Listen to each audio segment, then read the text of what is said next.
Okay, members of council, good morning. This meeting is now resumed.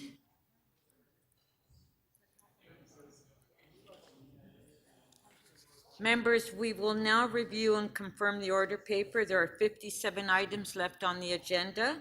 Yesterday, council completed its debate on deferred items PH 34, 14, 15, 16, and 17. It decided to take the votes on these items as the first items of business this morning. We will recess for lunch 12:30 to 1:30. Council has decided to consider items AU 13.5 and 13.6, the Auditor General's reports on reviews of the Toronto Police Services at 1:30. These items will be considered together. At this time, I will now take the release of holds. Please put your name on the list to release.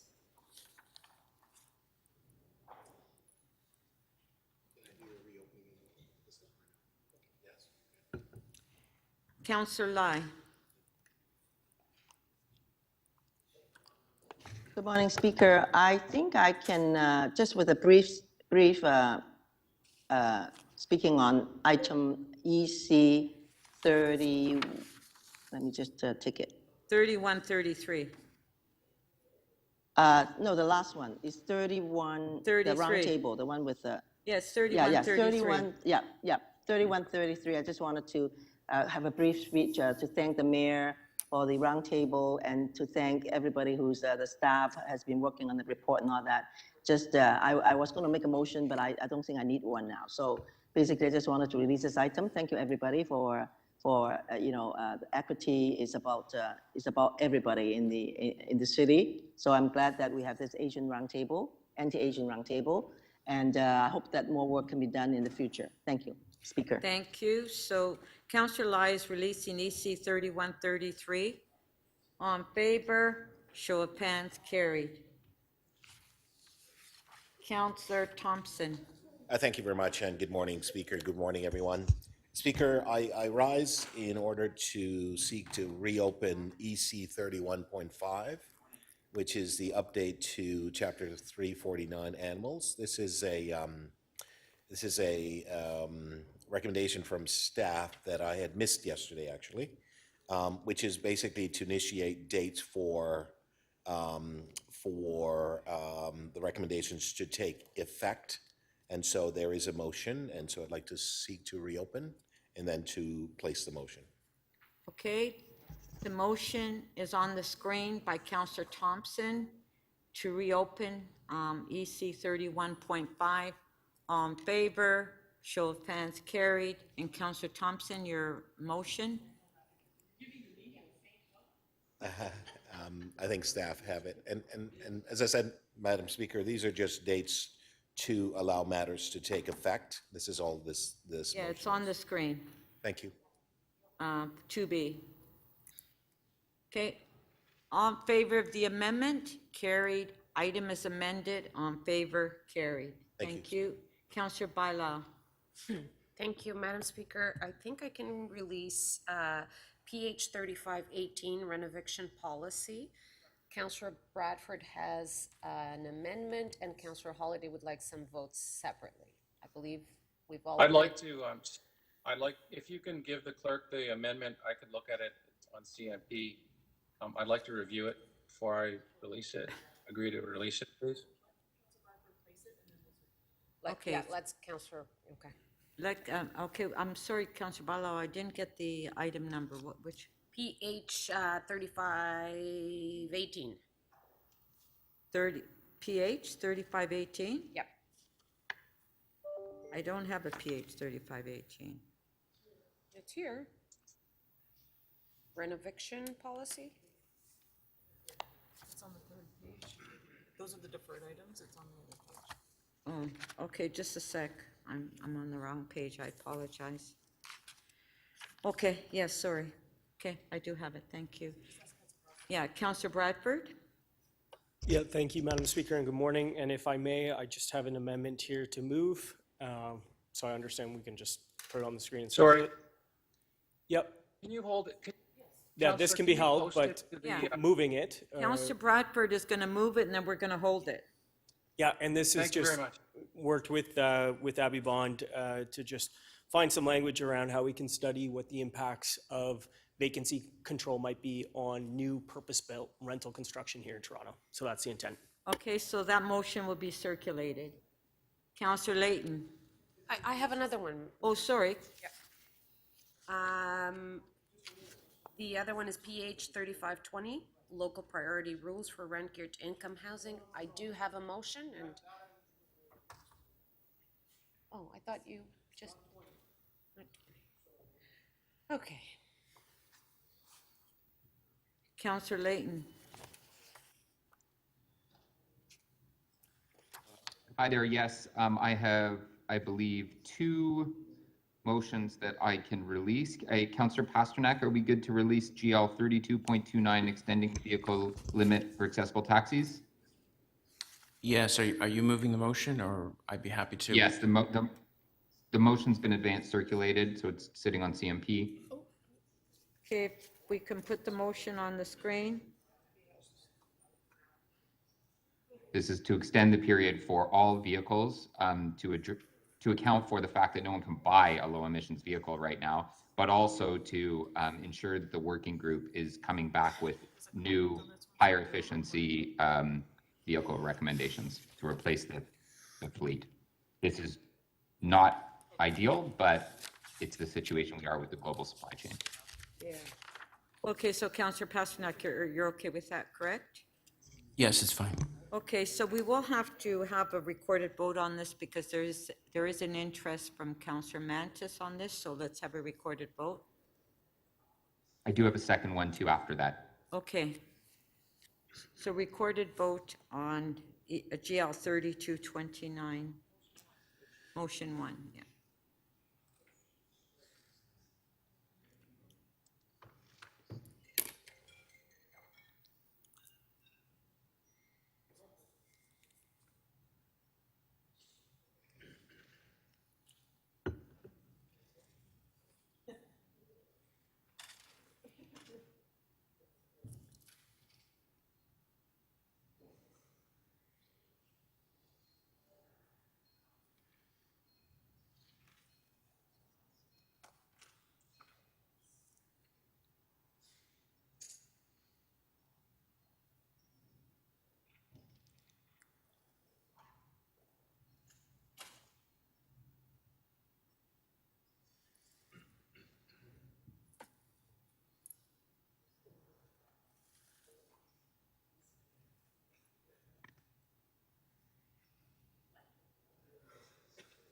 Counselor Ainsley, are you able to vote using the system?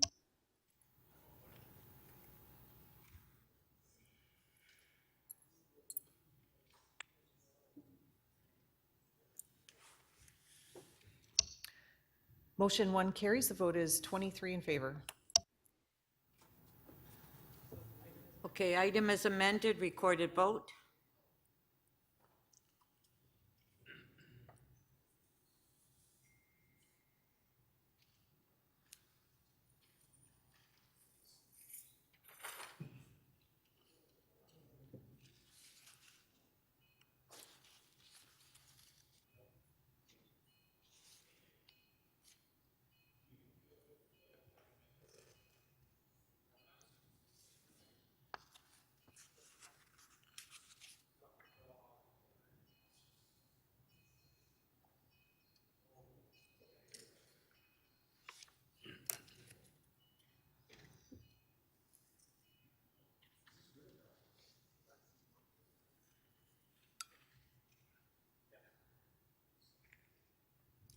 Counselor Cole, your vote, please.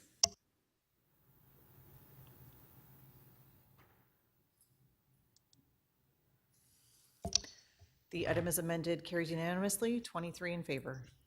Thank you. Counselor Layton.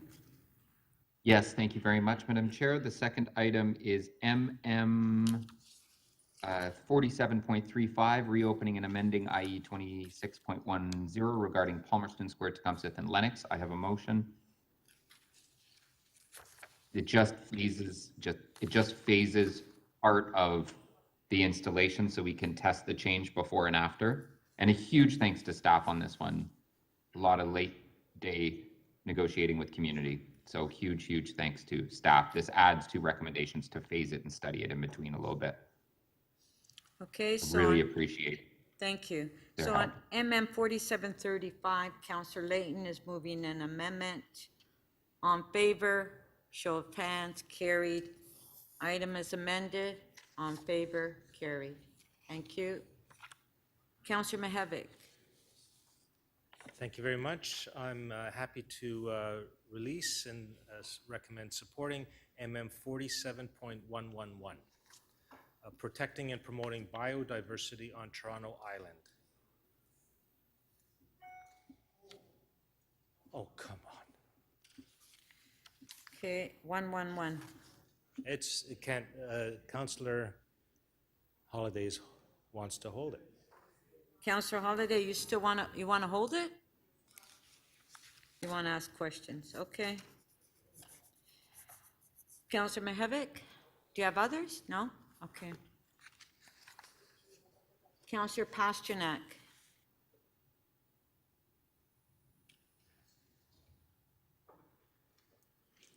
Okay, thank you, Madam Speaker. MM 47.69, if that motion is ready, I'd be prepared to release it. I think there was a technical amendment to that. Okay, this is on MM 4769. That's right. 147 Elder Street. Do we have the amendment? Okay, we'll put the amendment on the screen. There it is. On favor of the amendment? Carried. Item is amended. On favor? Carried. Thank you. And I'd be prepared to release, I believe clerks has a motion. If the motion is ready, prepared to release PH 3515. Okay, just a sec. PH. No, yeah, that one will continue to hold.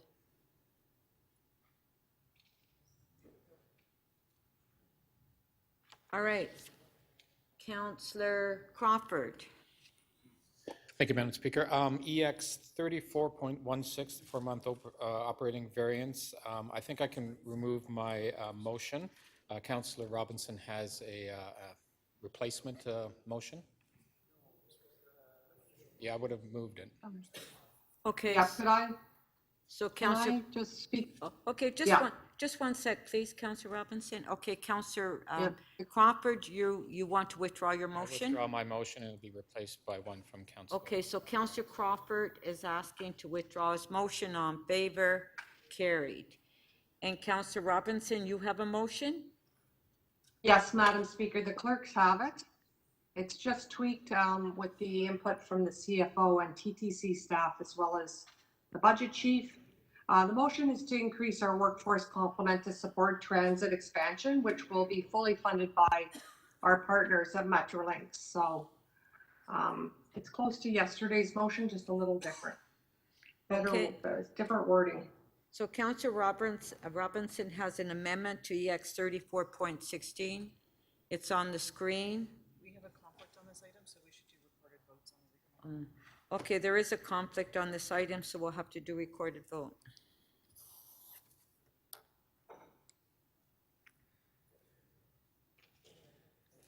Okay, recorded vote.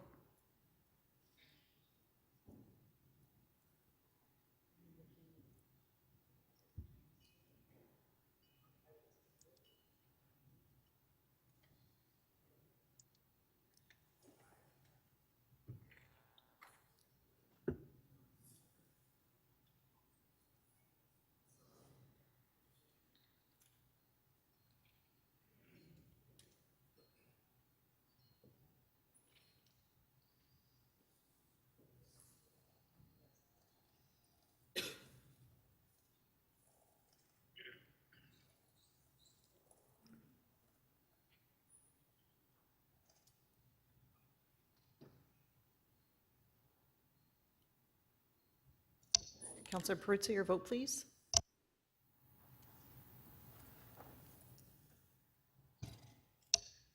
Motion to carries unanimously, 23 in favor. So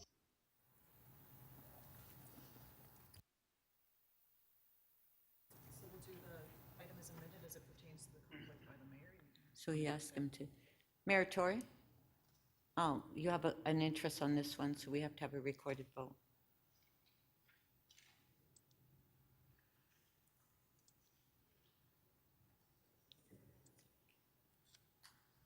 Okay, recorded vote.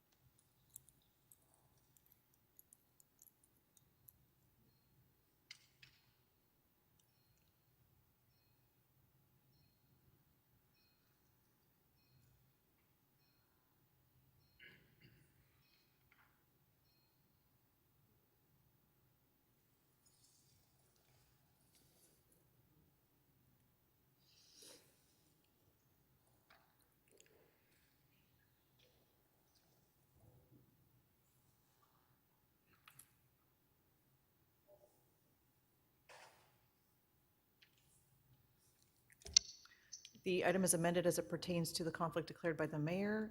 Carries unanimously, 22 in favor. Thank you. Yeah. Do we need a recorded vote on that? Item is amended, recorded vote.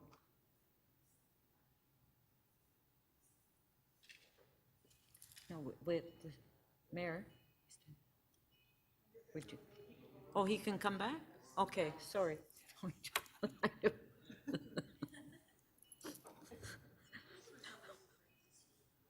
I just want to make sure we're doing this right.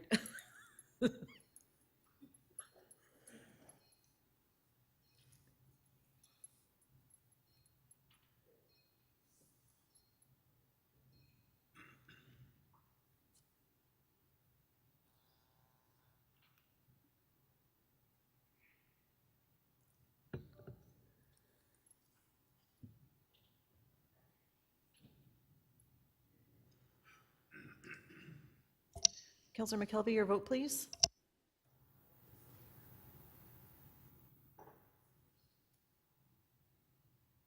And Councillor Mantis, can you please give us your vote verbally? You're muted, Councillor. Madam Clerk, which item is this? This is item EX 34.16, adopt item as amended. In the affirmative. Thank you.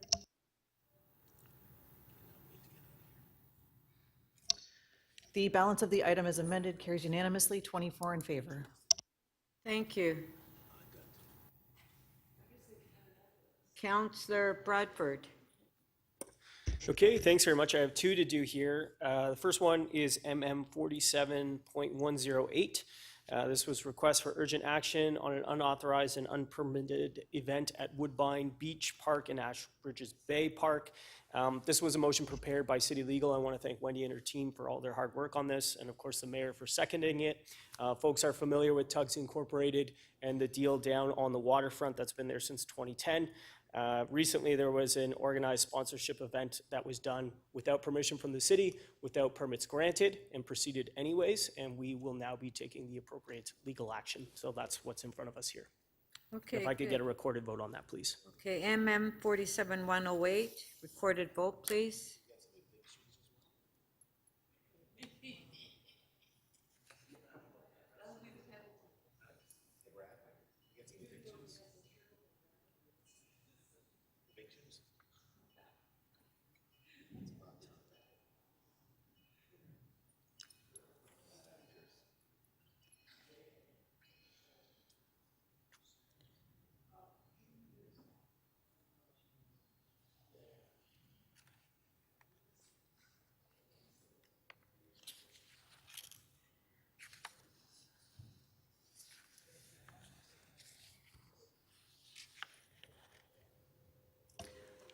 The item carries unanimously, 23 in favor. Thanks very much. And Madam Speaker, if I may do one more.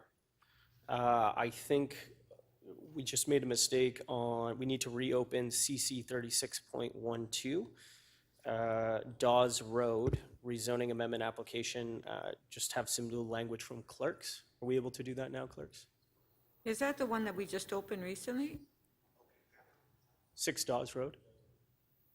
Okay, I just have a note from staff. yeah, yeah. Is that the one, Counselor Thompson, you moved to reopen? Is it but the animals? Oh, No, okay. 6 Dawes Road. Oh, I thought you said dogs. I thought you said, It's MM 47.53. okay. So Counselor Bradford wants to open, okay. Sorry, I guess I should check. I have a note that that's ready, but I don't know. Is it ready?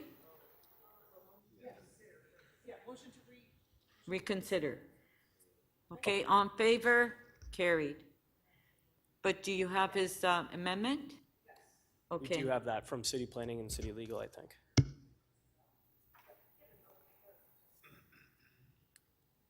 okay, there it is. On favor of the amendment, carried. Item is amended. On favor, carried. Thank you. Counselor Fillion. Thank you. I have a few. I'm not totally sure which ones are ready. AU 13.8, it's a quick, simple amendment if it's ready.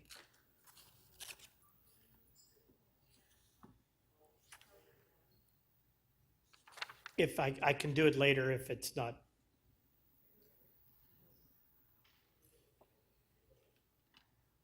You know, I can do it later. Okay, Are the North York ones ready, or should I do those later too? It's okay. I'll do them all next opportunity. Thank you. okay. Counselor Pasternak. Thank you. I forgot a couple last time I was trying to release.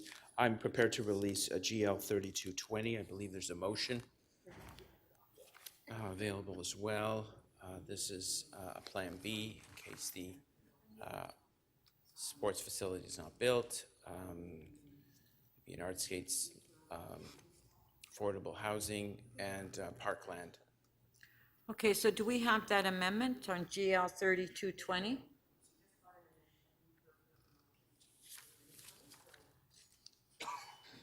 So, Okay, we'll hold that down. Okay. It's not ready? Okay, fair enough. okay, And I can release NY 33.3. The motion is really just to start continue our working group to make sure the community is involved in site plan control and city planning in our office. NY 33.3, 2802 to 2810 okay, Keel Keel Street. Street, yeah. So you're releasing that? Yeah, there's a motion to support the working group. Do we have his motion for the working group? I'm sorry, hold. It's more than a working group. Councilor Percy, I would urge you to read this and read the report. Okay, thank you. Now, we did have some members' motions that were introduced late yesterday, yes?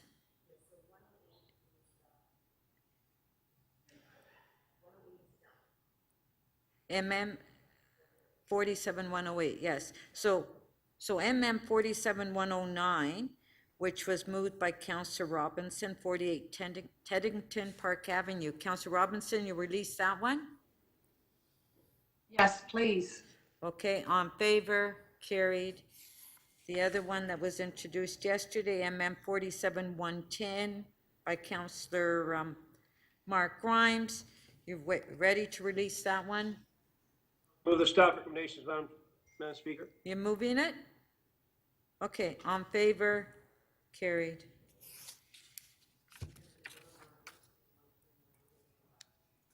Pardon?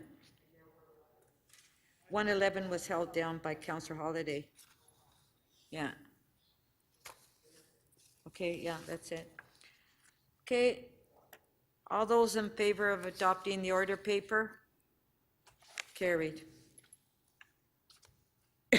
Now we'll go to our item that we held down to vote today. We'll start with PH 3414. If we can have the motion put on the screen that was made yesterday. That's on the sign bylaw, 2025 Wilson. Okay, motion by Councillor Perruzza, recorded vote.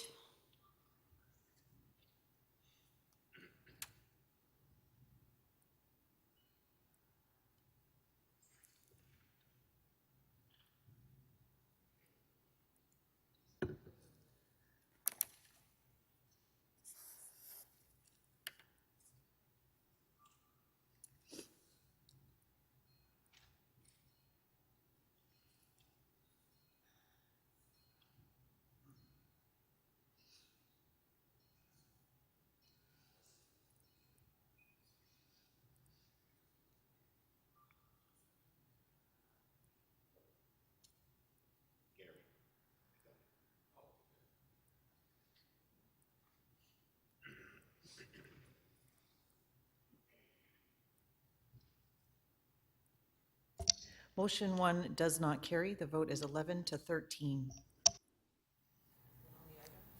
Okay, on the item, on favor, pardon? Recorded.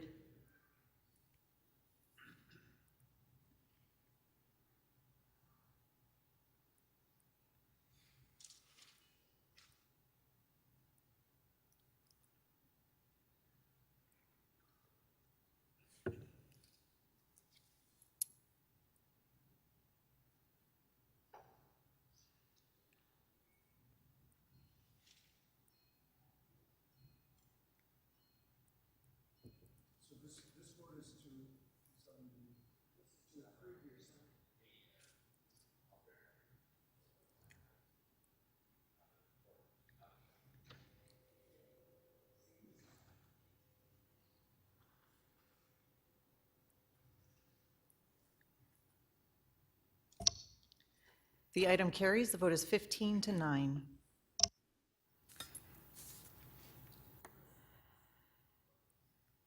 PH 3415, if we can put the motion on the screen, recorded vote.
Motion 1 does not carry. It loses on a tie, 12 to 12.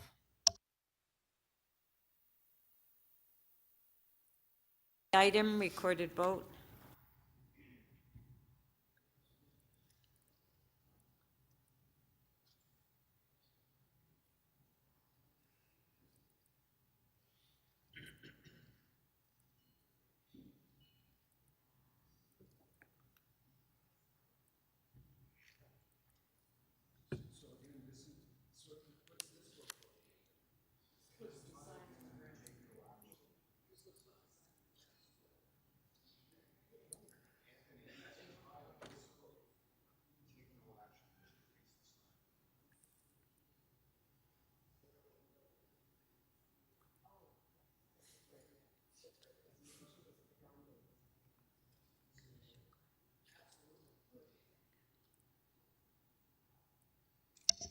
The item carries. The vote is 14 to 10. On PH 3416, put the motion on the screen. Recorded vote.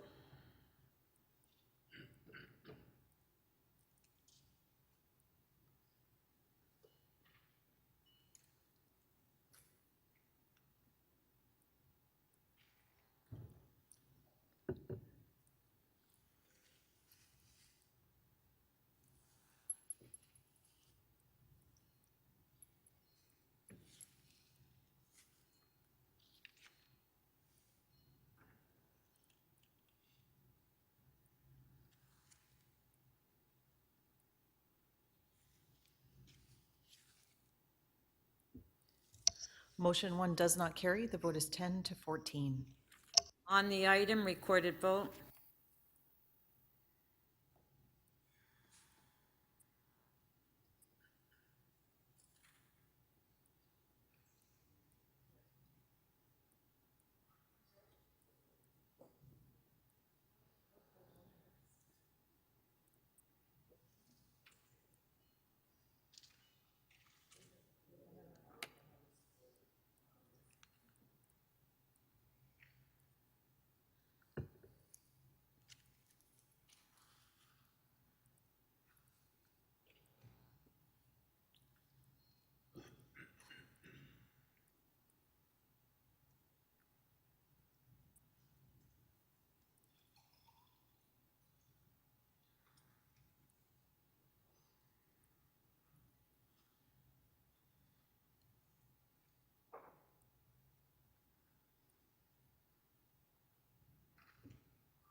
Counselor McKelvey, please.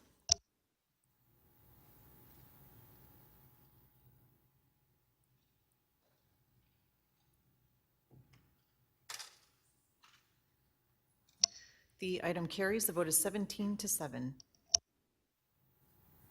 On PH 3417,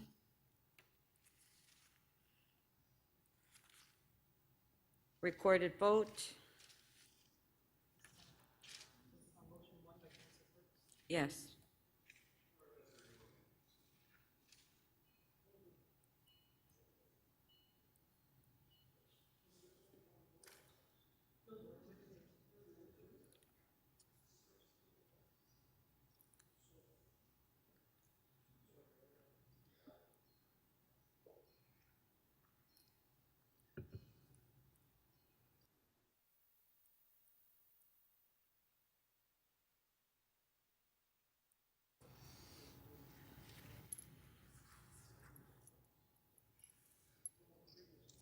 Motion 1 does not carry. The vote is 9 to 15. Okay, on the item, recorded vote.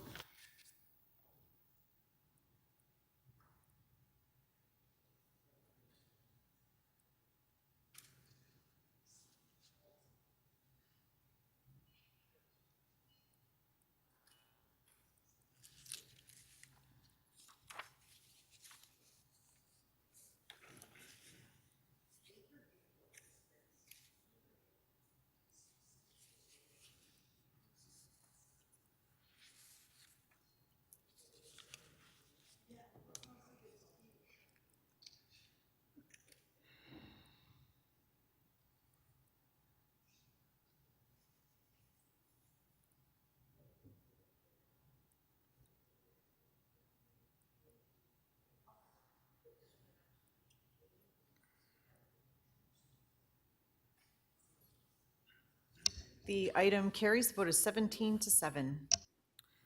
Okay, thank you. Our next item is AU 13.1. 13.8, the audit of the emergency shelters. Councillor Fillion, you held the item down. Do you have questions to staff? Sorry, we're doing this right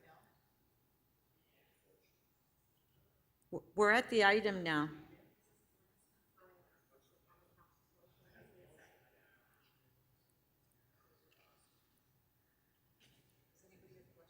Yeah. Does anybody have any questions? This is to do the audit of the emergency shelters. Does anybody have any questions before we go to speakers? Okay, I don't see any, so speakers.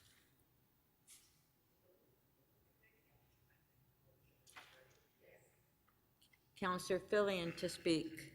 Yeah, it's just a simple motion just to have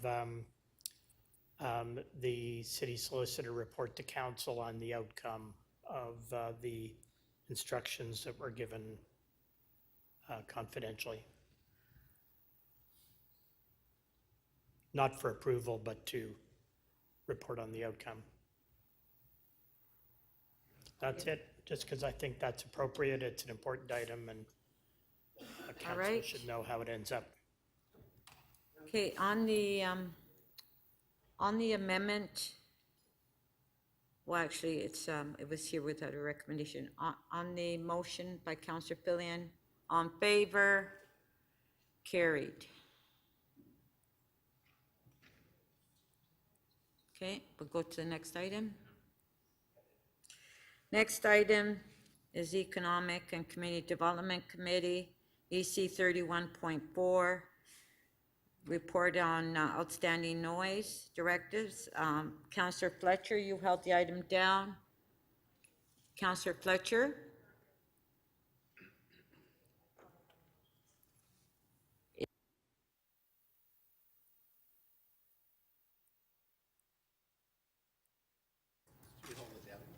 Yeah, okay. And then the next one is EC 31.18. Councillor Lai, you held it down. It's here without a recommendation. Economic Development Culture Division Quarterly Update Presentation. Councillor Lai, do you have questions? Yes, I do, Madam Speaker. I have a question of staff. This report I actually didn't have a chance to speak to at committee, and I just wanted to ask staff about what kind of initiative is the city doing to combat all this inflation lately? Can we do something about this? Has been asked of me by a lot of my constituents. What is the city role in doing, all these high inflation? What can the city do to help our residents? Through the speaker, good morning, Councillor Lai. Unfortunately, our economist, Adrian Warren, is not able to join us this morning, but I'd like to be able to just provide you a brief update. As we know, inflation is currently impacting almost every sector in the country. We saw the changes again this morning. It is largely driven by factors beyond the control of the municipal government, such as supply chain challenges triggered by COVID-19. Okay, Paco? Yeah. Hang on. Councillor Grimes, your mic is on, please. Sorry, I'm sorry. Can I ask members, if you're at home, please shut your mic off.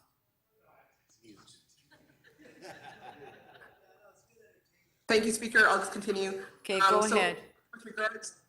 With regards to the question, Councillor Lai, about inflation, I was saying that the factors are beyond the control of municipal government largely. Those factors are such things as supply chain challenges triggered by COVID-19 and the war in the Ukraine, rising energy costs, labor market disruptions, and interest rates. So as a result, the primary role of the city is to advocate to other orders of government for key policy and investment responses. Okay, thank you. I just wanted to make sure that the city is on actively trying to help as much as we can, because it does influence the residents of Toronto. Thank you. Those are my questions, Speaker, and I can release the item. Thank you. Councillor Carroll, questions? Yes, thank you, Madam Speaker. And I'm sorry if I'm putting Ms. Blackman on the spot. We ran out of time at Economic Development, so we didn't have a lengthy presentation on this as we would have liked to have been able to do.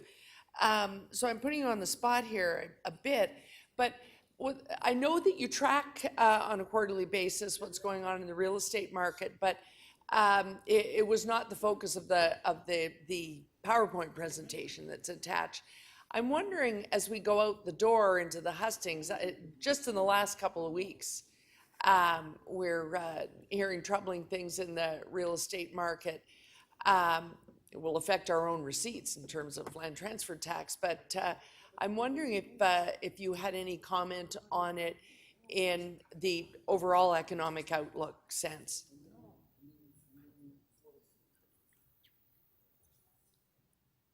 Through the Speaker, Councillor Carroll, at this particular time, I really don't have additional comments, unfortunately, but I could come back to you with some insights on the real estate market. With our economists not in the office at the moment, I would have to go back over data, and I would want to give you accurate details. Okay. That's unfortunate, because I think it would be good for us to have that snapshot, because we're about to go out the door and not have the availability of an update should we need it in the next couple of months. But I'll follow up with you offline. Thank you. Through the speaker, Councillor Carroll, we'll certainly get you some information right away, but I can say to you that there is a great deal of uncertainty in the market, and we will share our dashboard with you as well to be able to see if we can find some relevant data that would speak to your question. Thank you. Thank you. Councillor Cole, questions? Yes, if I could just ask to add on to that request by Councillor Carroll, if we could also get some kind of concise report on the impact of upzoning on land in Toronto and the impact it has on increasing real estate values and housing prices.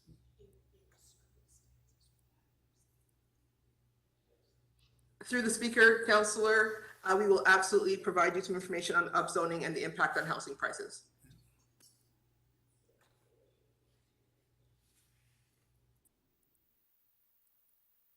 Speak on the item, because it's here without a recommendation.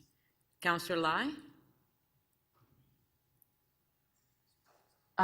I just wanted to briefly thank the economist for this report, and I just had some concern about how we can help Toronto citizens with inflation, and I just wanted to move to receive the report if there's nobody want to speak. Oh, there are people who want to speak. Okay, that's it. Those are my comments, Madam Speaker. Okay, thank you. Deputy Mayor Minnan-Wong to speak. Yes, thank you, Madam Chair. I'm just going to try and answer Councillor Lai's question a little bit differently than staff did, because I disagree that the city can't do anything to fight inflation. And I would say this, I wouldn't sort of surrender on that one. We're sending out tax bills to citizens, and so we can help them by keeping taxes down. We can do things like pay attention to the water rate and also to the rate any increases in garbage. We certainly can do those things. It's becoming harder and harder to live in the city and more expensive. And we can't, just throw up our hands and say we can't do anything at all. We can do a few little things to provide some relief to the people that are experiencing inflation in the city. So I fundamentally disagree. We can keep our budgets under control so that we don't have to hit residents unnecessarily hard with tax increases. Thank you, Madam Chair. Thank you.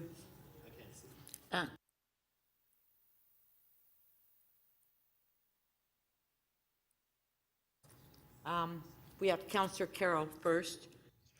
Councillor Carroll. Thanks, Madam Speaker. It's unfortunate that we couldn't get a real estate update, but there's a good reason for it. Councillor Thompson, the chair of our committee, was just letting me know that there's a very good reason for being absent. It's a shame that we couldn't get that picture, because I think we have to be painfully aware by now, if we're not reading the real estate section, I hope everyone reads it tomorrow. Pick up the Globe and read it, because it'll tell you what's going on across the nation and what's going on here in the city. And what's happening is a change in the market we haven't seen for a while. And it's hard to say what's going to be happening there over the next little while. It's great to see prices go down if you're in the market for your first time. But if all of your equity is tied up in a house, it's very stressful. And so I appreciate that concern, and my good colleague, Councillor Minnan-Wong, is trying to be constructive. But I would say this, in these tense times when people are so stressed about the economy, I think we have to be very careful about making statements like we should be careful about our budget. These people with the idea that there is some point in time when we're not. Some point in time when we're not reviewing every division, agency, and board and all of their books every year to find every efficiency that we can, so that we are always measuring and reducing the city's costs to as best we can. Because we do that every year. and we're painfully aware of it this year. But to pretend that we're not also being hit by fuel prices, to pretend that if you're laying water pipes in the ground, that we're not also impacted by steel prices, and to pretend that what they want in the way of their city, whether it's everything from state of good repair all the way to the visionary, is available for free, is really an almost inhumane thing to do in a time of economic uncertainty. I think we're all painfully aware. We're all experiencing inflation ourselves as human beings. We all pay property taxes, everyone in this room. And so, that's on all of our minds when we're reviewing a budget. But when we look at the economic outlook, I think the important thing is to try and marry what we hear in the community to the dashboard that we're presented with, and then we can do what we can. If we're sitting, if we have a table around us of businessmen or women, to me, I think I have a duty to bring forward what I'm hearing in my community. We're talking about inflation, the economy, et cetera, just recently at the youth council in my ward. I have a municipal youth council. And I talked about labor shortages, labor shortages, labor shortages. That's why some things aren't happening. We just can't put together the people to do it. And a young woman said to me, then why can't my brother get a job? And I had to stop and think about that. And what she said was, everyone says they have a labor shortage, but you can't get an interview. And so that's a role that we can take. We talk to business leaders all the time. And so we have the role to say to them, you have an opportunity here. The labor pool is sitting right here in the city of Toronto. But in these times, post-pandemic and in the new economy, if you haven't adjusted your HR procedures such to make it easier for the young people that are desperate for the jobs you claim to be short of applicants for, if you haven't expedited those processes such that you're talking to the youth in this city and allowing them to join our economy, then you are not part of our recovery solution, and you need to be. That is something that we can do about the economy and about inflation. Simply our access, the people we can be talking to. Does every builder do everything they can to incorporate apprenticeship programs into their project? Does every businessman look at their HR procedures and simplify them enough to get people in for an interview? Do we in the city do that? How hard is it to get a job as a lifeguard? We're short of lifeguards. Have we made it easier to get an interview to be one? Those are things that we can do. We can't just say after looking at this dashboard, oh, we're not the federal government, we're not the provincial government, what can we do? Through our access to individuals that are in the places of power, we can help. Thank you, Madam Speaker. Thank you. Councillor Cole to speak. Yes. One of the things that can be done to deal with inflation in Toronto is something we asked the provincial government to do 2 years ago, and that is to get rid of the assessment system that punishes small mom and pop businesses on our main streets. And I know the former Minister of Finance, Rod Phillips, had committed to getting rid of that penalization tax, which hits all of our small properties on our main streets. And then I don't know what happened to that initiative, because as you know, the small businesses on our main streets are being taxed as if they're a potential condo. They're not taxed as a variety store, or they're not taxed as a little green grocer. They're taxed as if that building is going to be a condo. So it's high. It's a principle in assessment in the province of Ontario. It's called highest and best use. So they don't care what you sell. You are taxed as if you're a condo on all of our main streets. And so that is one of the things this council can continue to advocate for, is to get rid of that punitive highest and best use assessment, which results in huge property taxes for small business that then get passed on to people who buy goods and services. Like in Scarborough, for instance, all, on the main streets, they're paying this highest and best use tax. That's what we need to advocate for. to make it fair for small businesses. And then, the prices they then charge could be reflected and be lower because they don't have to pay that exorbitant highest and best use tax on small business. So that's one very good concrete thing. I hope that the province of Ontario finally does change, because it is an unfair tax. And as you know, I think the assessment for last year was, the new assessment, I think, was postponed. I'm not sure whether it's going to be done this year or next year. So when that new assessment comes in, it's going to reflect the incredible increase in property values in Toronto, not only for small businesses, but for residents. So you can imagine, with an increased assessment, what's going to happen to people's taxes.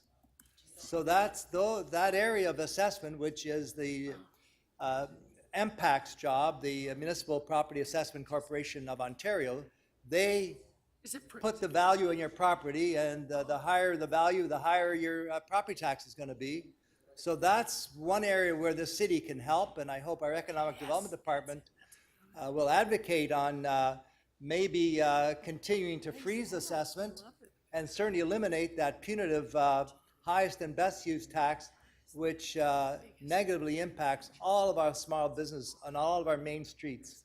That then is passed on to us in higher goods and services we pay, from everywhere, from our hair salon to barbershops to to the convenience store. So that's a very concrete example. And just a reminder, Areas where the city has. I think somebody talked about property tax bills. A reminder, 80% of all the taxes collected from the citizens of Toronto go outside, don't stay in Toronto. We only keep 20%. 80% goes to the feds and the province. So they get most of the taxes. 80% of the taxes do not stay in the city of Toronto. They leave and go into federal and provincial coffers. So that's another point we've got to remember and remind our residents of, that we've got to keep some of that money in Toronto to pay for our homeless, to pay for our housing, to pay for our fire, to pay for our police officers. We've got to be able to keep money in the city to pay for services here, so it's not all on the back of the property taxpayer. Thank you. Thank you. Councillor Thompson to speak. Thank you very much, Madam Speaker. I have a motion which is essentially to receive this item. Regrettably, the staff that's responsible for this presentation is not able to be with us because of a family matter that is rather grave. But I just want to remind members that this is a Outlook presentation that was supposed to be presented in committee. And I want to simply say that I too, and I'm very concerned, was listening to Tiff Macklin last night talking about inflation and where he expects that to be and what the Bank of Canada is actually doing. And of course, all governments have a responsibility to do more. And this is a global problem. This is not just a unique Toronto problem. And I just wanted to just make a point. It's been stated by previous speakers around the actions that can be taken.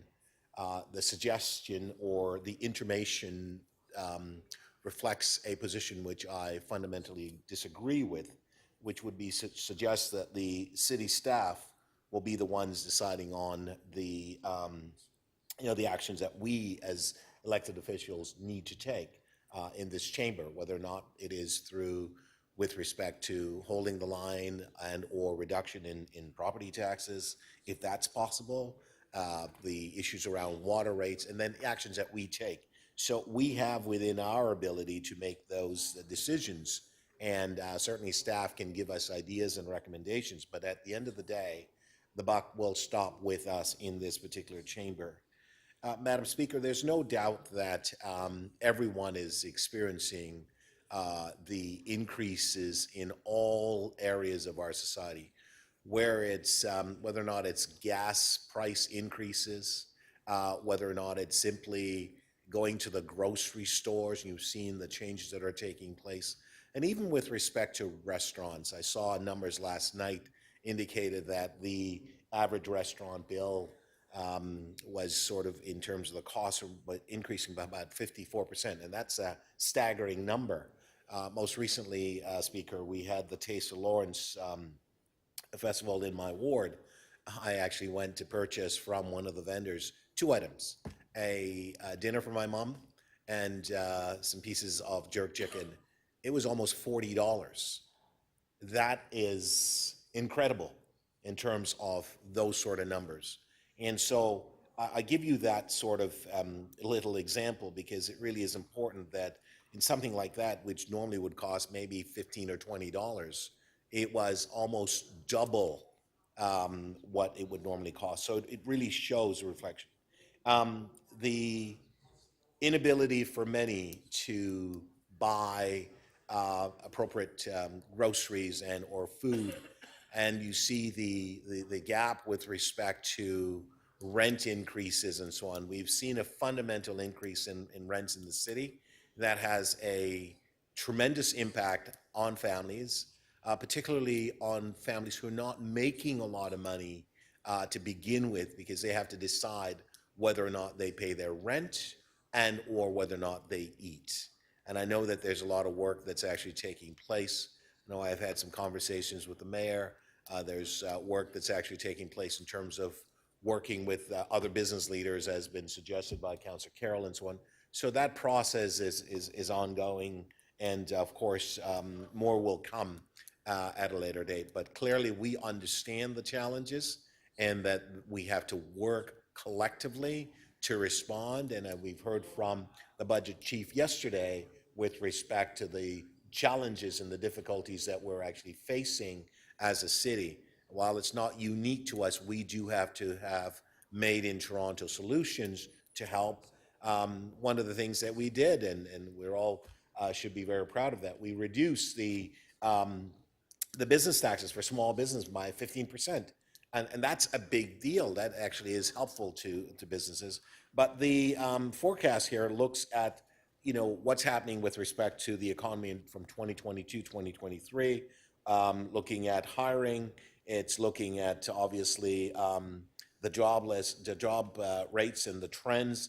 And clearly there are some positive elements, but wages as well is not increasing to actually help, and that is still causing a problem, Speaker. So it's a challenging time, and we all have our work cut out for us. So I'll move the item to move receipt of this item. Thank you. Thank you. So on the motion to move receipt, on favor, carried. Is Councillor Fletcher here yet? Do you know? No? Okay. EC 3132, Councillor Perks, you held the item down. Yes, I did. I have no Okay, questions of do staff. you have questions to staff? I just want to speak to it, that's all. Okay, does anybody have any questions to staff on this item? Okay, Councillor Perks to speak. Thank you, Speaker. Just by way of summary, what's in front of us is what we call an IMIT grant. It's a grant of, I believe, $10 to $15 million to a private business to get them to come and build in the city of Toronto. It's an incentive program that's been around for quite a number of years, but I continue to be concerned about it. I've always, as you know, fought to try to have this program taken off our books. Here's why. With this grant, the cumulative total of public money spent subsidizing businesses building in the city of Toronto is now $750 million and growing. We have spent $750 million in the last 15 years providing subsidies to private industry from the property tax base. The property tax base, as you all know, is stretched past the point of breaking. We are unable to afford to house people. The services that we are delivering are getting thinner and thinner and thinner, in some cases altogether broken. Try phoning up the general manager of transportation and getting a road resurfaced in your ward. You'll be told no. Try accelerating getting a community center built in your ward. You'll be told no. Try getting municipal licensing and standard staff to go out and enforce a bylaw infraction in your ward. You'll be told no. We simply aren't delivering our core and basic services to Torontonians, and I would specifically single out housing, because evidently we have to change the way we're governed in order to get housing built. And ask yourself if subsidizing private corporations is really the first and best and most important use of public money. The answer should be, in your mind, no. So, for those reasons, I encourage you all to vote against giving this grant, and I hope that in the next term, we can take a good hard look at the IMIT program and abolish it. Okay. Councillor Thompson, did you want to speak, Councillor Thompson? Oh, sure, absolutely. I ahead. ask members not to vote against the recommendations that are here.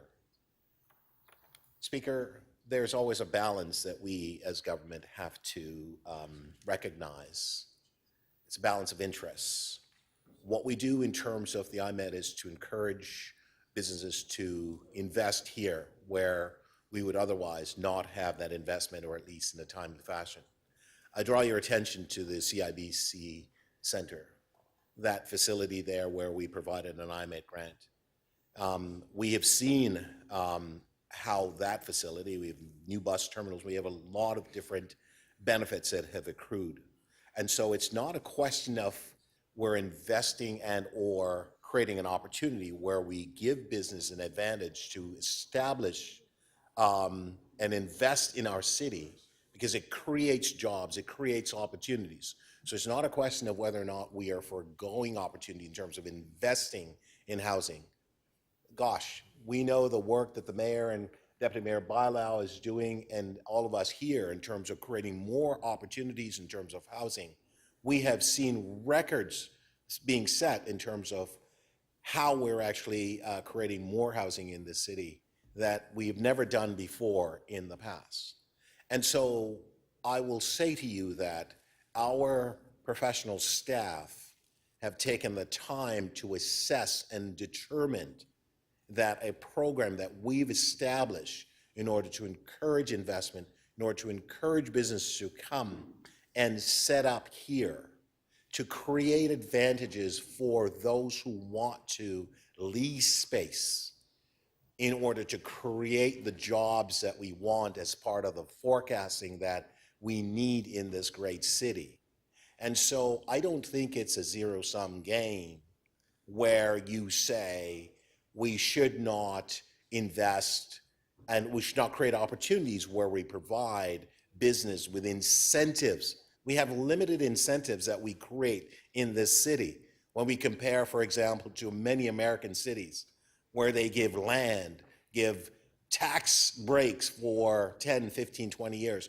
We don't actually do those things here in this strict sense of it. Yes, the IMED is a reduction aspect in terms of over time, businesses are paying and will pay the taxes, and it's a sliding scale.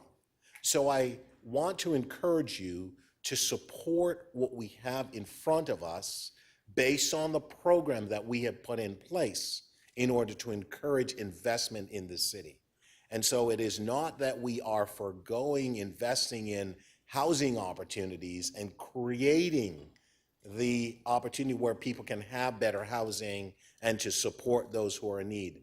That's not the case. We always have to balance the interest in terms of creating opportunities where we, attract business in the city to create the jobs and create the opportunities that we need to really have this city flourishing. And so these incentives are beneficial to everyone. And so I encourage you to support what we have in front of us and not to vote against this particular recommendation. Thank you, Speaker. Thank you. Councillor Bailau to speak. Thank you, Madam Chair. You know, I usually hear that sometimes you need to spend money to make money. And I think this is a case that we have in front of us. Investments come here for our talent, for our quality of life, and there's no question we need to do all those investments as well. But it is important that as we are attracting investments and good paying jobs for our residents, that we are competitive. That's the only way that we're going to do it. And that is with the business conditions and with quality of life for people of Toronto. I just wanted to say that it can't be one or the other. We need to be both. There's just one thing that I think that we constantly need to do is actually measure how competitive we are, how as a whole the environment of business tax, of incentives like this, we are. And I know that our department is always looking into that. Global Toronto is always looking into that. That's how they do their sales pitch to the world for business to come in here. But this is an important program, and I don't think we should put one versus the other, because we need these good paying jobs for people to have good quality of life. And we need the good quality of life to keep attracting these investments. It's not one versus the other. We need both. And like I said, sometimes you need to spend money to attract, to get more money. Thank you. Councillor Bradford to speak. Yeah, briefly, I rise just to echo the sentiments of Deputy Mayor Thompson, Deputy Mayor Bailau. These investments are necessary to attract investments. And this program, which has been established for a number of years, has a strong track record of attracting investment internationally, nationally, and of course the talent that goes with that. The City of Toronto has experienced unprecedented growth over the past 2 decades. That hasn't happened by accident. It's happened because we've created an environment to attract talent, to attract investment, new companies, new businesses, and a city where entrepreneurs and small business, medium business, and large enterprises can thrive. This is a big part of that. And so all of the quality of life things that we want to see here in the City of Toronto, they come with the fact that people are moving to Toronto, that folks want to be here. And as a council, as local government, we of course need to work with the province, work with the federal government, and work with our peers here in the civil service to make sure that we're in an environment where we continue to track that investment. So it's a good program. I know that we will be reviewing it in the future. There's a piece here about Sonify and the new investment going there. But you know, these are the sort of things when we are competing in a global marketplace. We talk about that all the time, but this is what it means. These are some of the things that we ought to be doing to incentivize and encourage that investment, and recognizing that we don't do all the things that other jurisdictions do, but we still compete because we have programs like this, and of course all the diversity that makes Toronto such a fantastic place to live and work. Thanks, Madam Speaker. Thank you. Councillor Pasternak to speak. Yes, thank you, Madam Speaker. I guess I'm joining the chorus of voices that support this program. And I can speak from experience with Sanofi Pasteur that they are a transformational company. And there was a situation a number of years ago where the worldwide headquarters in Paris, France was looking for one of its branch plants to take on new manufacturing capacity for various pharmaceuticals. And they had actually tentatively awarded the contract or the work to an American-based firm, which was a Sanofi Pasteur plant. And the Toronto plant regrouped and resubmitted a proposal and actually won the agreement of the worldwide headquarters to manufacturing these new products in Toronto. And one of the reasons they got the contract was because Toronto is a great place to do business. It's stable. It has a varied workforce, a highly educated workforce, and that plant has a proven record of producing vaccines and pharmaceuticals that save millions of lives worldwide. Currently, the last figures I have, they're employing about 1,100 full-time employees. This new building that's coming up to manufacture, based on what the story I just told from the Paris worldwide headquarters, is about $1 billion investment in Toronto. And of course, Councillor Thompson, Deputy Mayor Thompson, and I, and the mayor were up at the plant a year and a bit ago, a couple of years ago, to get an announcement where there was such confidence in this facility that the federal and provincial governments, with the support of the municipal government as well, is going to be investing in a new facility there to make vaccines for the future, for any future pandemic. And I remember it being quite an exciting announcement, a great time for for Toronto to celebrate its sciences industry and the prosperity that we have here and the opportunity for businesses to set up. So this program follows a long tradition of governments helping business succeed and capitals prosper. I should remind Councillor Perks that governments over the years have given zero interest loans to the automotive industry at the request of the unions, as well as grants to get the automakers back on their feet. So there is a precedent for this, and I think it's been a successful program. It deserves our support. Thank you. Councillor Perruzza to speak.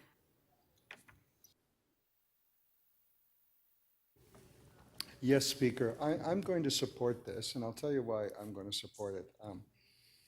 So in some cases, while I agree that some businesses and some activity, in order to attract them and create the jobs and all of those good benefits that most cities and regions want, some of those things you have to do, and some other things you really would get them irrespective of what you did. But the problem is, Madam Speaker, that with some of these initiatives, we, the cities and regions and so on, as Councillor Thompson suggested, we're our own worst enemies in the sense that what happens is, and the part of the problem is that these companies, these outfits, can play cities and regions off against each other. They can. They can say, look, in this case, we can come to and locate South Steels within the city of Toronto and do this stuff, or they can say, well, we can go north of Steels into another region, or we can go out of province, or we can go somewhere else, because they are in turn providing some incentives for us to be able to do that. And in order for us to be competitive, I think, with other jurisdictions, I think that sometimes you have to bite the bullet and say, you know what, this is a worthy thing to have. This is a good business to have and to be able to attract in your region, and you need to be able to do that. And this is, in fact, while it looks like they're big numbers, at the end of the day, it is a rather modest program. It is a rather modest incentive in order to be able to step on that stage and to be able to compete in attracting these businesses and attract this type of activity. On the other hand, you could take the other line and say, well, you know what? No, the corporate world should not get any of our any incentives, or should not get any benefit from us, the public.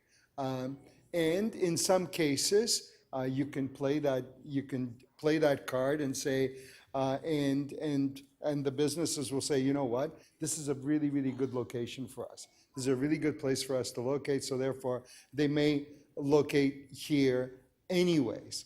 But in a lot of cases, they know that they can play you off, and they do that. And quite frankly, I think that this is one of those, as Councillor Pasternak indicated, Sanofi Pasteur, they've been in this area for quite some time. I used to represent this area. I know that they have some very sort of aggressive plans to expand there and to do some good things going forward. So this is a modest incentive in us being able to say, look, we appreciate this, and we would like for you to be able to stay here and do well here. So I don't have a problem supporting this, Speaker.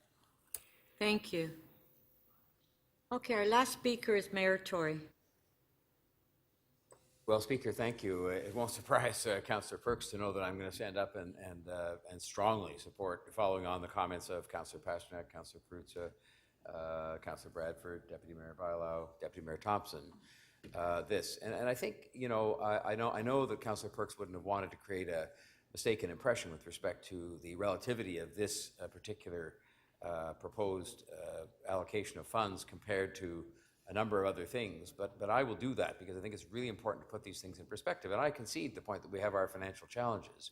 I'm actually quite willing to have us look yet again, as we did. In the time I've been here as mayor, we looked at this program and we actually modified it so as to precisely apply it to instances like this, where it wasn't as obvious.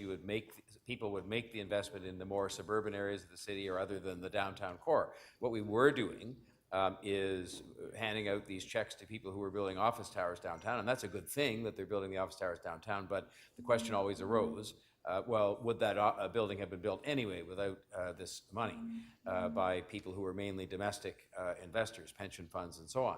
And so we modified the program to say that the money was going to be applied more to instances where it really made a difference in terms of attracting the investment.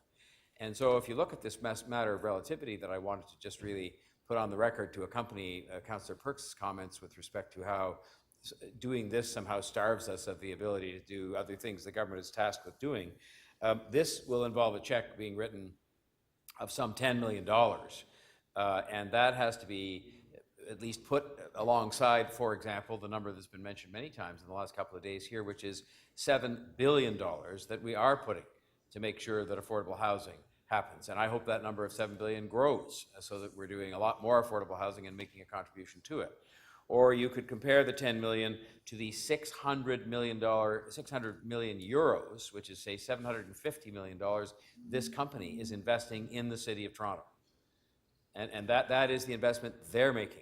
And so if you look at our 10 million, which is a lot of money, I concede the point, as Councillor Peruzza just said, but compared to what they're putting into this, or you could take the 10 million and compare it to the stream of income, which I assume will increase as probably the assessment of this building changes over time, that it will represent for us in terms of continued revenues that we receive. Or you could take the 10 million and put it into perspective relative to the fact that this investment will create something that I think this country wished it had had before the pandemic, which was the capacity to produce vaccines. We saw, you know, when the pandemic unfolded, that we were bereft largely as a country of places where substantial quantities of vaccine could be produced. In this case, they're going to be producing influenza vaccine at a very high level. But, you know, those plants can be converted to do things that you might need during an emergency. And Canada, quite frankly, didn't have that capacity at the time. So to me, when you look at the 10 million versus all of those relative comparators, I think you see quite a different picture than Councillor Perks presented. And, you know, I know he would say it's even worse that this money is going to a foreign-controlled company. And he and I had one time an epic discussion about that, where he, so I don't want to put words in his mouth, basically said that he wouldn't have any foreign investment, and this city has been built and will continue to be built on foreign investment. And I don't look at it as, to use the word subsidy that he used, I look at it as an investment. A number of the other speakers have already said that. It's an investment that will have a return. It really achieves that balancing of interests that Deputy Mayor Thompson made reference to.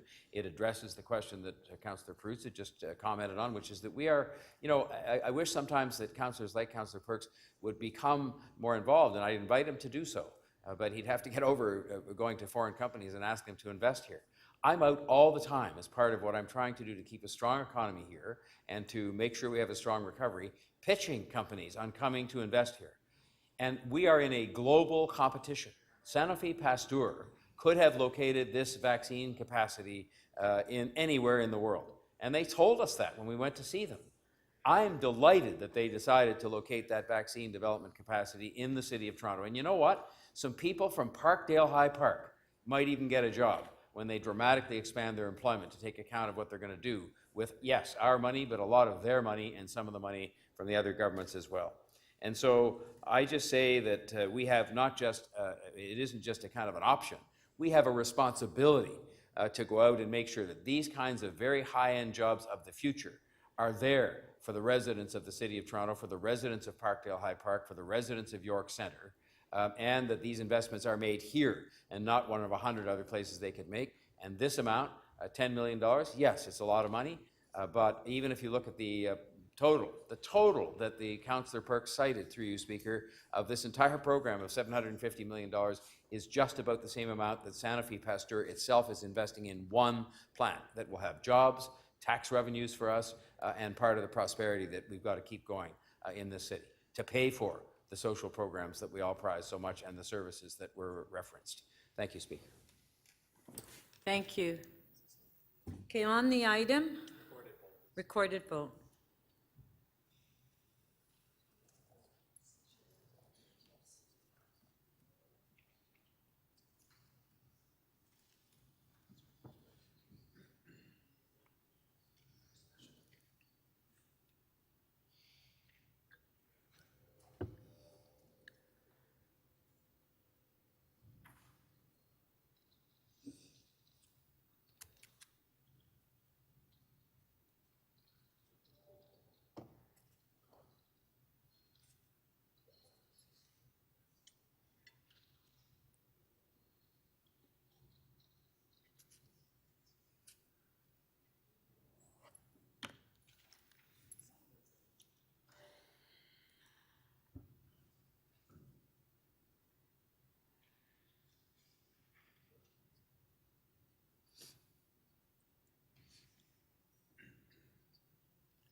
Councillor Cole, may we have your vote verbally, please? Affirmative. Thank you. And Councillor Thompson, may we have your vote verbally, please? In the affirmative. Thank you. Could I also vote in the affirmative? Sorry, Councillor Robinson. We will That's record. okay, affirmative, please. We'll record your vote in the affirmative. So the item carries. The vote is 21-2. Okay. Our next item is GL 32.1, the supplementary report for no-fault grant for basement flooding damages. Councillor Perks, you held the item down. It's in York Southwestern. I just want everybody to know. Yeah, Okay. I know, you're in the speaker's Where, chair. where all I have the questions of sewage staff. is going into people's basements Yeah, in I have York questions of Southwestern. staff. Okay, questions to staff, Councillor Perks? So, did Toronto City staff recommend this program? Speaker, it's Lou DiGeronimo, General Manager of Toronto Water. No, staff did not recommend the program. We had written that report last October recommending for council not to introduce the no-fault program. Okay. And just to help me understand, the recommendation that's in front of us is that we introduce this program in one ward or one neighborhood? Through the speaker, yes, the recommendation that's before council right now is option 3 of the report. We were asked to look at a number of different options and provide options on funding, different areas of the city, which we did in this supplemental report. Option 3 restricts the program to one area, it's called the Rockcliffe area, and it's a special policy area under the official plan because it's located in the floodplain. Are there other neighborhoods in the city of Toronto located in floodplains? Through you, Madam Speaker, yes, there are a total of 10 special policy areas identified in the official plan, and we documented those in the supplemental report as well. Is there any hydrogeological or engineering or property reason why this area is distinct from the other special policy areas? Through you, Madam Speaker, this particular area does have some challenges that are different. Each special policy area has differences in its geography and as well as the hydraulic flows that come down by the creeks that they're located on. That's the big issue here. Black Creek is a very flashy creek. It peaks very quickly during a rainstorm. This particular community has a large concrete tunnel that was built in the late 50s, early 60s that channelized the flow. As well, there were bridges that were built for roadways. Mr. in DiGiorno, I particular. don't think you're addressing the other special policy areas have Yes. specific challenges too. Am I correct in that? Yes, I was going to go there. I was just giving you the specifics here. And those issues that I just identified, they can be. Uh-oh, just what I needed to hear, and he's cut out. Did the speaker do that? I don't have that power I know. I bet you wish you did. yet. That just dropped off for a second. Sorry. What I was saying is that that particular area, there is work that can be undertaken by the city and Toronto Region Conservation Authority that will change the floodplain and reduce the number of homes that are impacted. Some of the other special policy areas are limited in what can be done to protect and or reduce the impact of those homes. That's another difference in this location. And we do have environmental assessment reports that are underway that would look at ameliorating the flooding in that location. So I just want to make sure I understood that because you were cutting in and out. You're saying that this area, there is mitigative work that we could do, which we wouldn't be able to do in some of the other special policy areas. Did I understand that correctly? Correct. There's some Okay. other areas where you can do work. For example, the Portlands is a special policy area, and there's significant flood protection work underway right now between the three levels of government at that location. But there are some locations where you don't yet have a plan in hand to mitigate, and the residents are just going to face problems for a while. That's correct, until we get around to completing studies in those areas. And in some cases, there just might not be a way to mitigate it. Those homes are just in a floodplain, and we'll have to deal with that issue. Okay, thank you so much. So, question to Lou. So this whole report got initiated through an ombudsman report and as well as a motion that I put through council a couple of years ago, correct? And that's why Rockcliffe was identified, correct? That's correct, Right. Madam Speaker. There was a comment made in the Ombudsman's report that was looking at claims management process for basement flooding claims.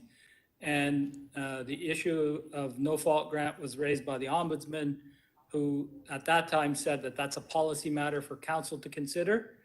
And then you moved the motion for us to report back on the creation of a program, of which we did in October. And this is the supplemental report, which was also asked for by council. Right. And so Councillor Perks asked a question, why this community and why, is it not true that this community in particular, and Councillor Mahevik, you would know this community, Rockcliffe, is that this, for 20 years now, we've had severe flooding where 400 homes are affected, where we have sewage because of the channel. And there's been a number of environmental assessments done by TRCA, which were incorrect, that had to be redone, delayed. So this community is different than other communities. I'm not saying other communities don't deserve and they don't have flooding, but in this particular community, there have been a lot of challenges. And the work has not started yet. We've been having meetings because of the number of delays with the environmental assessment. Sorry about that, Councillor. I'm going to leave my video off. Hopefully it doesn't keep cutting out.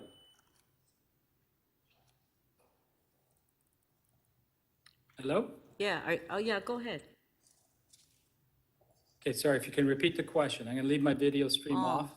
I don't know why it's acting up now. It's been Okay. fine all morning. So particularly in Rockcliffe, Lou, as you know, the environmental assessment and the work that we've had over the years, there's been a number of delays because of the environmental assessments, which we had to do twice by TRCA, and there's been a lot of challenges on getting the work started. And I know the mayor met with some of the residents a few years ago, and that we actually put this on a priority list to be done as far as the work, but there's still delays. That this is, this is different than other communities because of where it's located and the number of homes that are actually affected by the basement flooding and sewage in their basements, which they get 2 or 3 times a year. That's correct. There's been delays in completing the assessments in the near term. Right. But even if you go back to Hurricane Hazel, the province had some plans for this area and then backed away from completing that work in the 60s. Then the Toronto Region Conservation Authority, we restarted looking at it. Toronto Water completed a basement flooding environmental assessment in 2014, but our recommendation to council was we could not proceed until another EA was done to look at the riverine flooding caused by Black Creek. Otherwise, we'd be making investments and not protecting the homes. You have to address the riverine flooding first. So that environmental assessment is almost complete. And the recommendation would be to proceed then with both those undertakings, the EA by the TRCA and Transportation, and then Toronto Water's basement flooding EA. So that is the plan right now. Right. And because of the work that has to be done and the delays, and that's why, it's been 20 years now, and we haven't been able to start the work, but we are, thanks to the federal government for giving us funding, and we're hoping the provincial government as well. But this community in particular have a lot more challenges and that are suffering with the basement flooding than any other community. And I'm not saying other communities do not have similar issues, but the reason I indicated Rockcliffe Smythe is because that community, I believe, has a lot more challenges than other communities. If we want to do it that is the main difference. yeah, if we want to that's do it the major citywide, difference. that's fine with me, but I need to protect my constituents that have been having flooding for the last 2 years, 20 years, and that continue to have flooding. So that's the reason I put that motion through.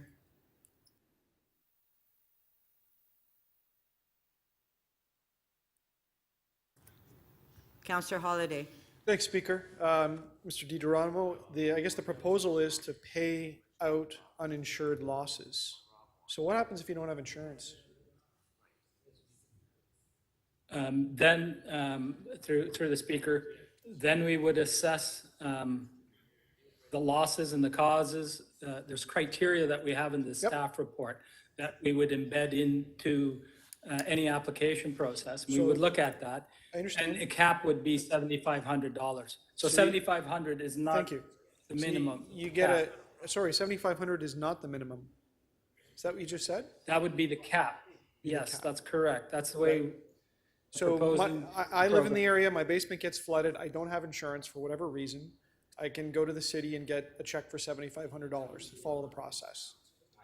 That's it in a If your nutshell. damages were greater than that, yes. If my damages were greater than that. And that could be all sorts of things that are uninsured, including contents and all that kind of stuff, right? This is a no-fault grant, right? That's correct. So we are putting eligibility criteria in I the understand. program. Thank you. How much of get your an budget is adjuster. this eating up? So our best estimate is we put forward that in the Rockcliffe area, Toronto if Water's budget. everybody made a claim, yes, it would be about $4 million if all of them were impacted. We do estimate then that. Is this out of the rate budget? Sorry. Yes, that's correct. It's coming out of the rate budget, the water rate budget. That's correct. Okay, and so you've got the cost laid out in this report. Now, what happens across the river in, let's say, the Westmount neighborhood that's in Ward 2? They get flooded out. They're on the same sewer system. What does the city tell them when they apply? So the eligible homes, what we're proposing with the option 3 is we could clearly identify those homes that would be eligible and we would document it. They'd be in the floodplain or hydraulically connected to those sewers coming out of that floodplain. So And if they're you not- live on a and- home that's, And they're not in if the they're area. not on that, they will not be eligible. So the answer They is would not be no, we get eligible. nothing. So is that fair? Correct. Do you think that's fair? But from the standpoint of our review, that was one of the issues that we did raise in the staff report about the equity issues, about creating a no-fault funding program from a rate budget. We do not use this as an insurance thing. This is meant to fix our infrastructure and to run the utility. So that's why, from an equity standpoint, we had addressed that in the staff report of getting other ratepayers to cover these uninsured losses or losses that aren't fully covered by insurance. So with the rec before council, the ratepayers in Ward 2 will pay, and they will get nothing. Is that correct? That was one of the equity issues that we raised. That's correct. The rest of the ratepayers cover that, any expenditures that go out of the program. So if we unlocked it across Toronto, how many millions of dollars would it cost? So if we did it citywide, you're looking at potentially tens of millions of dollars. This report only looked at refining it to the special policy areas, of which there are 10, and that cost is about $29 to $30 million. Would you believe me if I said that I've heard from constituents who are mad about this? Because they want it too for their homes? I'm You not, don't wouldn't be have to surprised. answer. I'm being a little bit facetious, but yeah, you did outline the equity issues in your report. Thank you. Thank you. Councillor Carroll, questions? So just a quick bit of history. The whole concept of the no-fault grant really comes from North York. I'm right about that, right? It existed at one time in a Correct. legacy city. Yes, that's correct. And did it come strictly out of water rates? I'm not sure of the original one because North York had a program prior to amalgamation, and I'm not sure where that was funded from. After amalgamation, there was one event where we did create a no-fault after the storm of 2005, and that came out of the water rate, but it was isolated to that just that storm event. Right, and substantially the funds to pay out at that time came from the reserve that was left from North York. I'm asking you trick questions, Mr. DiGeronimo, because I know the exact origins of that fund and all the rest of it. And I'll speak to those in my comments. But what it looks like you have endeavored to do here, I know that a great deal of work has gone into this between your staff, yourself, and the local councillor. So you have endeavored to set some parameters around this.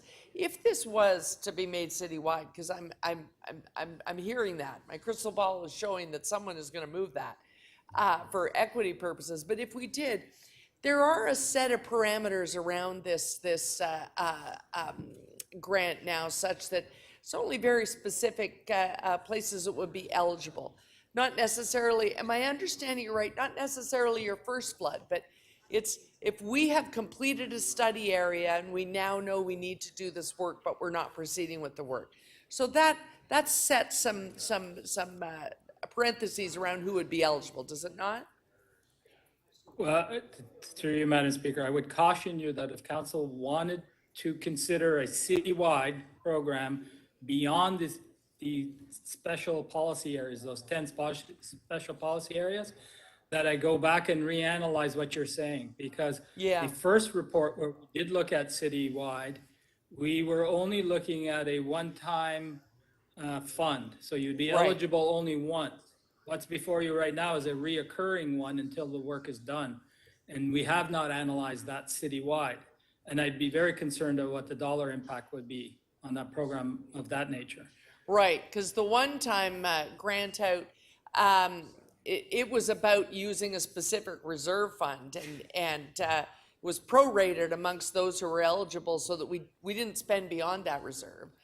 And it That's was a correct. one-time because that still left you encouraging the homeowner that we can't do this indefinitely and with every flood. So you've got to do the homeowner basement flooding work, the sump pump, the backflow valve, et cetera, et cetera. If you It only led to give the it once, creation you're of that still program. encouraging that, am I right?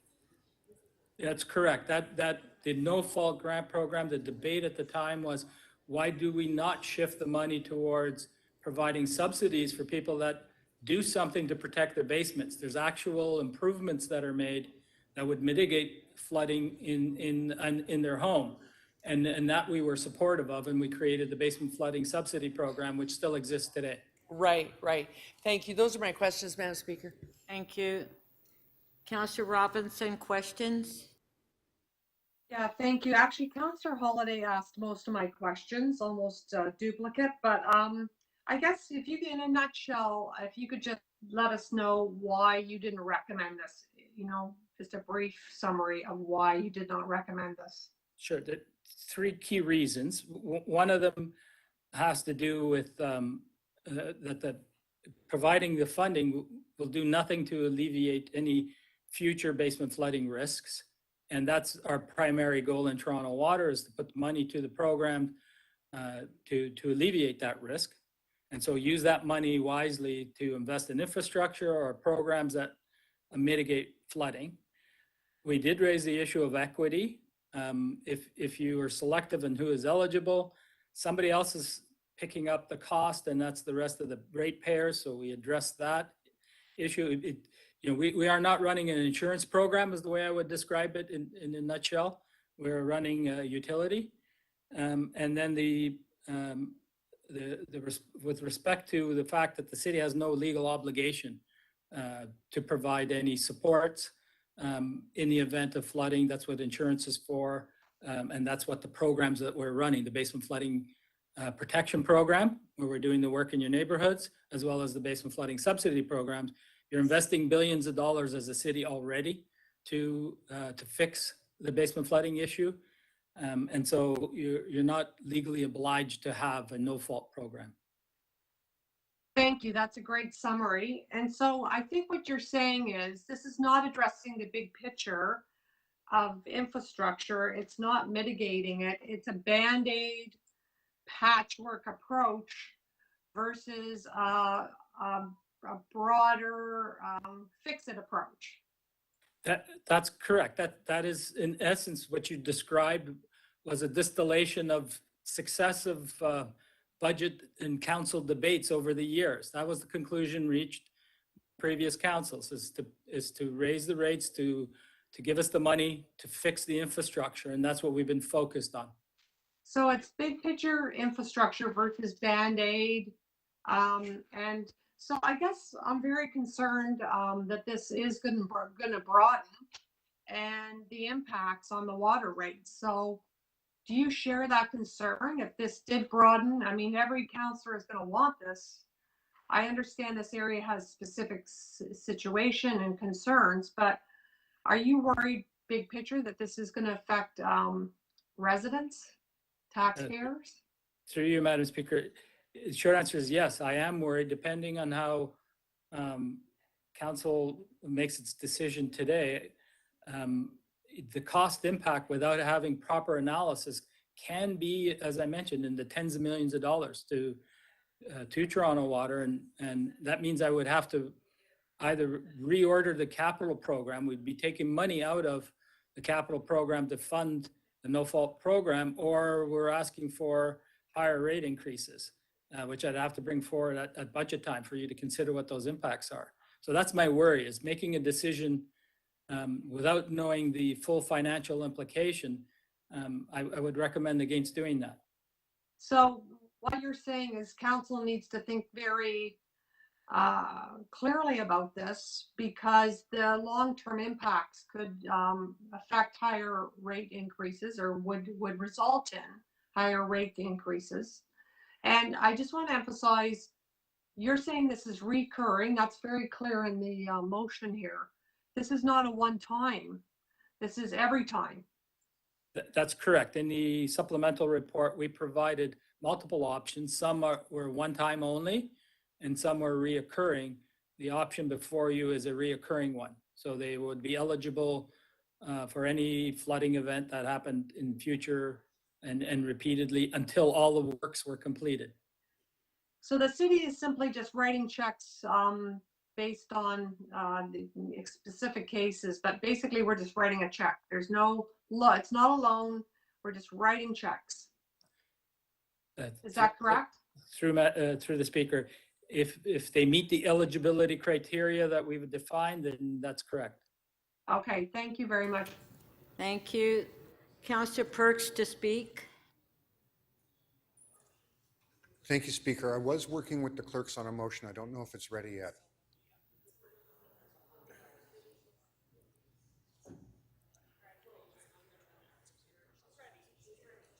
It's ready. Okay, if I could just have it up.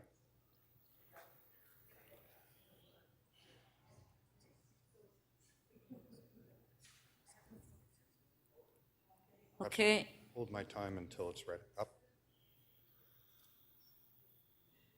Perhaps we could hold my time until it's ready. Oh, you're using that clock, not this one. Okay. Okay, there it's on the screen. Okay. So effectively, what I am moving is that we give the direction to the general manager to go and develop the program that Councillor Nunziata is recommending, but we make it available to any of the flooding areas that were described. Of course, as is the case with Councillor Nunziata's local motion, it still requires that the program come to the 23 water rate discussion so that we can make sure that it's affordable. And if we need to think about where to prioritize or to limit the program in the first few years, we can do all of that work then. So effectively, what my motion does is try to help out the residents that Councillor Nunziata is talking about, but to help everybody else who's in the same circumstance citywide. I just cannot see my way clear to saying to Torontonians, there's this terrible flooding problem, and we're going to do something about it only if you live in this one neighborhood. As we heard from the general manager, there are actually neighborhoods where the problem is just as severe, but there is no way we can do anything about it. Whereas in the Rockcliffe neighborhood, there's some engineering work we could do that will prevent the flooding. So all that's by way of saying is that there are people who are in even worse circumstances than the people in Rockcliffe. And our duty as members of this council is to treat people fairly and equally and to make sure that city-funded work is available to anybody who's eligible for the work, and gives us the opportunity when budget time rolls around to appropriately scope and time the program so that it's done fairly and equitably based on need, not based on the fact that your councillor happened to be the one to bring the motion. I don't think it's ever appropriate to say there are two classes of Torontonians, the ones who live in certain wards and the ones who do not. It's just a bad way to govern. So I'm going to move this. I should let you know if we're not doing the program citywide and instead my motion fails, I will have to vote no on the Rockcliffe motion because I cannot bring myself to say that some residents are more equal than other residents. And I just want to point out, this isn't about me trying to include residents of Ward Floor. None of the special policy areas are even in the ward that I represent. They're scattered across the city, but not in my ward. So this isn't me saying, oh, me too, me too. This is me saying we treat Torontonians equally and fairly, regardless of what part of the city they live in. If we achieve that principle, I can support going forward. If we don't achieve that principle, I'm going to have to vote no on all of it. Councillor Holliday, do you have a question?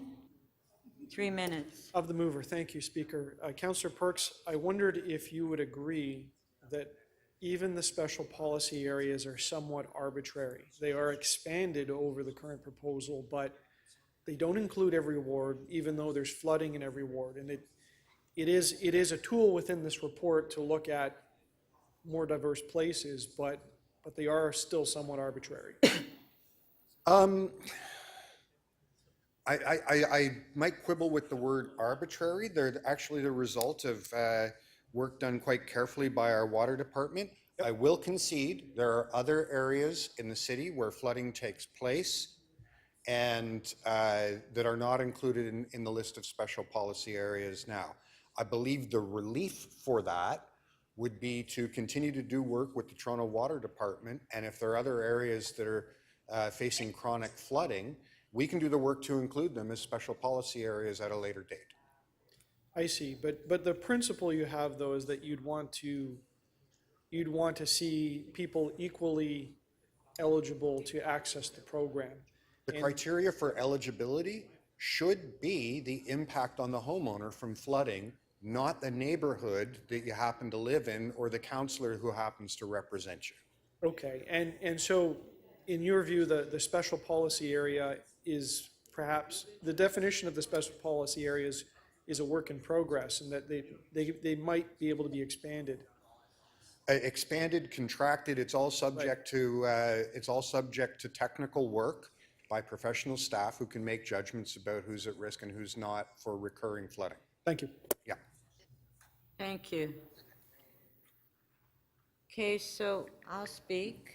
I'm asking members not to support for Councillor Perks' motion. As I mentioned earlier, I've been working with my community for years. And if other councillors had issues in their ward, why not bring it forward?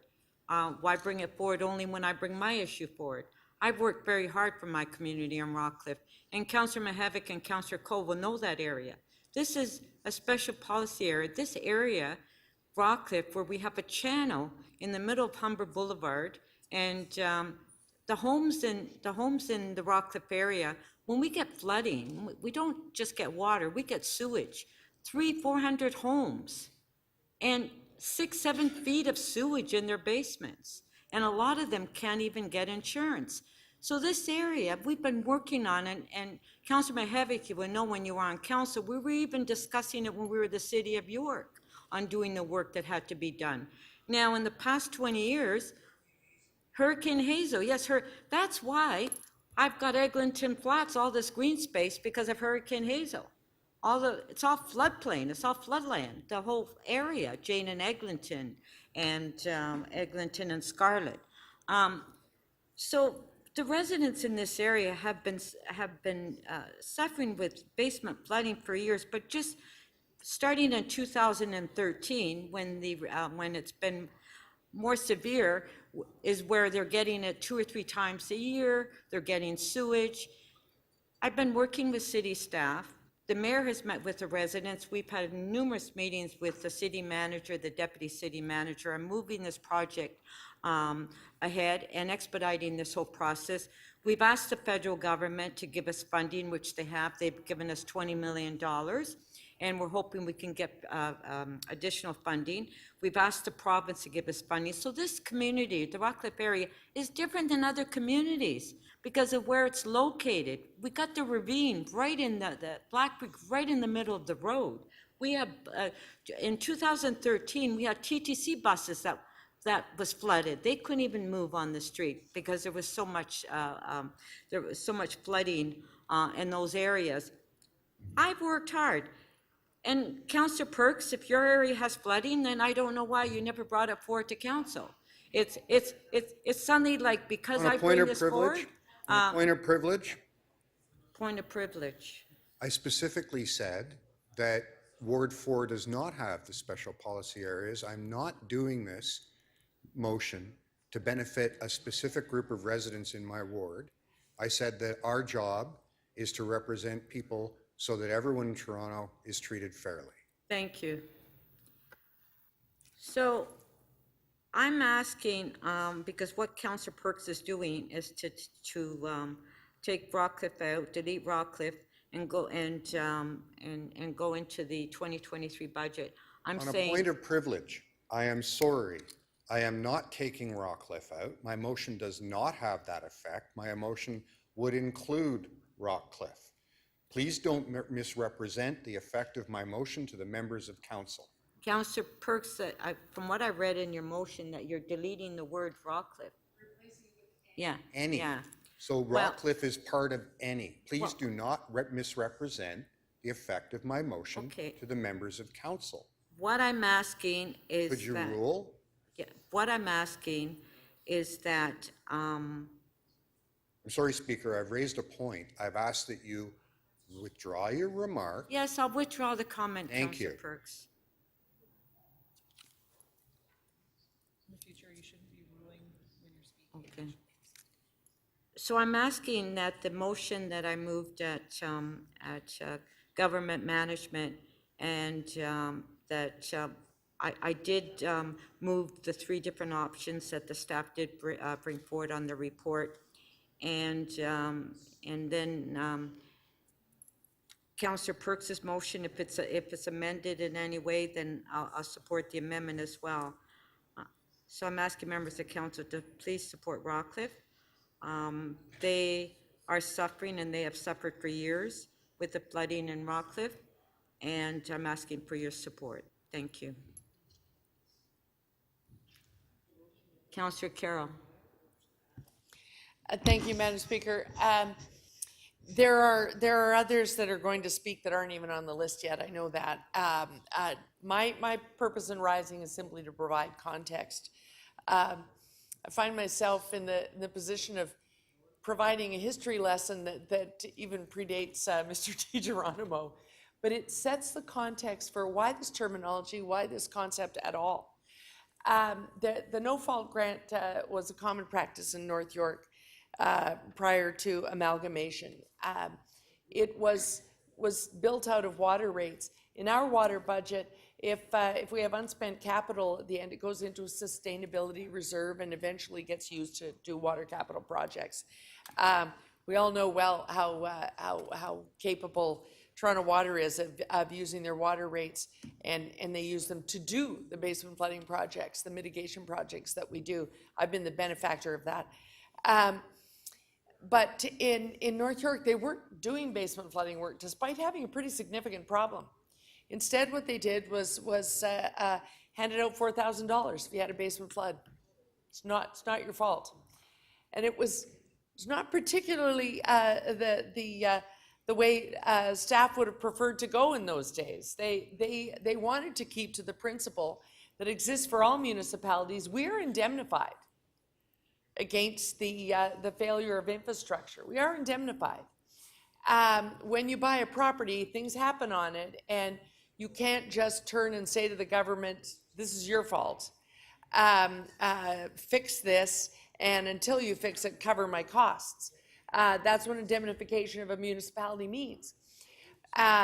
Which is why they came up with the wording. It was a political move to start having a no-fault grant. It was called no fault. It's neither our fault nor your fault. In the case of Rockcliffe, it's Hurricane Hazel's fault. Nobody's fault. So we want to call it a no-fault grant. But that's where the terminology originally came from, North York. Staff weren't crazy about it then. So the reserve that was created for it still existed at amalgamation. And the amalgamated council made a decision that they were not going to harmonize and make that one citywide. So the reserve just sat there for a while doing nothing until August 19th, 2005. And on that day, just a couple of weeks before Hurricane Katrina in New Orleans, we had one of our own, complete mess. 2,000 homes in my area, a couple of hundred in Councillor Thompson's, I think 1,000 in Councillor Billion, 700 in Councillor Shiner's. Terrible, terrible storm event. And that reserve was still sitting there. And it was determined at that time, we would gather the data, people were given 90 days to report, they accumulated the data, and on a prorated basis, they spent that reserve. They simply prorated it across the affected households, spent it. What is far more important was that was the beginning of what Mr. DiGeronimo now does, the basement flooding mitigation program. It is a world leader. It is very much respected. In the years leading after that, I only had to get off the plane in FCM City and people would say, what's that thing? What is this basement flooding mitigation program? How do you do it? How is that? Well, how we did it was with the help of homeowners. We for 9 years in a row, raised our water rates by 9%, 9 over 9, and created the funds to be able to do the work to fix a flooding program. Rather than just keep handing out cash, people would much rather not have the flood in the first place. And so we endeavored to begin to fix those things. It's climate change adaptation. It's fixing any failure of the infrastructure that exists from history. It gets the job done. And then the homeowner gets what they really want, which is not to have sewage in their basement.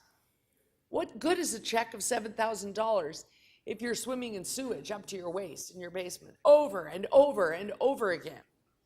What we should be doing is getting the work done to make sure that this isn't happening in the councillor's area.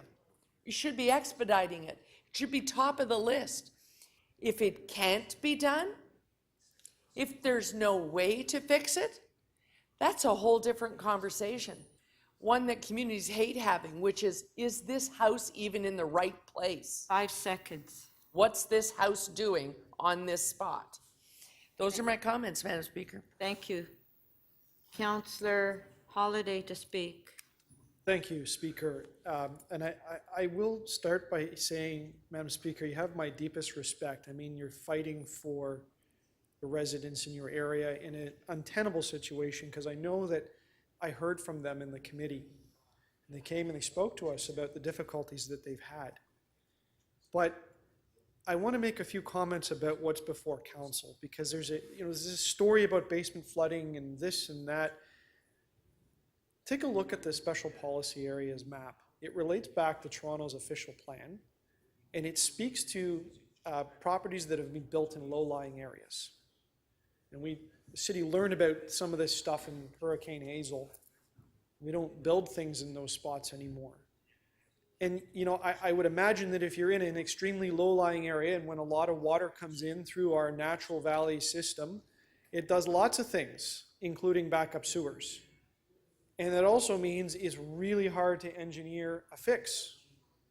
So the proposal before us today, and if you read the fine print in the report, it goes beyond backed up sewers. And it even makes the comment that sometimes places flood and it has nothing to do with the sewer system. I'd put to you it has to do with being low on an elevation in the city of Toronto near a natural water course. And so if we begin a program where we're going to cut a check to a homeowner every time there is a flash flood in the city of Toronto, regardless of how well or not we've maintained our sewer system, I don't know how we could possibly sustain that. Next, it'll be a reassessment of the dollar value. It'll be a reassessment of the criteria in which areas. But the special policy map that's alluded to in the report is not Toronto Waters, it's Toronto Planning's.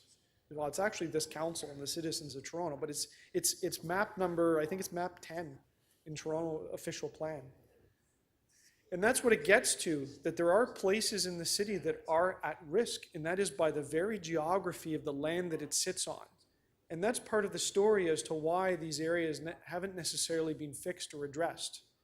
So, I've heard from some really upset constituents about this proposal before council, and I have to tell them, I'm sorry, like it has nothing to do with you other than you will need to pay a bill. And, their response was, well, here's a photo of a canoe on our street and water up to someone's waist. But this doesn't apply to them. So it's really hard for me to support it. And even though I really respect the work of Councillor Nunziata and what she's trying to do to help people, but I have to be careful about what it is that I'm supporting as the role of municipal government.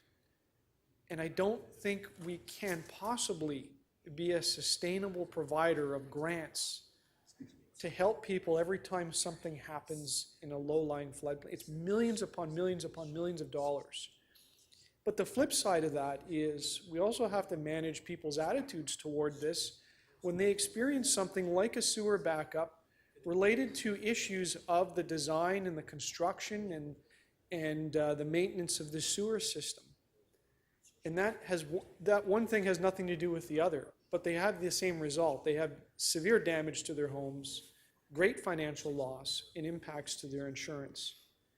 So I understand the issue, and I respect all of the difficulty that people have gone through, but I can't support this. And at the end of the day, I got lots of sewer backups and damage in the neighborhood that I live in and the community that I represent in Ward 2. We don't have a special policy area. The land isn't going to sink or rise. So I don't see a special policy area being added, but I do see all of the people in the ward that will continue to experience flooding as they work their way through the basement flooding protection projects, but are going to have to pay the bill for other parts of the city. And I just can't support that because it's not fair. Thank you. Thank you. Okay, so that's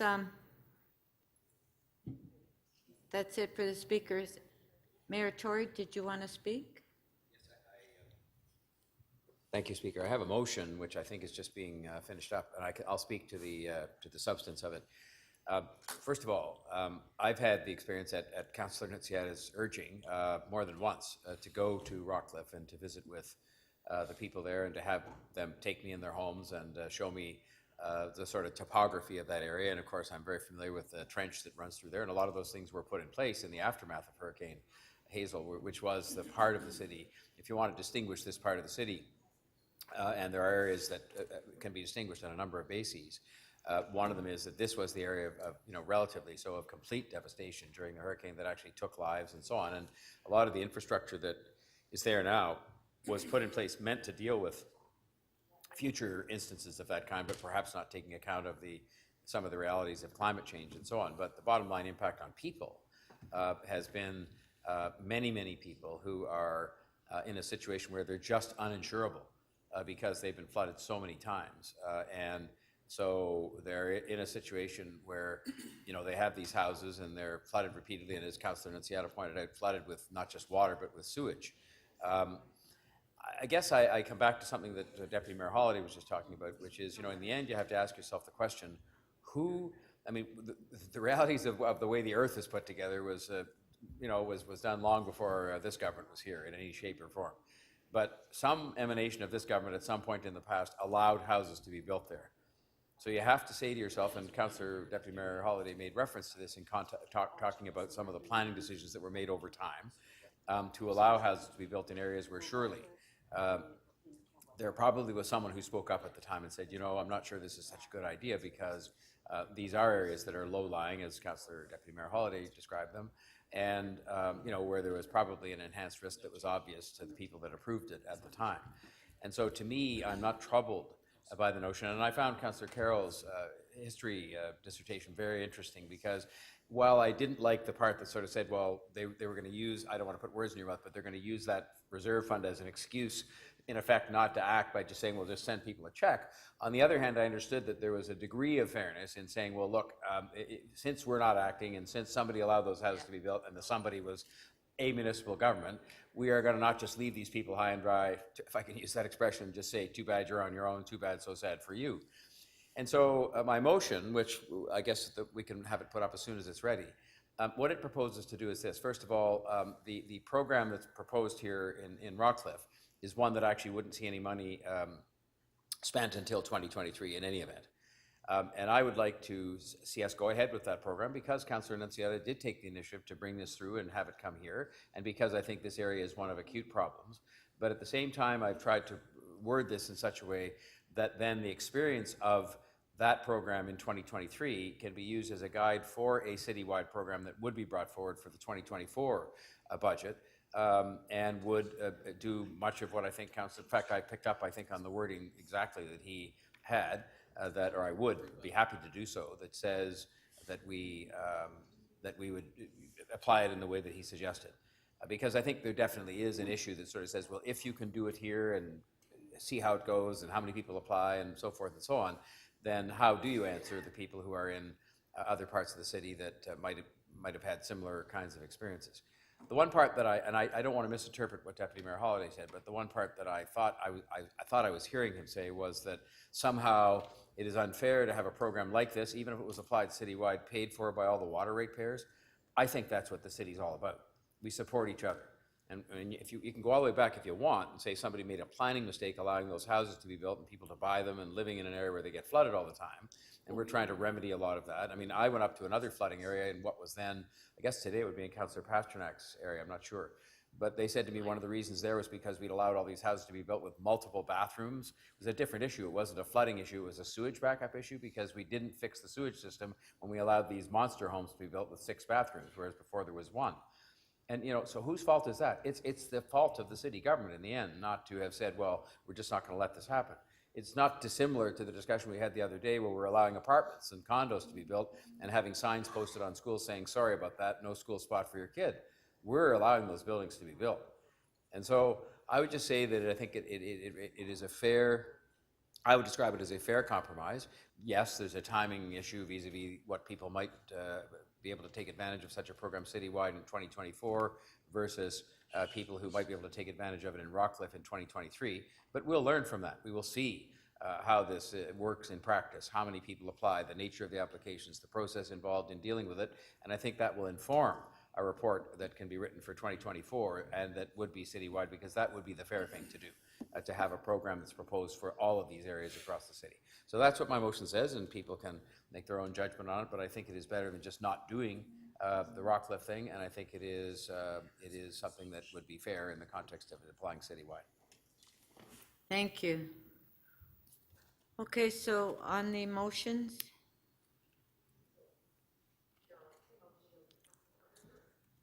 okay, Councillor Perks' motion first. We have a recorded, Madam Chair. Madam Recorded Speaker. vote. Recorded vote.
Deputy Mayor Minnan-Wong, if you are present and voting, can you please turn your camera on?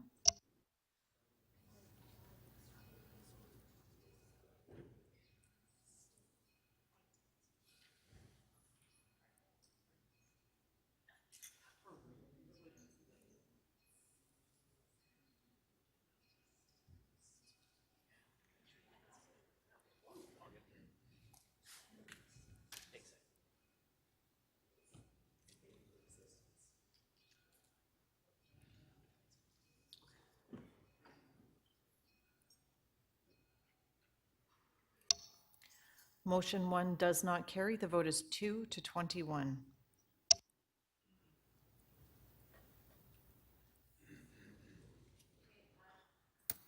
Motion by Mayor Tory. Do we want a recorded vote? No, on favor? Pardon? Recorded vote.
I'm good, yeah. Thank you. I was being distracted by myself.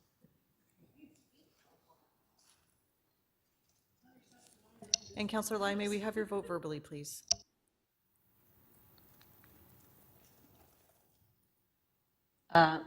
This is the mayor's motion. I think I submitted my vote.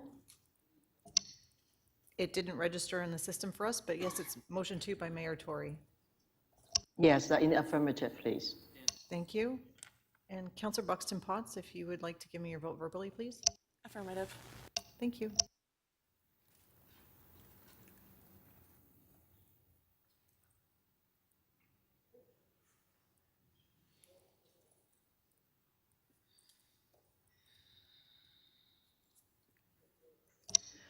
The motion carried. The vote is 18-5.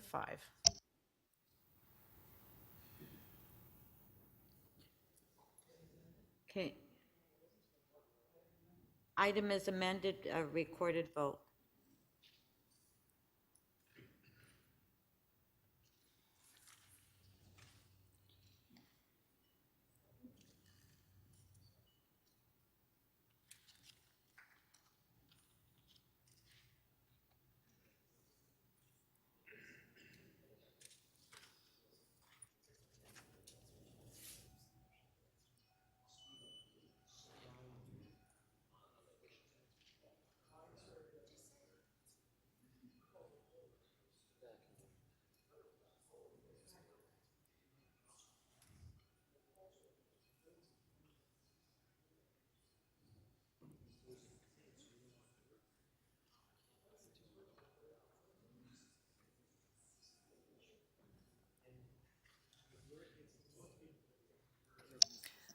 Councillor Bailao and Councillor Cole, please.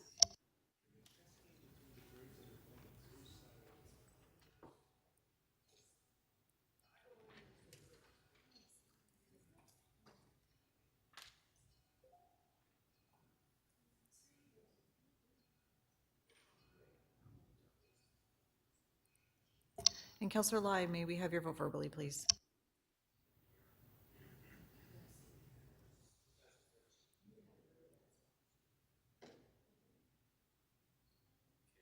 Sorry, did you get it? I just click on it. Yes, Councillor, it did appear. Thank you. Thank you.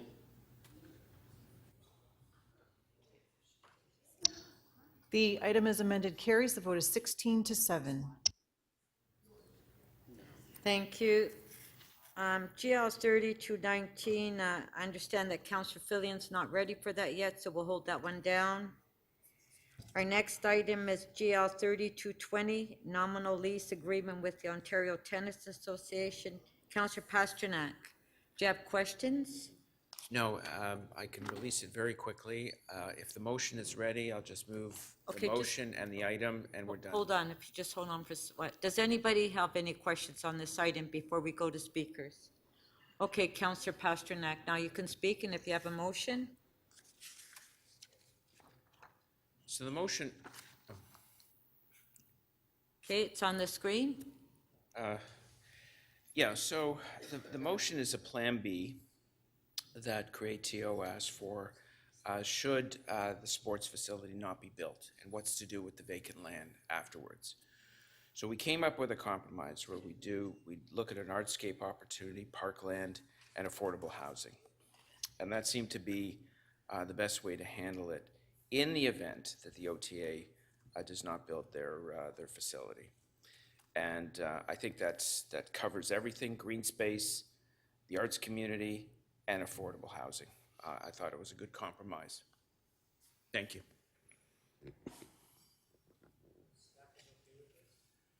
Okay, we have the amendment on the screen. On favor? Carried. Item is amended. On favor? Carried. Thank you. Our next item is Infrastructure and Environment Committee, IE 3111, 2022 Mid-Humber Gap Municipal Class Environmental Assessment. Councillor Holliday held the item down. Councillor Holliday, do you have questions? Pardon? Okay, does anybody have any questions? Okay, Councillor Holiday to speak, you held the item down. Pardon? Oh, question. Councillor McKelvey, question. Thank you, Madam Speaker. Just quickly to city staff, can you just explain the engagement process that has taken place for this?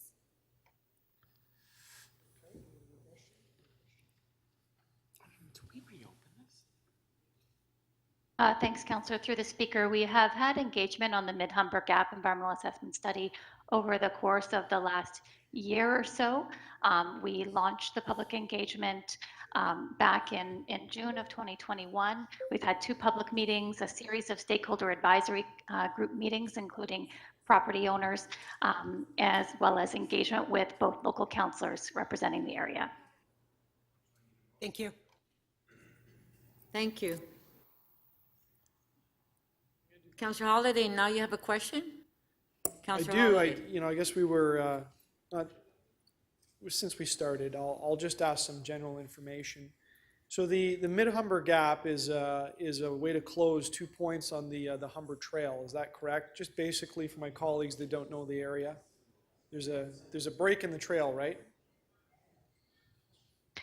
That's correct. There's currently an 800-meter gap in the Humber Trail along the ravine. Okay, and so the proposal, the alignment before council proposes that a bridge would cross over the river, and then a trail would be built along the banks of the river along a golf course, and then another bridge would go back over the river to the other side and connect with the trail through some new trails there. Is that just roughly what it is? Through the Speaker, yes, that's correct, Councillor. The environmental assessment process undertook a review of about 6 options for alignment, and ultimately that's the recommended alignment. Okay. So the golf course side, is that on private property?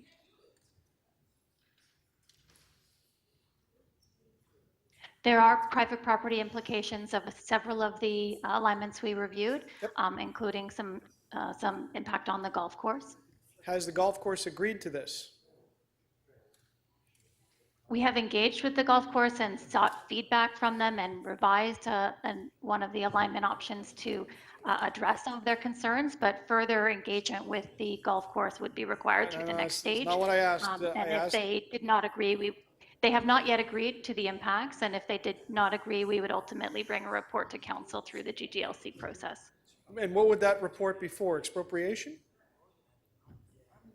If we were not able to come to an agreement on property acquisition, we would propose expropriation. You would propose expropriation. In addition to the property, is there any structures or elements being proposed on the golf course lands? Delete and replace with this. So I think, just to make it easier, there's a fence and a covered portion of the trail and a boardwalk being proposed on the golf course. Is that right? Yes, that's correct. On the west bank of the Humber River, we would need to go through a further detailed design process with input from the landowners to get to have a final design of what that would look like. And is there impacts to the golf course itself? Like is the structure, the covered area, the boardwalk, like right next to one of the greens? There would be some impacts on the golf course. We would propose to compensate the golf course for those impacts in order to redesign some elements of particular holes and greens. But we are looking to minimize impacts through the detailed design process, and we need to have council endorsement of a general alignment before we can get to the next stage of design to do that and work closely with them to do that. How long has the golf course been there?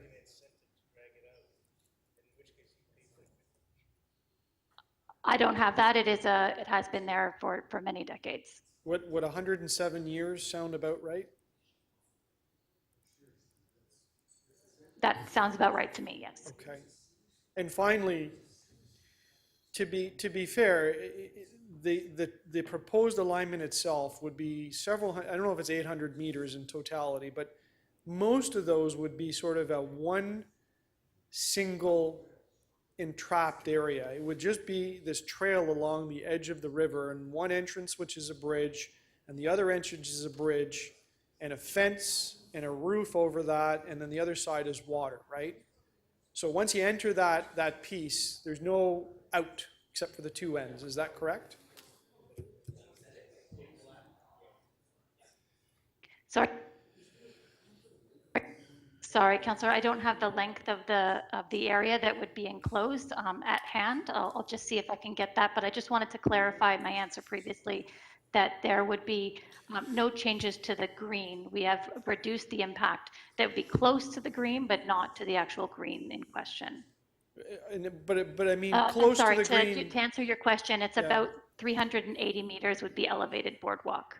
And then how much of it is on the golf course lands? How many meters? And if you can just clarify, if you're not changing the green, how close are you in terms of meters to a green? That was your last question. I don't have how many meters from the green. Is one of my team available to step in on that? Okay, thank you. 452. 450. Okay, do you have another question? Yeah, how many meters is on the golf course lands of the whole trail?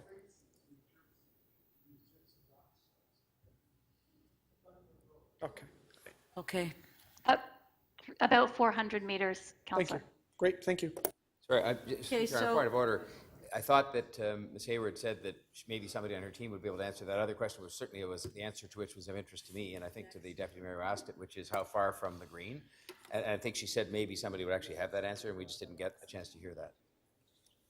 I don't know if it's that maybe nobody knew or they couldn't speak up, but I just wanted to see if there was somebody who could answer that. Is the staff still there? Hey, Jacqueline? Speaker, I'm just checking if my team can provide that number for me. One moment.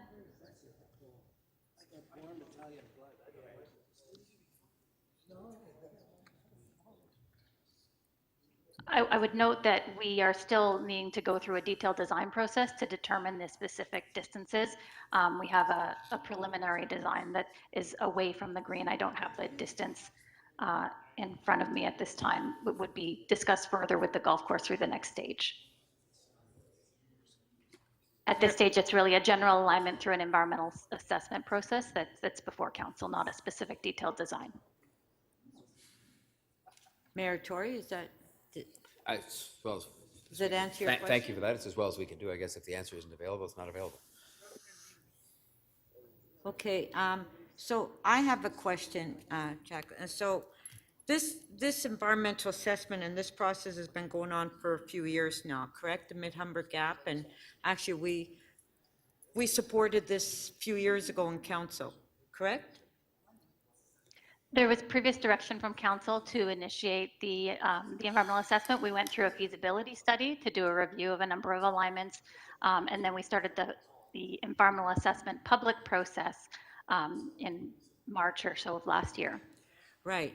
Now, with all the community consultation meetings, now this is in my ward, and the golf course is in the former Councillor Ford's ward. We had a number of community meetings, which the golf course was invited to as well, and we've been trying to work with them and trying to support them on any of the issues that they have, correct? Yes, that's correct. Now, the former Councillor Ford, he indicated, even though it was his ward, he indicated that he supports, that he did support the recommendation and the community that attended the community consultation meetings, and he supported the project, correct? We did have ongoing engagement with Right. Councillor Ford's office, and his office was certainly supportive of the project. We heard from the broad community that the favored alignment was the one that maintained trail users in the valley rather than going out onto the roadway. So the local councillors supported it. Okay, thank you. Councillor Holliday to speak.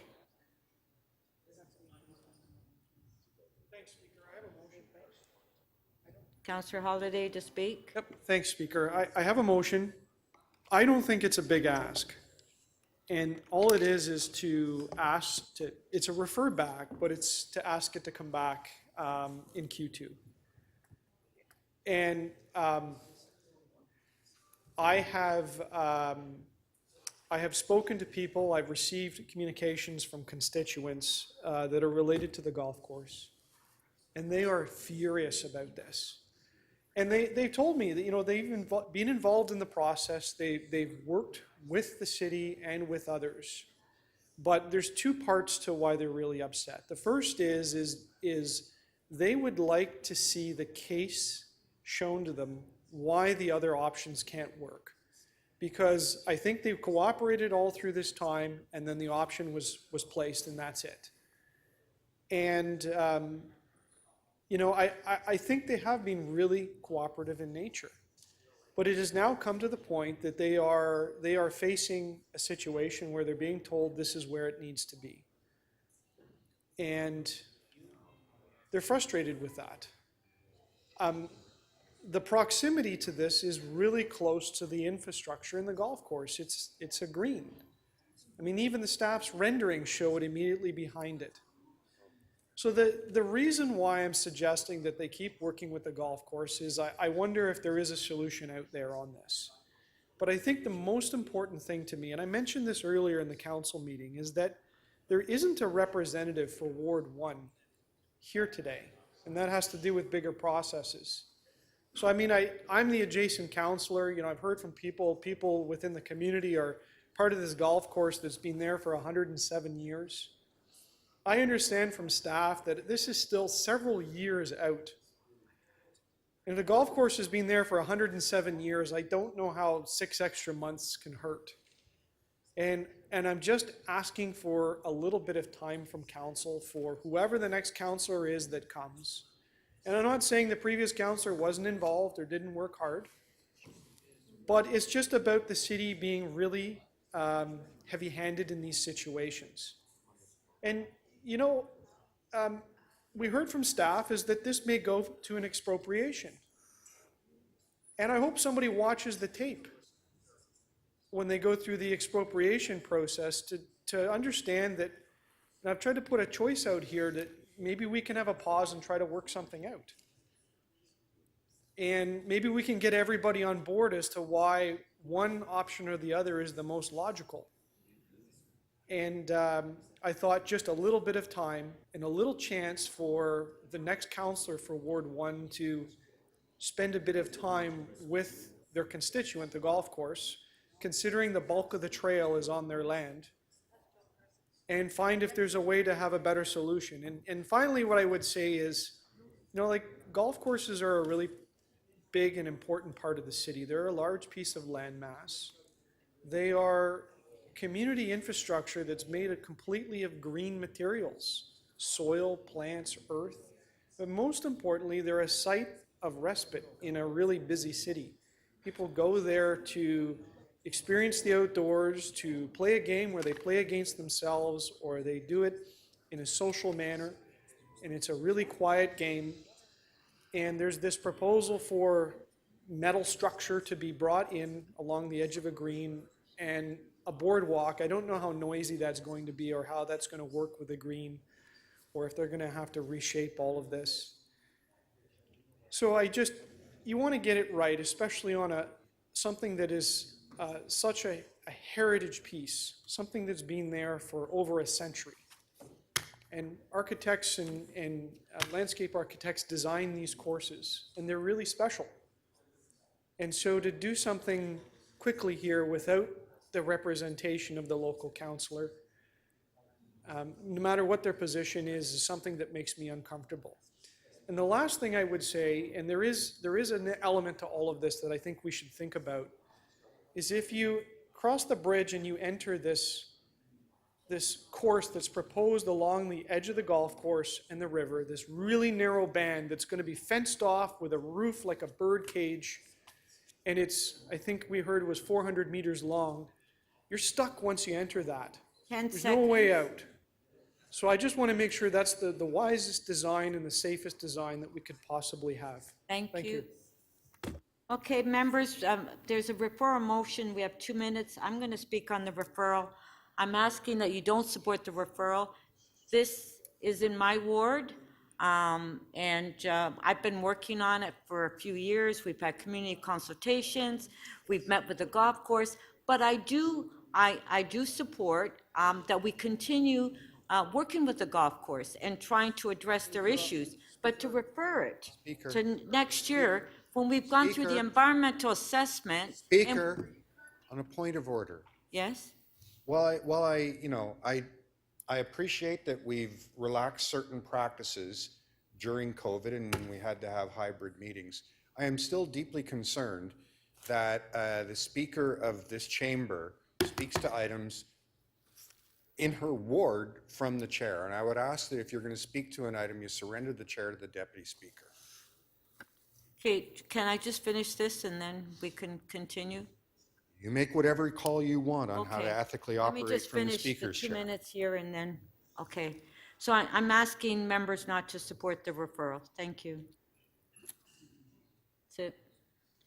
On the referral motion, recorded vote.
Counselor Cole, may I have your vote verbally, please?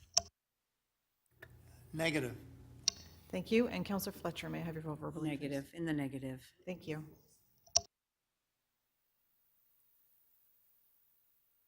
Oh, sorry. Counselor Pertza, may I have your vote verbally, please? No. What are we doing? No, you may not. Mother, may I? In the negative. Thank you. And Counselor Mantis, I'll Madam take your Clerk, vote. I'm also in the negative. Thank you.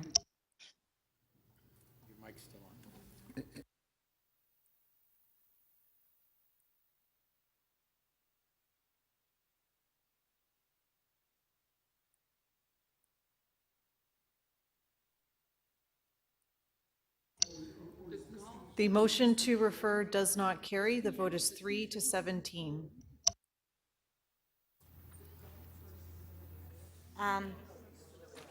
So Counselor McKelvey, I believe that you wanted to. Yes, I have a motion. Okay, Counselor McKelvey has a motion. I have a motion which is that City Council requests the TRCA and the General Manager, Transportation Services, and PFNR to continue discussions with local stakeholders as part of detailed design. This is what regularly happens following an environmental assessment. I also want to thank all the staff and the local councillor, Francis Nunziata, who has been working on this project. This will be part of a truly transformational trail project we are trying to build in the west end of the city, a 65-kilometer loop trail that will take you from the Don Valley all the way out to the west end of the city and back around. This is an important part of the ravine strategy. That coupled with the Meadoway Trail, which will connect from the Don Valley out to the east end. Collectively, when you add that up, that's 16 kilometers there. We are aiming to have an 81-kilometer new trail network in the city of Toronto. That is very much a good thing. But of course, there is always room for continued discussions with the local stakeholders. That is something that I know the staff are very committed to doing, but this just formalizes that a little bit more. Thank you. Okay, thank you, Councillor McKelvey. So on Councillor McKelvey's, Mayor Tory. Yeah, I'd just like to say a brief word on this because I was talking to Councillor McKelvey about this, and I listened to the deputy mayor, and I understand how people, whether they be members of a golf club or neighboring property owners, but you know, I believe that if people of goodwill want to get in the room, this is a huge, important project for the city, this loop, and I think it could be a historic thing in the context of bringing the city together recreationally, for cycling infrastructure. You could list 100 reasons. But I also understand that any group of homeowners, golf club members, doesn't matter who it is, they're going to be impacted upon by this. And so I sort of said, if you were making the decision other than in the circumstance that we're in with all these rules and regulations and assessments and expropriations potential, that you'd just say, go in a room for 30 days and sort it out. And I'm convinced, even having been shown the diagrams by Deputy Mayor Holliday, that there is a way in which you can make this design and the implementation of this even better, at the same time reflecting the broader public interest that is to be served here by what I think is going to be a truly historic project in the city when it's done. And you just can't build these things with gaps in them. I mean, that's the unfortunate part of it. So I just commend Councillor McKelvey's motion to you, and I think it will at least give an opportunity to address some of the concerns that were represented here by the Deputy Mayor without causing the program to be delayed another year by further consultation and reports. Thank you. So on the amendment by Councillor McKelvey, on favor, show of hands carried. Item is amended. On favor, recorded vote, sorry, recorded vote.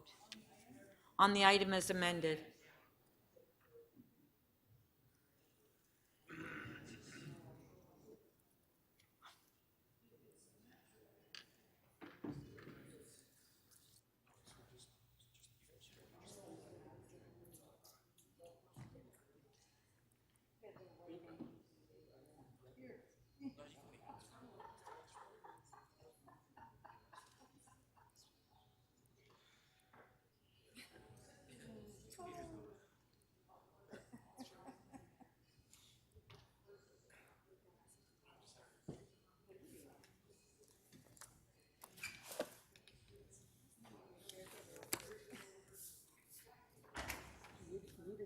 Your vote on that fifth on the house. Needed your vote, that's what it is.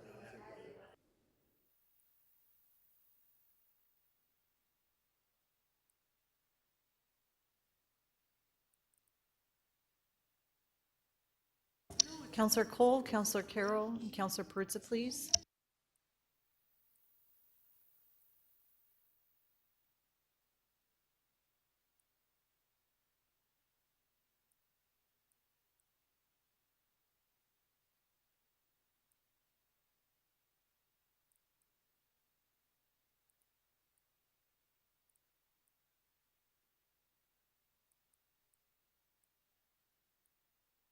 Councillor Robinson, if you're present and voting, can you please turn your camera on for us? Thank you.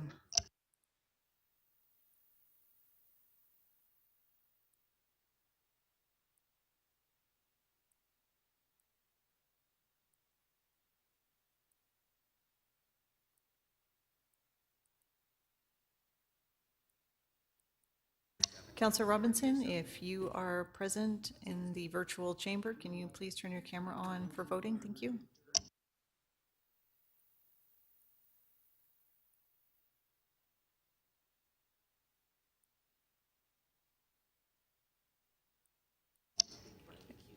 Councillor Fletcher, may I have your vote verbally, please? In the affirmative. Thank you. And Councillor Perruzza, may I have your vote verbally, please?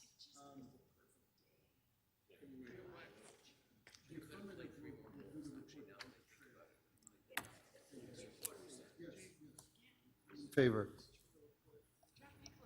Yeah.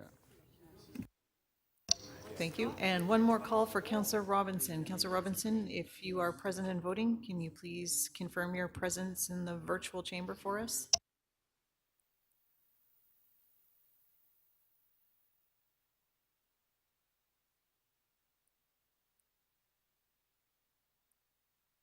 Madam Speaker, as I cannot see or hear Councillor Robinson, I'm going to remove her vote.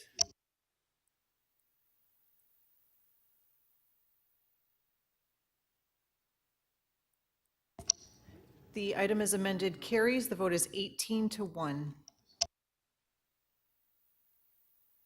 We're recessed to 1:30. Thank you.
Okay, members, this meeting is now resumed. Members, before we begin our timed items, AU 13.5 and AU 13.6, I will ask for the release of member holds. No? All right, so I've also reviewed an urgent, Councilor Mahevik. Yeah, yeah. I understand from Councillor Holliday that he is okay with the release of MM 111. Okay. Oh, yes, that's it. So MM 47-111, you're releasing, Councilor Mahevik? Yes. Okay. On favor, carried. Thank you. So I also, Councilor Fillion? I think I have 4 to release from North York Community Council, if they're ready.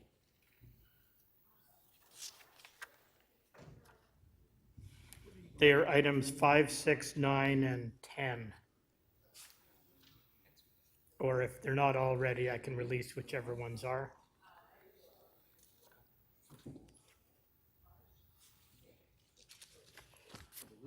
Okay, which one, Councilor Fillion?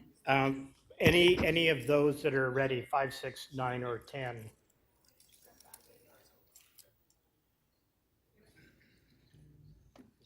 Do we have them? Yes, we do. Okay. Councilor Mahevik has declared interest on number 5. Okay, Councilor Mahevik, you've declared an interest on number 5. I understand 5, 6, and 9 are ready, so if, Okay, so, Councilor Fillion, on number 5, so you have your amendment for number 5, it's on the screen? yes, done with staff. Okay, so on the amendment by Councilor Fillion, on favor, show of hand, oh no, we need a recorded vote, because Councilor Mahevik has an interest. Recorded vote.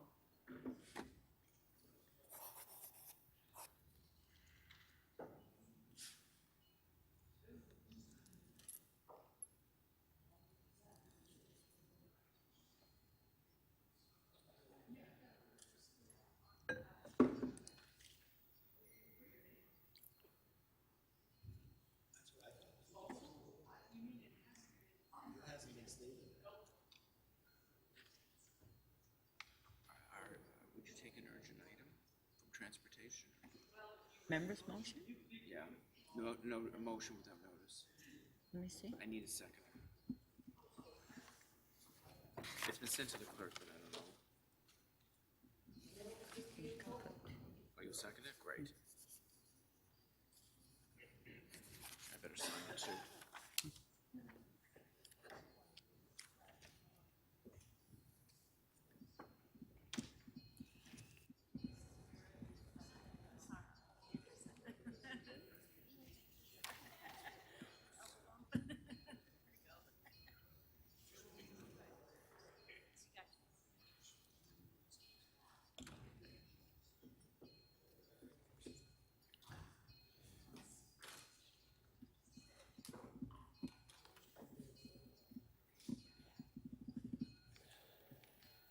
Councilor Ainsley, are you able to vote using the system?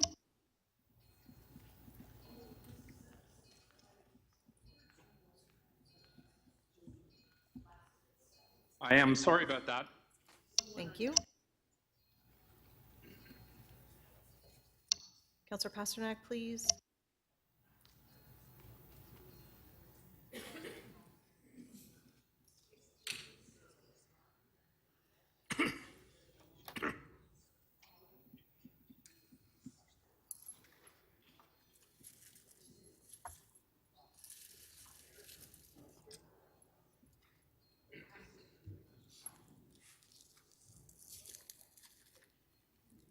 Councilor Bailao, may I have your vote verbally, please?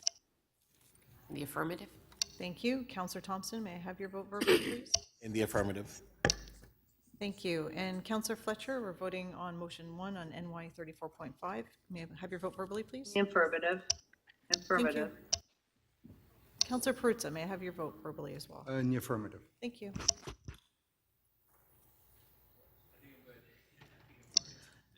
Motion 1 carries unanimously, 23 in favor.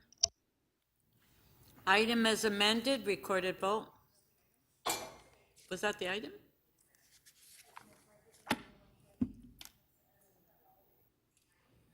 Okay, item as amended, recorded vote.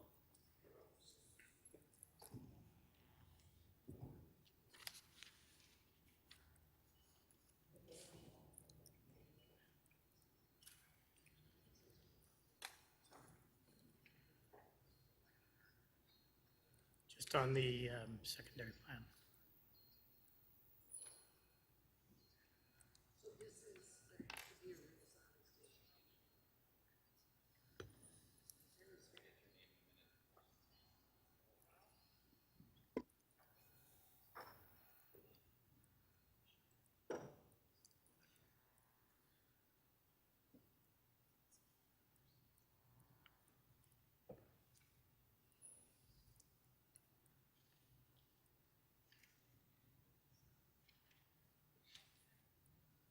Councillor Perks and Councillor McKelvey, please.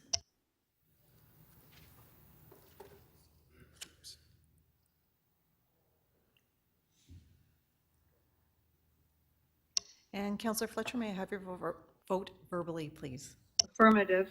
Thank you. The item as amended carries unanimously, 23 in favor.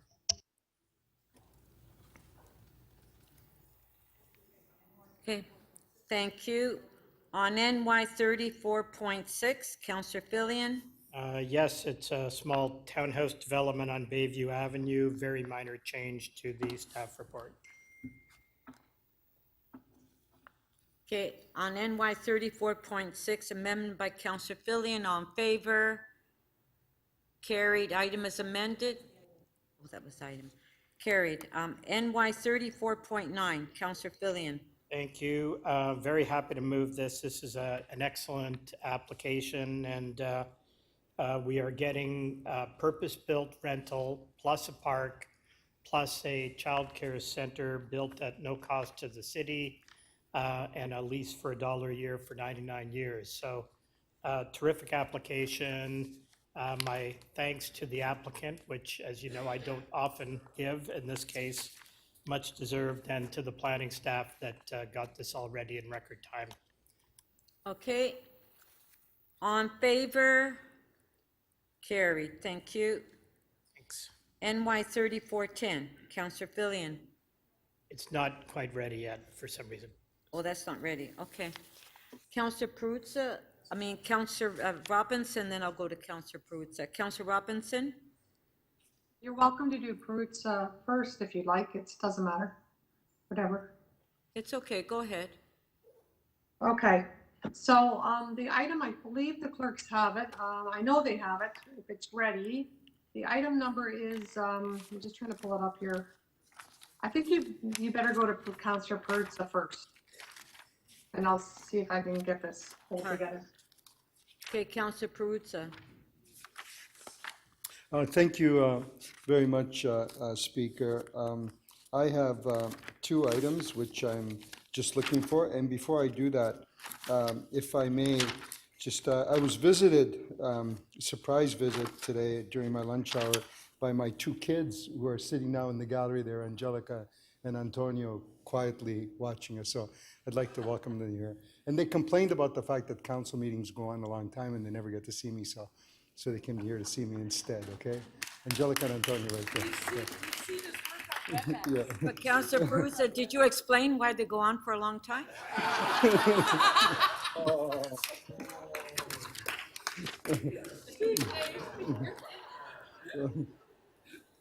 Okay, go ahead, Councillor Perruzza. I'll have that. Councillor Perruzza, we've seen your son's work on WebEx. We know you well. I'll have that extended conversation with them a little later and explain that to them. So, Speaker, the first one I want to release is it's CC. It's the delegated authority. You know, I didn't want to put you guys through the grief all over again on this report. So I get it. I died on this hill yesterday, and I'm not going to go and die on the same hill again. I think it's called CC 47.4. Right. It's the delegation authority for the remainder of the 2018-22 council term. Happy to release that and move. Okay? I don't have to move it because it's been moved already, right? Yes. So CC 47.4, Councillor Pruitz is releasing. All in favor, carried. Now, you do have a couple of Tobaco. I do, Madam Chair, but on one of, and I'm happy to release one of them, because I have an amendment. I've spoken to the real estate staff, and they're okay with it. I would like to move it to, I don't know if the clerks have the motion to defer it? Is it, it's the permanent, yeah, the portion of Adele Avenue, that's right, 33.30. Yeah, they do have a motion. It's just a city council referred the item back to not at Etobicoke, York. I thought it was going to be the first council meeting in City of Toronto Council meeting. Okay, Etobicoke, York, sorry. The first, refer the matter back to the Etobicoke, York Community Council for further consideration. Its first regular scheduled meeting on October 20, scheduled meeting in 2023. Okay, on the motion by Councillor Pruitz, all in favor, carried. What about the other one in your ward for Troy York? You're not ready for that? I do have an amendment coming for that. I don't believe legal has it. The clerk hasn't gotten it yet, right? No. Okay. Okay, so legal So we'll hasn't hold worked that that out. down. Thank you so much, Speaker. I'll thank continue to hold that. Councillor Robinson, are you ready yet? No? Okay, Councillor Thompson. Yeah, Oh. no, I can do it. I can do it if you want me to do it now, I can do it. I would like to say a few words, Madam Speaker, on this item. Okay, what item is it? It is, just trying to figure that out. It is, just pulling it up, NY 34.3. And I'm afraid I don't know the title. NY 34.3. It's, yes, 70 and 80 Wicksteed Avenue. Yes, perfect, Okay. thank you. It has several, the reason I'm confused, Madam Speaker, is it has several nicknames, including Lake Leaside, which Leasiders joke about it actually being Yeah. on Google Maps. Okay, hold on, This Count. site- Hold on. Do you have a Oh, I need motion? my Because it's here without recommendation. I do have a, yes, and I'm Can recommending. you present your motion, please? Okay, there it's on the screen. Yes, the Okay, clerks have it. So there it is. okay. So just quickly, Lake Leaside has been a real problem in Leaside, quite dangerous, quite a safety issue. And I would hate to think if we tallied up the cost of bylaw officers visiting the Smart Center site that sat there like an Olympic-sized pool, no matter what season it was, with ducks floating in it, totally just reckless. And now it's going to be filled with a building. So I'm very happy to report after a long years of this being Lake Leaside, it will actually be a welcome development for the neighborhood. But I have to say, it's unfortunate how much time, and that's where development charges should go up, not down, is the amount of time that city staff spent on this application from various divisions, trying to get them to deal with that lake, which was incredibly dangerous and unsafe. But I've got these motions before us, and one of them is about the green standards tiers. I just think we are all collectively responsible for pushing developers to get higher in the tiers 1 to 4. And as we've heard, they're not. And so what developers say to us is, well, nobody else is getting up there to tier 3 or 4, barely tier 2. So why should we? So I've got a motion today to address that and to try to push all developers, but specifically this developer, to do better. There's a large surface parking lot as part of this development, so that makes it challenging. I understand that, but I've got a motion before council to ask them to work with staff on seeing what other practices we can bring into play to do better on the front of the green standard. Thank you very much. Thank you. On the motion by Councillor Robinson, all in favor? Carried. Councillor Thompson. Yes, thank you very much, Speaker. Speaker, I'm going to ask that we reopen an item, which is SC 33.5. The reason for that is that there's a supplementary report that wasn't adopted, and I'd like to move that we adopt the supplementary report. So with the reopening, that would allow us to do that. Okay, a motion by Councillor Thompson to reopen SC 33.5. All in favor? Carried. So would you like to move the supplementary report? Yes, Speaker. I guess you have the motion on the screen. It's coming up. Yeah, so just move this item, which is SC 33.5A. And just to simply thank the staff, thank everyone who's been involved with this particular application.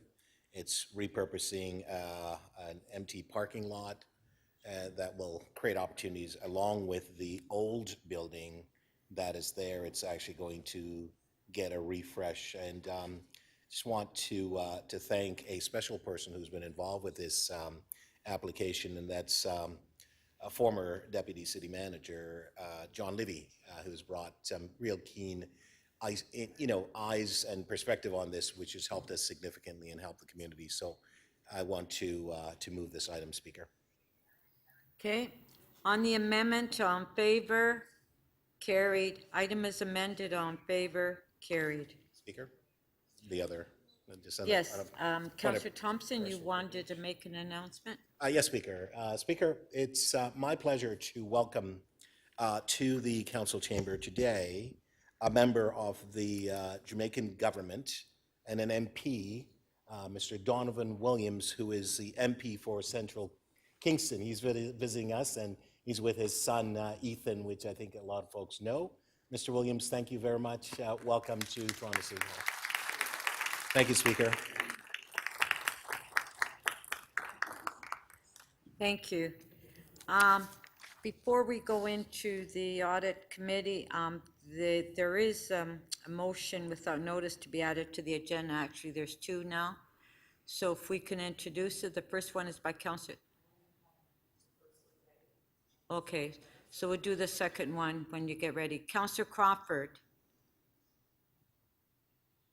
Yeah, thank you, Madam Speaker. This has to do with Section 37 funding to an application that is presently at OLT, hence the urgency of getting this matter dealt with quickly. Favor? Carried.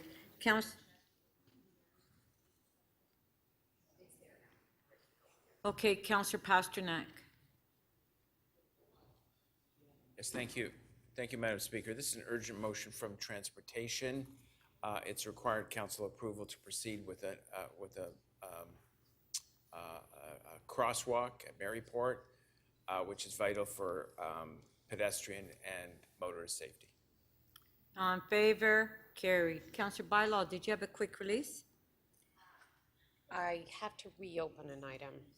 The staff corrected some language and I have to reopen to move what they've asked. So item TE 3418, if I could have it reopened and then amended. Does the staff have your motion? I believe they do. Yeah. OT 34.18, Councillor Bylaw would like to reopen. On favor? Carried. And do you have a motion?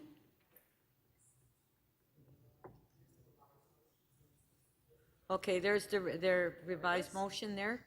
Councillor Bylaw? Yep. Okay. Motion. On favor? Carried. Item is amended. On favor? Carried. Thank you. Okay, so we will now go to AU 13.5 and AU 13.6, which we're going to debate or deal with together. So if members of council have any questions on AU 13.5 or 13.6, if you can please put your name on the list. Councillor Perks, questions? Thank you. Just let the auditor get in place. Reset your time. Smashing things.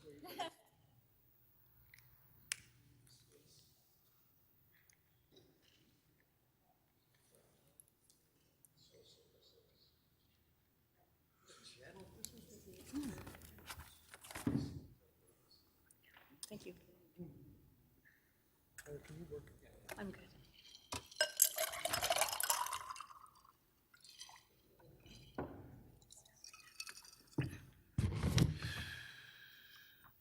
Yeah, that's fine.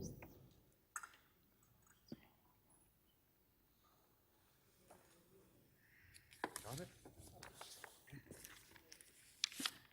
Okay, are we ready? I'm ready, yeah. All the staff are here?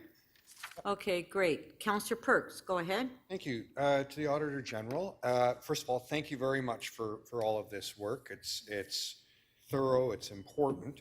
I wanted to ask about one specific area, which is the 911 work that you did.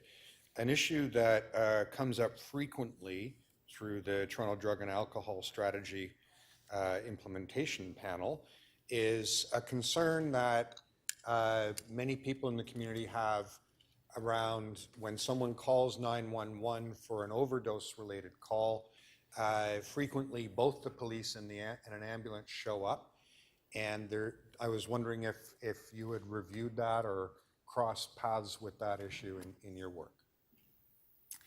Thank you, and Madam Chair, we did not specifically select any of those items for review in our project. But what I can say is that what we have found generally in all the areas that we had is that understanding whatever the concern is, it's important to raise that and to take it away, get the research done, and then identify the most appropriate response with all the heads at the table. So we've identified that there's more conversation to have in different areas, and we identified that in recommendation 1. Okay. A common concern among harm reduction workers and people who use drugs is that there is a reluctance to call 911 on an overdose call if the responder is going to be a police officer. People who use drugs are often afraid of having a police officer show up, and that there's good evidence that this is actually costing lives because someone who is experiencing overdose is reluctant to call 911. Would it be appropriate in the recommendation that you've got to add, including overdose calls, so that table that you're recommending to look into how 911 is used could have a conversation on that issue? Would that be appropriate? Thank you. I believe it's appropriate in that area or in any other area where somebody has a concern about the response to raise that concern and then to look at the research. I have seen research that does show that that is a valid concern, and at the same time, and I'll really point to the Chief Peg and to speak about the medical aspects. But for me, I have seen opportunities by other police forces to really get the communication going. So there's a myriad of solutions once the problem is shared and the research is done and the conversations happen to at least improve the situation for all concerned. Thank you very much. Those were my questions. Thank you. Are there any further questions? Okay, I don't see anybody else on the list. Okay, so we'll have I don't see anybody. Is there anybody that you see on your screen? I believe I'm down to speak. I believe that's it, correct? Yeah. Okay, speakers, Councillor Perks. Thank you. I do have a motion. Is this on 13.5? Okay, 13.5, yeah. 13.5, yeah? Yeah. So it's simply, as the questioning I just did with the Auditor General indicated, to add the words including overdose calls to the recommendation on reviewing how 911 calls are handled between different departments. Speaker, as many of you know, I chair the City of Toronto Drug and Alcohol Strategy Implementation Task Force, and it has been a matter of concern for quite a number of years that there are often, too often unfortunately, circumstances where people are using drugs, there's an overdose, and the people with them are reluctant to call 911 because what they need is a health service, not a police service. I've done a lot of work with the police officers who sit on the implementation panel, who are drug squad representatives. I've spent time talking to senior command for our paramedic service, and there is an understanding that this is a problem. All the parties agree that it's a problem, but there are complexities in terms of how you address that problem.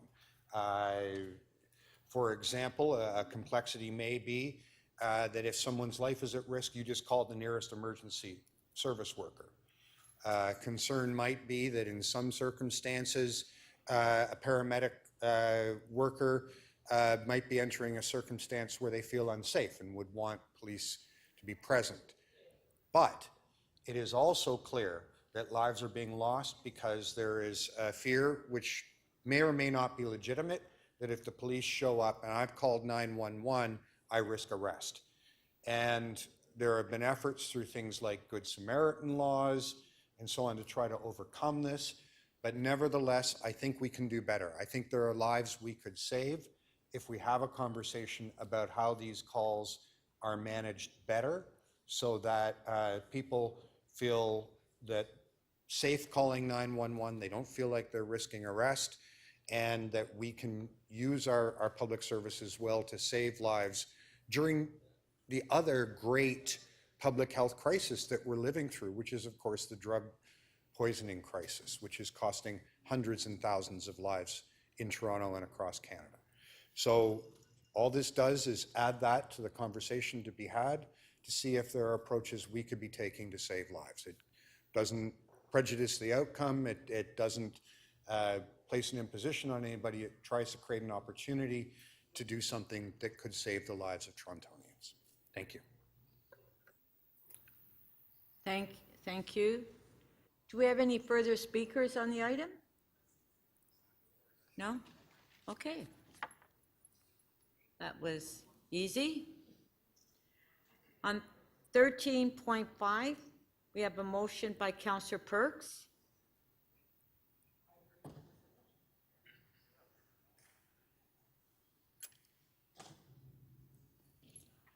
On favor?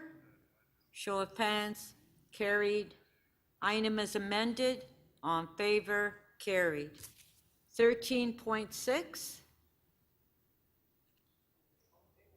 Just adopt the item. On favor? Show of hands. Carried. Thank you. Thank you to all the staff that were here ready, but thank you. Beverly, your last meeting, see how nice it went? Yes, thanks, everybody. It was a lot of fun. Very quiet.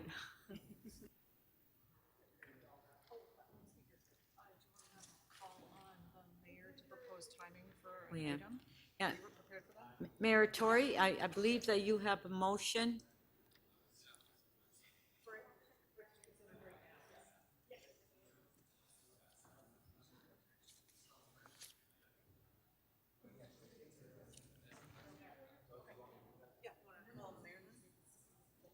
Yeah, Mayor Tory?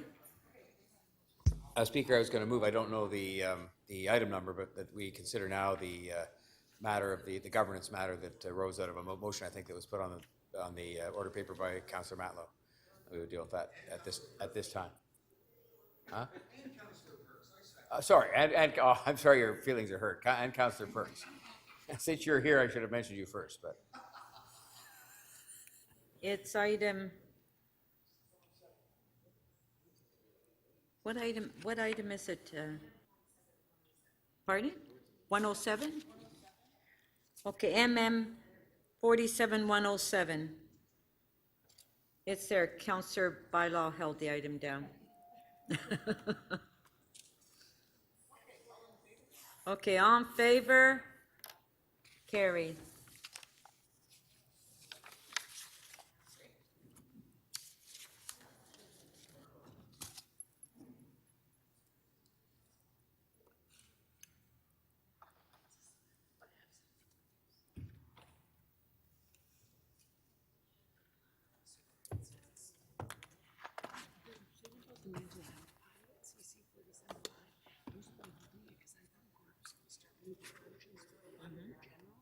So I can release that whenever you want.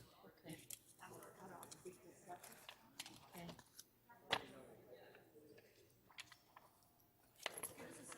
Yeah, yeah.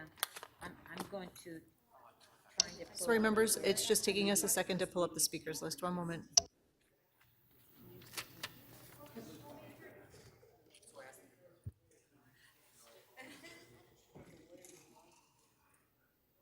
Okay, members, the list is now open.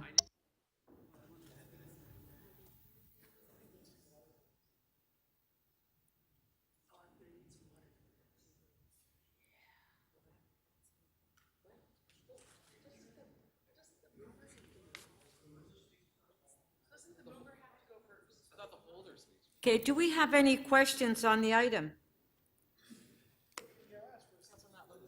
No, we just have lots of opinions. Okay, MM 47107, questions. Counselor Matlow.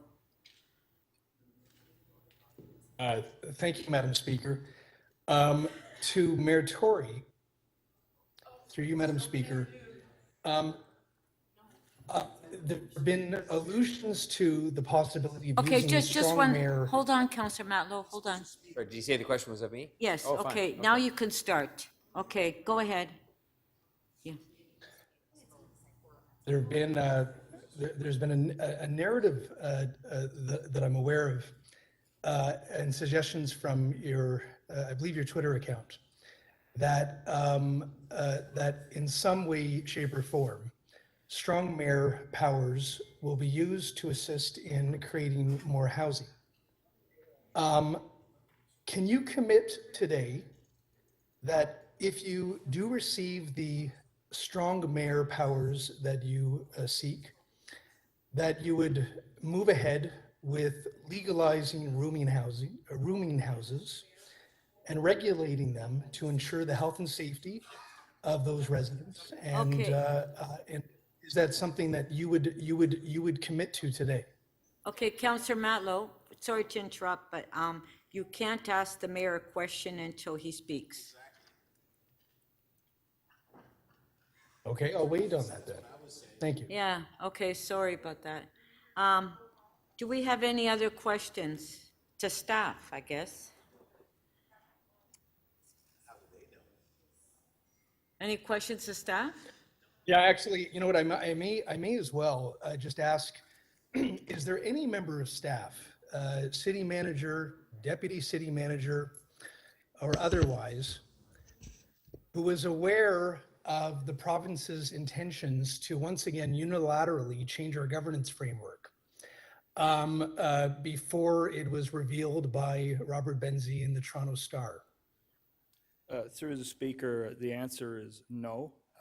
I'm speaking for myself. I did reach out to my counterparts in the federal government, as did our government relations staff. We know no more about the specifics of this than what you've read in the paper.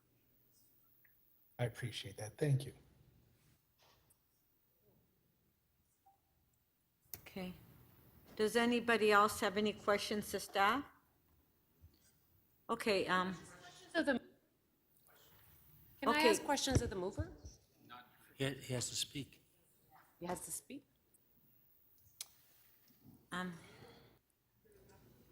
Madam,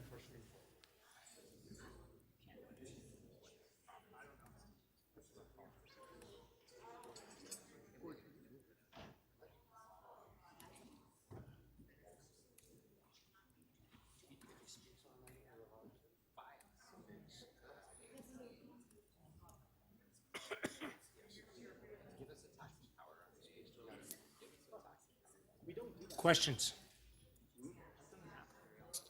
I'm just trying to get clarification here, please.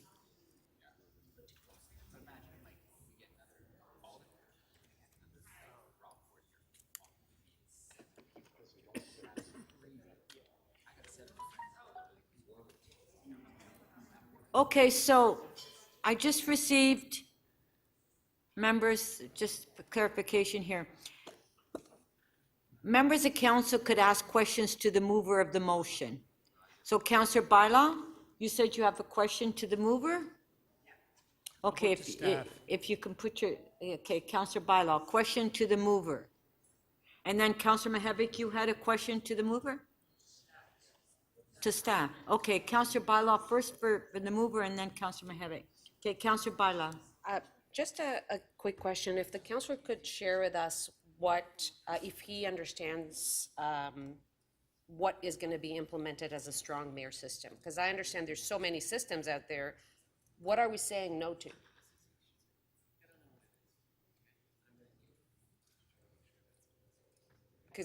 Thank you, Councillor Bailao. There's a number of things we are saying no to. First and foremost, we're saying no to the Ford government making a unilateral decision about our basic governance structure without in any way genuinely engaging our council. Maybe I wasn't explicit. It was just, if you could explain what's a strong mayor system. What is a strong mayor system that we're saying no to? Strong mayor system, well, there's a number of variations based on which city you look at, and different cities largely throughout the United States have different variations on that term. But what we do know is that Premier Ford wants to consolidate the power of council into the mayor's hands, and that based on the very limited details that we've heard, that the mayor would receive a veto, and that there would need to be a 2/3 of council vote to change that or override it or have our own veto over it. So that is what we understand. Then again, very limited details coming out. So this motion would say, don't do that, and then allow us and Torontonians to be able to decide the future of what our own local government should look like.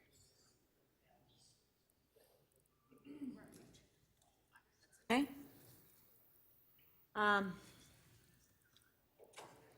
Counselor Pasternak and then Counselor Mihevik. Counselor Pasternak, question to the mover?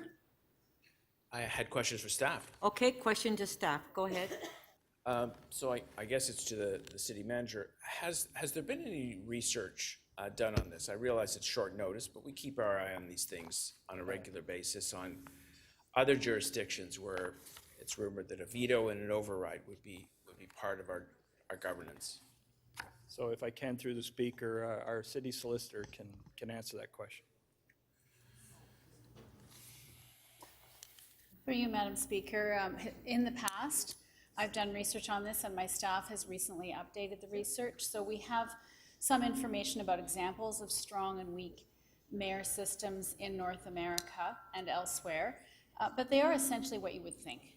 And of course, they can be anything, right? A strong mayor can have any number of powers. And sometimes mayors get their powers through provincial legislation, and those are augmented by municipal councils. That is the case here. The mayor has very little authority under the legislation, but council has delegated certain powers to our mayor in its own bylaws. So while the system in Ontario is essentially a weak mayor system, Toronto's mayor has more powers than most. And a strong mayor system does, generally speaking, include things like vetoes, power to approve certain things such as budgets, power to appoint key officials, but it doesn't have to be that. It could be any mix of additional powers for a mayor. I mean, when we look to strong mayor systems, we primarily look south of the border to some American jurisdictions.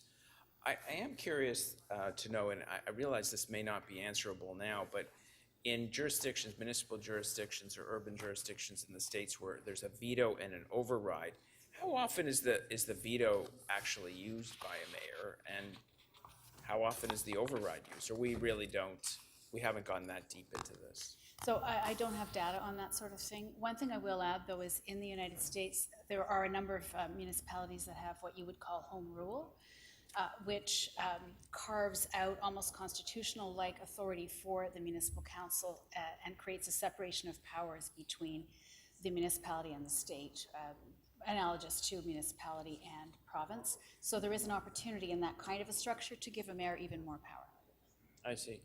Now, I mean, I've only been here 12 years, although it seems a little longer. Do you think our system of mayors is influential enough, or maybe this is a hypothetical? Certainly, mayor is elected by the entire population of the city and has a mandate to implement. I mean, I'm a little uncomfortable of answering that one because I don't feel that it's a legal question. What I will say, though, is that municipal councils, like Toronto Council, can augment the mayor's powers in the way that Toronto Council has done. And there is opportunity to do that even more through the municipal council decision-making system, rather than through the province. so, I mean, various jurisdictions have powers that they never use. The one that comes to mind is the federal power of disallowance. They actually technically, correct me if I'm wrong, have the power to disallow provincial legislation, but they never use it. Is that what we're looking at? That it's a rarity. That Are you I want to make sure I understand the question. I believe the question is, would a mayor very rarely exercise a veto? And I do think that depends on who the mayor is and how they choose to perform that role. okay? Thank you. Thank you. Councillor Mihevik, question to staff. Yes, this is to our solicitor, and it really is around the City of Toronto Act and the duty to consult and what our responsibilities are, what the opportunities are for the province to do this, noting, of course, that this has come somewhat as a surprise to us. And if I remember right, when the law came in, there was a sense, it wasn't a sense, it was prescribed within the legislation, autonomous government, and that there would be a back and forth in a different kind of way. So what are our obligations? What are their obligations? If you could instruct us on that. It is correct that the City of Toronto Act includes an obligation to consult on specific types of matters, and it also requires an agreement between the province and the city about that. There is an agreement called the Toronto-Ontario Cooperation and Consultation Agreement that's currently in place. Whether that was followed in this instance, I can't speak about with certainty, but I'm gathering from what I'm hearing from others that there wasn't any consultation.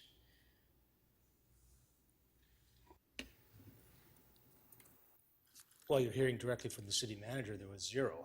So certainly staff to staff level. Yes, I am, there was- but I haven't had a chance to go back and look at the was agreement. I apologize. That's really my reason for hesitation. A question to the city manager.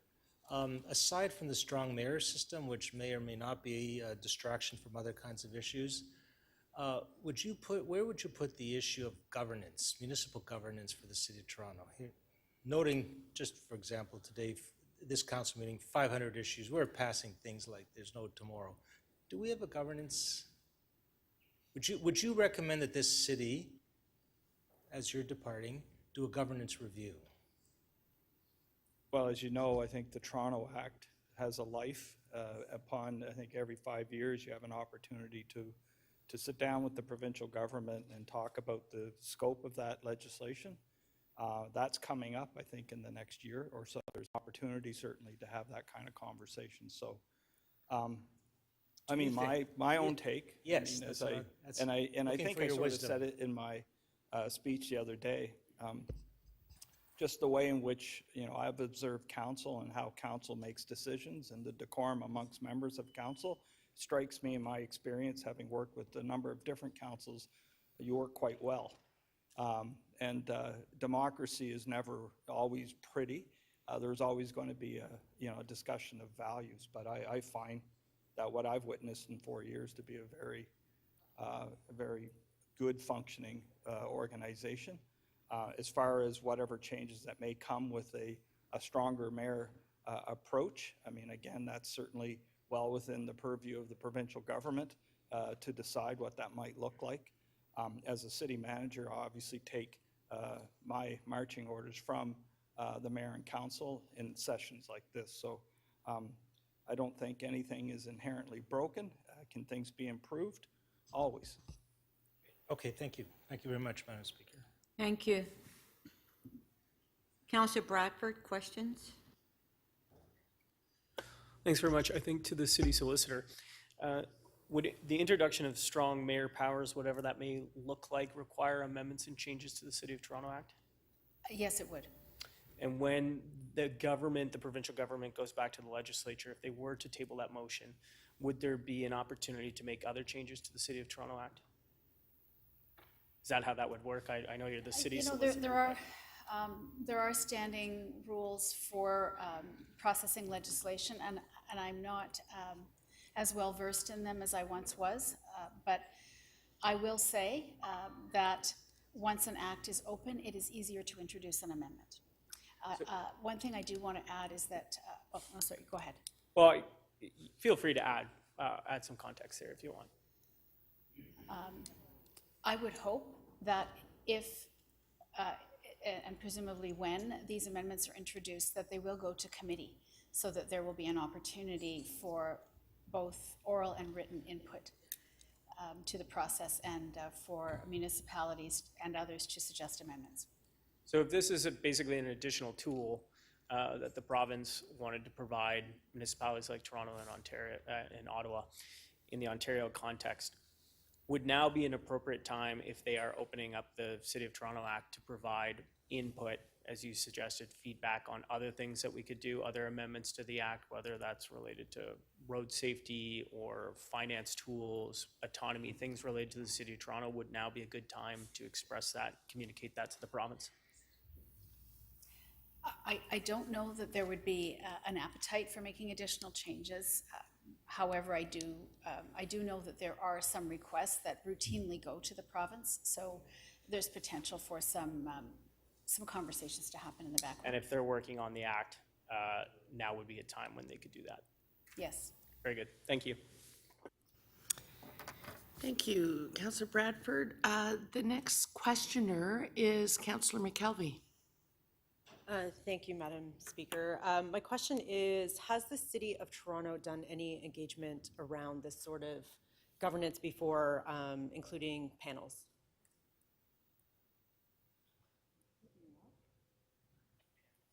Like panels, citizens panels, yeah.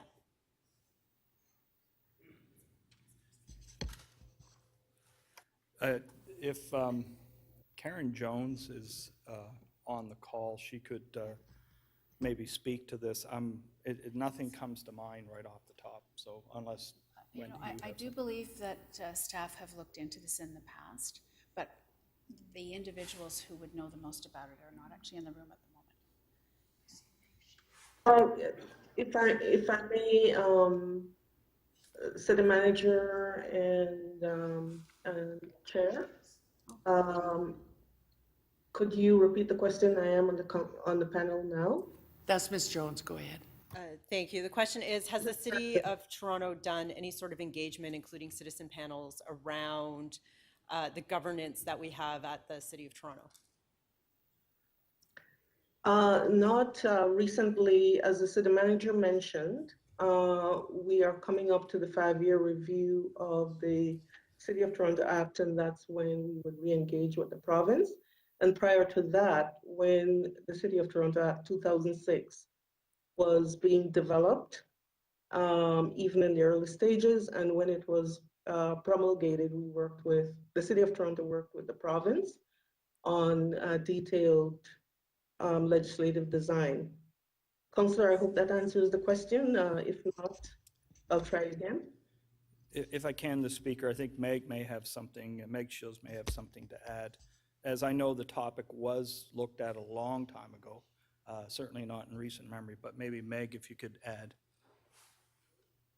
That's correct. Thank you so much. And through the speaker, during Mayor Miller's term of council, there were a number of consultations, as Karen has indicated, some in partnership with the provincial government, but also a blue ribbon panel was struck to provide some advice. The panel held public consultations as well as met with sector experts and provided a report to council at that time. But it has not, at this particular issue on the role and function of the mayor specifically, has not come back to council since that time. Okay, and I assume we'd be able to find these recommendations that came out of that previous panel discussion publicly somewhere? Absolutely, Councillor. Absolutely, Councillor. We can certainly send a link to all council members. Okay, thank you.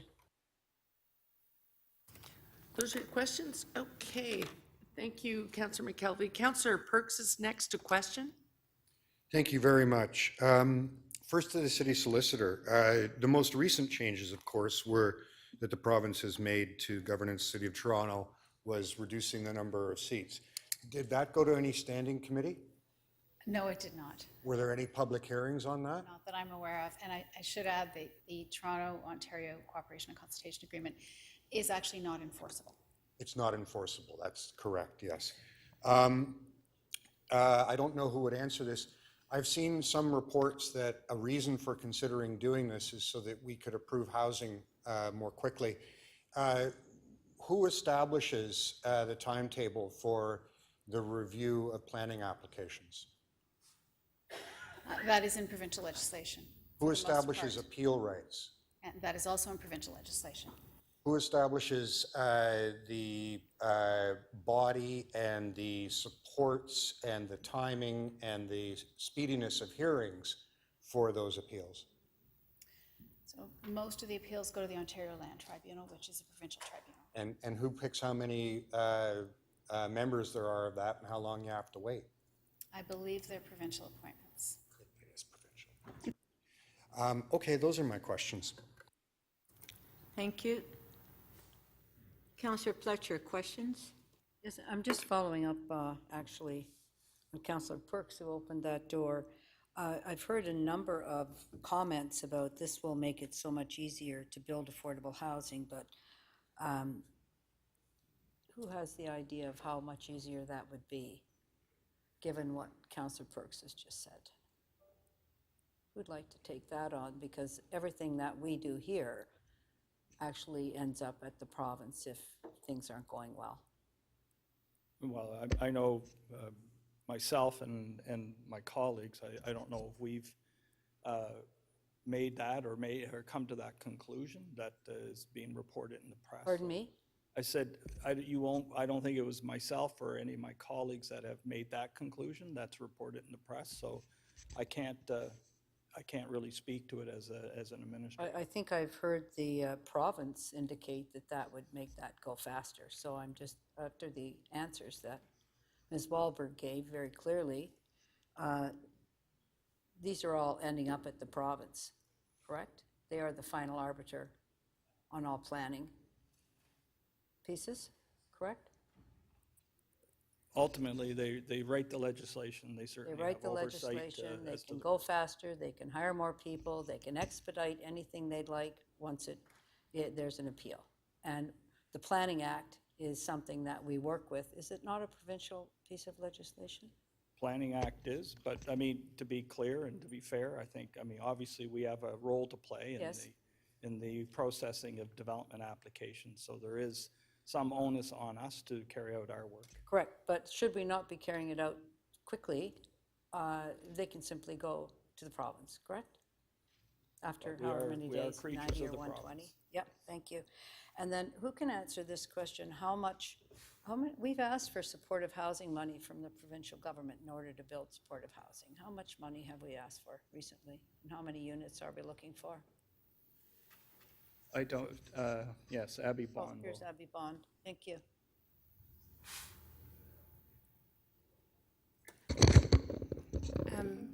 Through the speaker, thank you, Councillor Fletcher. So we're on track to open more than 2,300 units of supportive housing this year, and related to that, we asked for $48 million in operating money. We prorated that for 2022-2023 at around $27 million, and we did receive a commitment for that first tranche of money. We've received no further commitment beyond the end of that 1 year operating We've dollars. asked for 48. We have 2,000 units. They cost 48 million. We've been promised 27 million. Is that what I heard you say?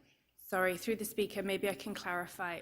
Once we are in a full year of operations, those 2,300 units will cost around $48 million in operating. This first year of operations, not all of them are going to be open at the beginning. How many units are we actually, do we need? We're in our housing TO plan, through the speaker, we've requested, or we're aiming to build 18,000 units. 18,000 units. So we're on 2,000, and we have half the money promised, and we need another 16,000 for dollars, which are provincial dollars, in order to proceed. We can't open supportive housing on our own. Through the speaker, we can't do any of this on our own. Not only do we need the operating dollars, we also need the capital dollars to build those units, which we have been receiving so far through the federal government. Yes, but provincially, saying that we're holding up housing. We've made a request, I believe, many, many times for supportive housing.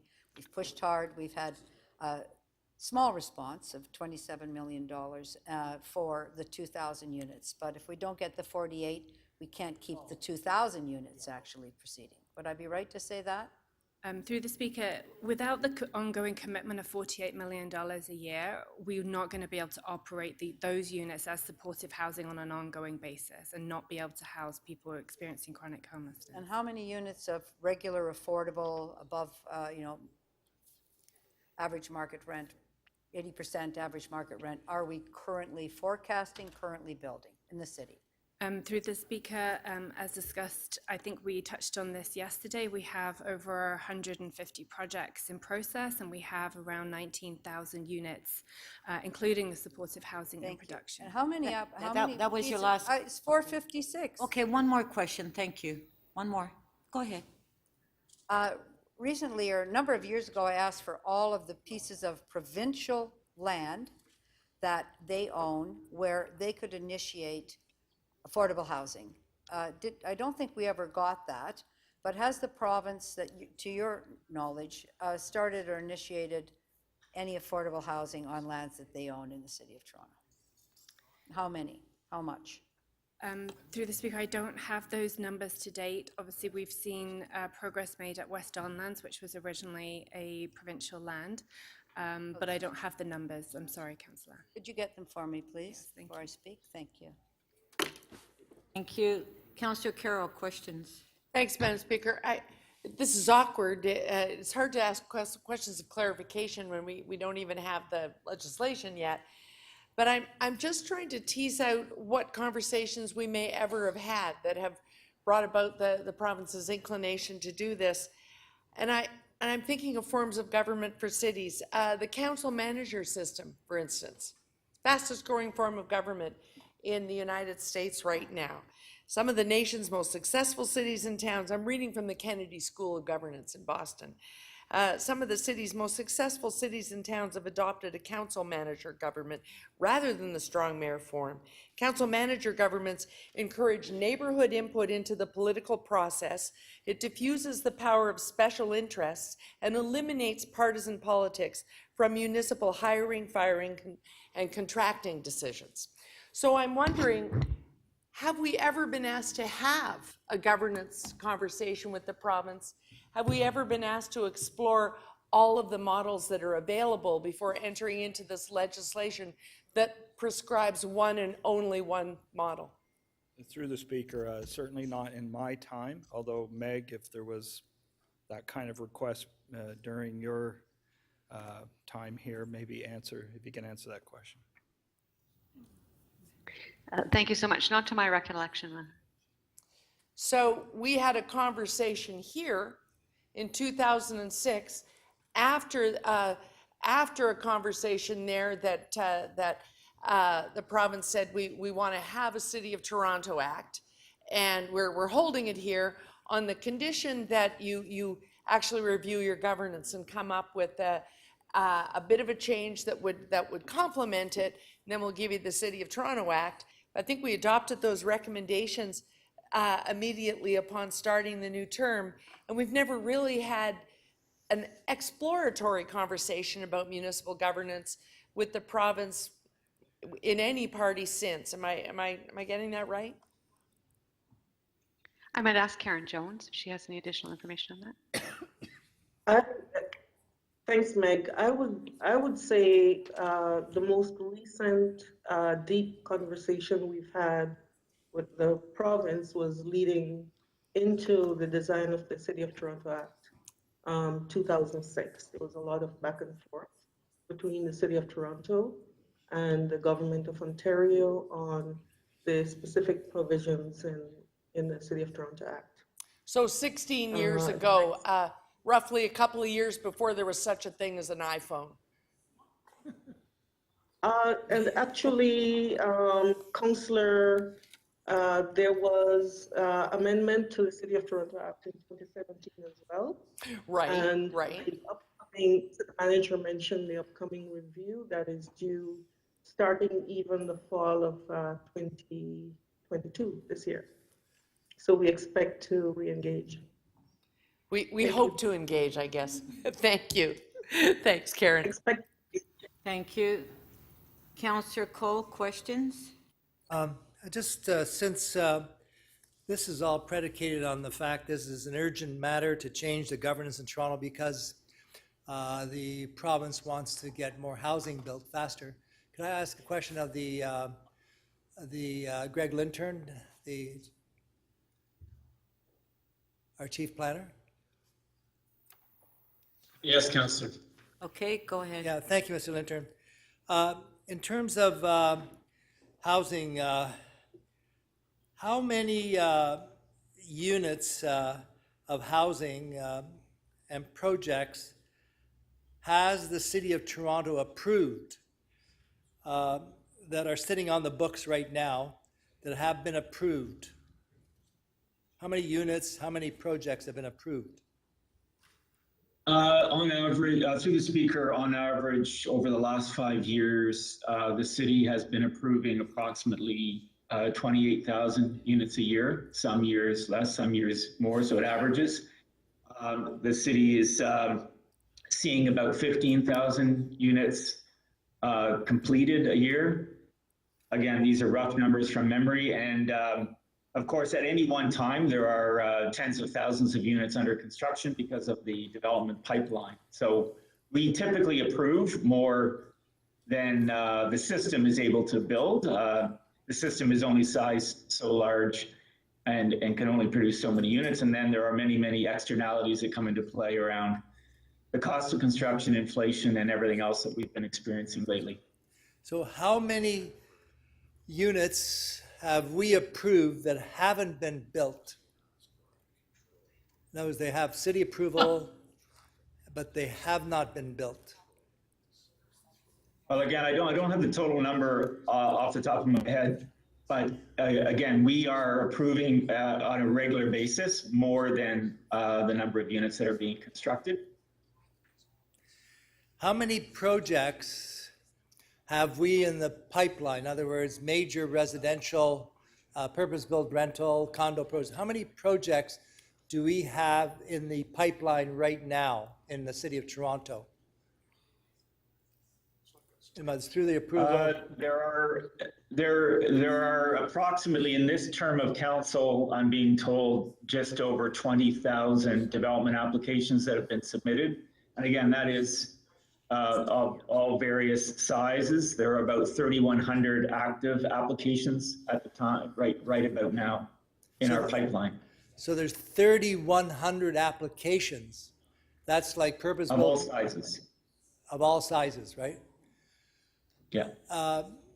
As far as you're concerned, if the province was serious about expediting the building of housing, what could it do to have this happen in a more timely fashion in the City of Toronto? What have they asked you what they could do to expedite housing and the building of housing in Toronto? Have you had that conversation with anybody? Have they asked you, by the way, about this change in governance? Oh, no, they have not asked me anything about it. I think, Councillor, through the speaker, it's important to acknowledge that this has been an ongoing conversation over the last year or so around the supply of housing. And the city has spoken very clearly about the need to address housing need through the Housing Action Plan and understanding the kinds of housing the city needs. The city needs affordable housing. The market is doing quite well at providing market rated housing and market priced housing, but is not meeting the needs of our citizens when it comes to affordable housing. And that has been the city's focus, taking action itself to use its own land through Housing Now and modular housing and other initiatives, and certainly encouraging the federal government participation and the provincial government participation in providing support to achieve affordable housing, because the market itself is not producing affordable housing. Okay, if I could get that clear. So you are basically the chief operational officer, director of planning, which is the #1 person in the city of Toronto that deals with building housing. And so the province was very interested in expediting building housing. Before they undertook this governance change they're contemplating, they didn't contact you. The province has been in consultation with the city and through me over the last year or even longer than that on various legislative changes that they have implemented through various bills, including recently Bill 109. So in that context, they have. No, what about this change here about a stronger mayor to get more housing bill? Have they asked you about that? Councillor Cole, that was your last question. Through the speaker, I read about it in the newspaper this week, Councillor. Okay, I think we're getting a little bit off topic on here. We should be asking. Okay. Well, we're talking about housing and the need to change government. Okay, let's go to the speakers list now. Clear the screens.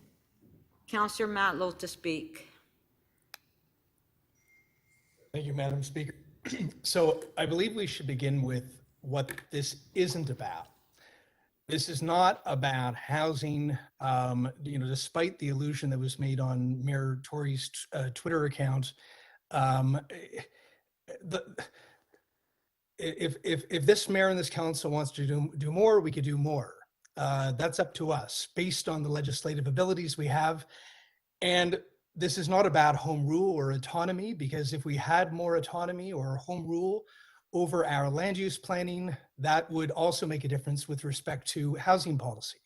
That's not what it's about. It's a good narrative, it's a good spin, but it's not what this is about. It's not about autonomy itself. If we were going to have a discussion with the province to have what other cities in the US have with respect to purview over finances, governance structures, elections, believe it or not, land use planning, etc., that would be a different conversation about what we should be able to be and do to provide the kind of services that Torontonians, many of whom actually assume we already are able to do so. But that's not what this is about. What this is about is consolidating the power on council into one person's hands. Now, the status quo, as you know, already does that quite significantly. Under this City of Toronto Act, the mayor appoints the powerful chairs of the standing committees. The mayor, with all intent and purposes, controls the striking committee, controls who goes where and who does what. On most big important votes, many of you even receive texts or what we colloquially refer to as a cheat sheet from the mayor's staff indicating what they would like you to do. The mayor prevails on the vast preponderance of any big ticket items at council. So I'd like you to ask yourselves,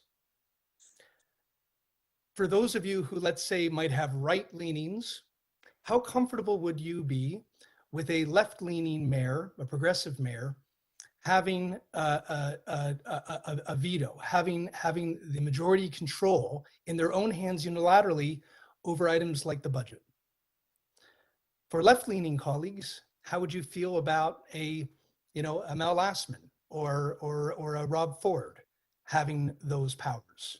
Speaking of Rob Ford, how would we feel about a mayor who was smoking crack and under an active police investigation having those powers? This isn't hypothetical. This isn't intemperate language. It just happened a few years ago in real life. And I believe that our governance structure can hope for the best, but plan for the worst. it needs to have the necessary guardrails to be able to protect a local democracy that's healthy. And we may have good mayors sometimes who will be respectful, consultative, and collaborative.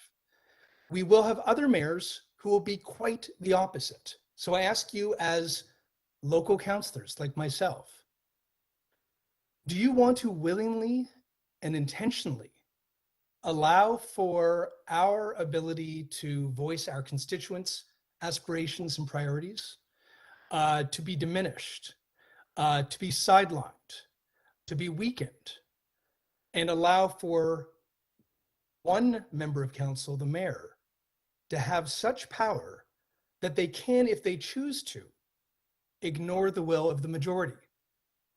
The majority. In other words, the bar will be different. If we want to override the mayor, we will have to get to a 2/3 rather than a majority. And a majority is an important bar to set. I appreciate that we have a diversity of opinions on council. There's a healthy friction. It creates better public policy. And if you disagree with the mayor, if the mayor has that much power, if you already sometimes fear to speak up when you disagree, to challenge the assumptions that the mayor might have, will you feel any more confident to do so if the mayor holds all the cards?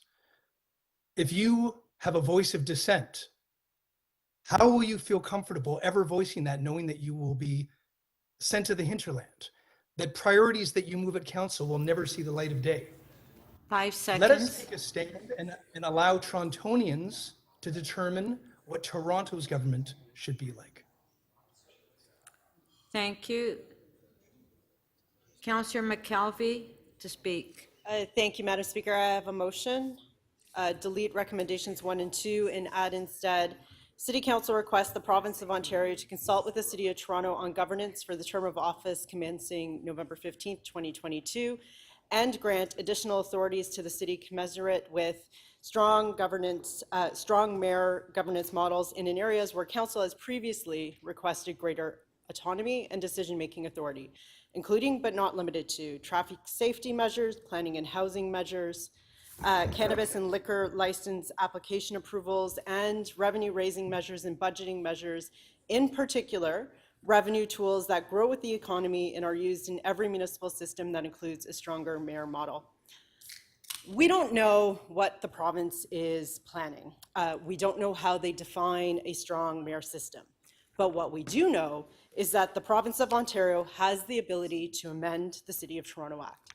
And the Supreme Court of Canada has reaffirmed that when they ruled that the changes to our governance that were done by Premier Ford during the 2018 election were within their jurisdiction. So given all the unknowns, given all the risks, my motion is reasonable and asks them to consult with us on this matter.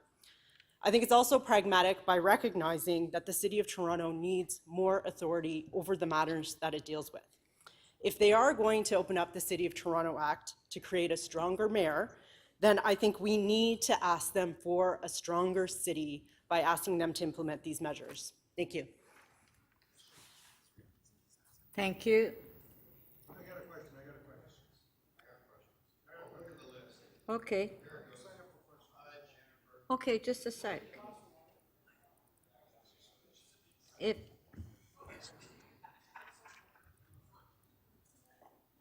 Okay, Councillor Mihevik, you have a question? 3 minutes, clarification of the motion. Yes, thank you very much. It's a very interesting motion that you put forward, and thank you for, I guess if I'm understanding this right, and to me, the big word is commensurate, and the question is does this assume, I'm taking this to mean that those who might be a little bit pro strong mayor system, and those who are maybe a little less or maybe not so pro a strong mayor system can support this, because you're kind of changing the game a little bit. You're saying, we want those things, and we want the whole package to be discussed. Is that how you're kind of framing it? I think that is my intent. I'm saying if you're going to have the strong mayor system, consult with us. That's what the first part is saying. And if you're going to do that, well, there's things that we need as well. there's no point having a strong mayor system if we don't have strong city powers. So I think that if they're going to open up the City of Toronto Act, then let's get in there what we want as well. Right. So we might, I'm just thinking hypothetically, I don't know, I kind of think if they gave us 2 points on HST or 1 point on HST and allowed us to do some road pricing and they wanted a stronger mayor system, well, I'd kind of want to consider that given how tough we are on the financial side. So that's the kind of arena that you want us to play in as the city is considering this legislation. Would that be, is that? That is absolutely correct in what my intent is behind this. I am being pragmatic. I am saying we saw what happened in 2018. We took that all the way to the Supreme Court of Canada. We lost. I'm saying the only person that knows what Doug Ford wants to do is Doug Ford. But if he wants to do this and we're not going to be able to stop it, then let's get it to go the way we want. Let's be consulted on how it happens. And let's try and get these additional authorities and powers that we've been asking for many, many years. Thank you very much. I appreciate your pragmatism. Thank you. Councillor Perks, question, 3 minutes. Thank you. And this is a minor point. The first part of your motion says, request the province to consult with the City of Toronto on governance. Great. For the term commencing November 15th. Uh-oh, this is our last council meeting. With whom do they consult and when? Well, the province is going to have to figure out what their opportunities are for that. We heard from the city solicitor that it is a requirement that they do that. Well, actually, she said no. Oh, it's not. I thought she said unenforceable. So not enforceable, but we do know that that is something that we'd like to have. So this is asking them for what are the avenues, and even if it's that we can go to committee, if it's our senior management can go to committee, if our solicitor can go to committee, but let's be engaged in the conversation. Okay, could I ask, I mean, I can see, if, okay, Premier Ford, you want to change how the city's governed? Let's put it all on the table. We're in a financial crisis. There are certain things that we're unable to deal with. You've gridlocked us on planning law. Look, there's lots to talk about, and I take your point. Could we, instead of the wording you've got here, take the date out and say prior to? Basically, talk to the City of Toronto government prior to bringing in these powers and include this stuff in the conversation. If he wants to rush it, maybe we can call a special meeting. If he wants to slow down so we're not in the middle of an election, we could do it in the fall. We could have it implemented a year or two in. It gives an opportunity. I'm just asking, would you see your way clear to doing that? Or would you like a few minutes to think about it? So I would like, of course, I'm not going to say no to a few minutes to think about it. Okay. But right, I think the intent is we want them to consult with us in some way before they do it, right? Yeah. So bring us to the table, and what is the avenue to bring us to the table? I'm not sure on the best way to do that. What I do know is we have taken this all the way to the Supreme Court and we have lost. Yep. So I am trying to say, within the powers that we have to influence, to sway, to persuade, let's take this as an opportunity to get the things that we have been asking for a long, long time. Given that, I listened carefully to what you said, given that you want us to have an opportunity to persuade and be part of the conversation, and that we are about to approve a motion that delegates all of our authorities to that man over there and his team, could you put it in so that you use those words prior to, so that actually we, or whoever gets elected in the fall, however they want to do it, the elected officials, the people who are representing the public of the City of Toronto, have an opportunity to be part of that conversation. Instead of putting that date in, just say prior to. So City of Toronto on governance prior to granting additional. Okay, can we wordsmith it and we can happy to do that with you. For sure. I mean, let's have a conversation around that. But I really want us to be pragmatic and get something out of this that we want. Thank you. Thank you. Councillor Matlow, questions, 3 minutes. Thank you. Through you, Madam Speaker, Councillor McKelvey, would you consider, like by deleting and replacing the items in the motion that I drafted, it essentially, it more than essentially, it doesn't take a stand on the actual issue. Would you consider keeping those items in, adding in a number of areas that we would like to see strengthen purview over, which I completely concur with you on, I could add to that list. But also the way you word it as well, where you say commensurate with the strong mayor governance models, it also suggests that we're fine with the strong mayor. We're not interested in discussing that at all first. So the way that this is crafted, it conflates the issues of wanting the strengthen powers over those items and essentially capitulating to just accepting a strong mayor model without the ability for council to have a real say over it in consultation with Torontonians. So would you change it based on what I just suggested to you? No, for two reasons. The first part does say City Council requests the Province of Ontario to consult with the City of Toronto on governance for the term. So we are asking them to consult and engage in the conversation with us. The second is that the original recommendation was very prescriptive and was even defining what some of those things might be on a strong mayor system. And I don't think that we're voting yes or no on speculation on those things. I'm saying let's have a conversation about what this looks like. So on that basis, no. Are you aware that Premier Ford already confirmed the veto, and therefore my motion simply refers to what we already know is coming? So it isn't in legislation that's proposed yet. So again, until I actually see legislation and we have a conversation, I think this is leaving it very open to cover any wide range of things. But are you also not aware that this is the last council meeting that we're having, and we will not have another opportunity potentially to respond to the legislation if they move forward in a time frame that doesn't allow us to do so? So your original wording is saying not to implement. And here's the thing. What I am saying is I don't think I have a choice in whether or not he's going to do that.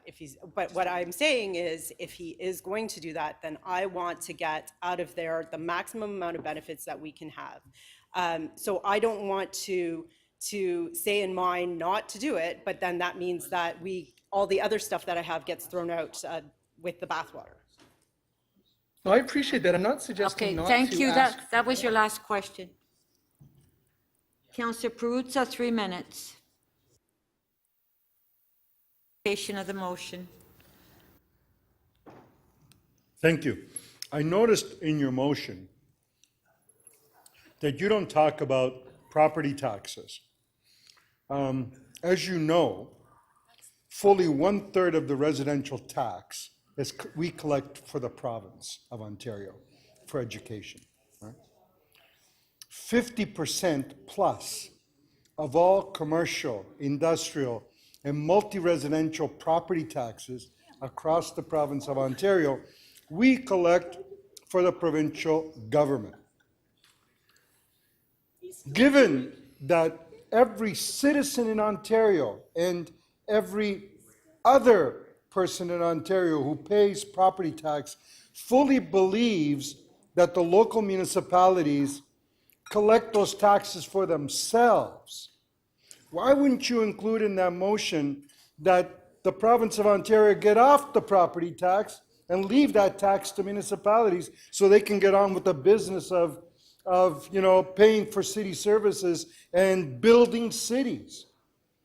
50+% of all commercial, industrial, multi-residential taxes we collect for the government of Ontario and their coffers. Councillor Perruzza, just ask 1/3 of the property tax we collect for them, and everybody believes it's ours. But Councillor Perruzza, please ask a question on the motion that Councillor How come you didn't put that in the motion? That's like a big clarification deal. of the motion.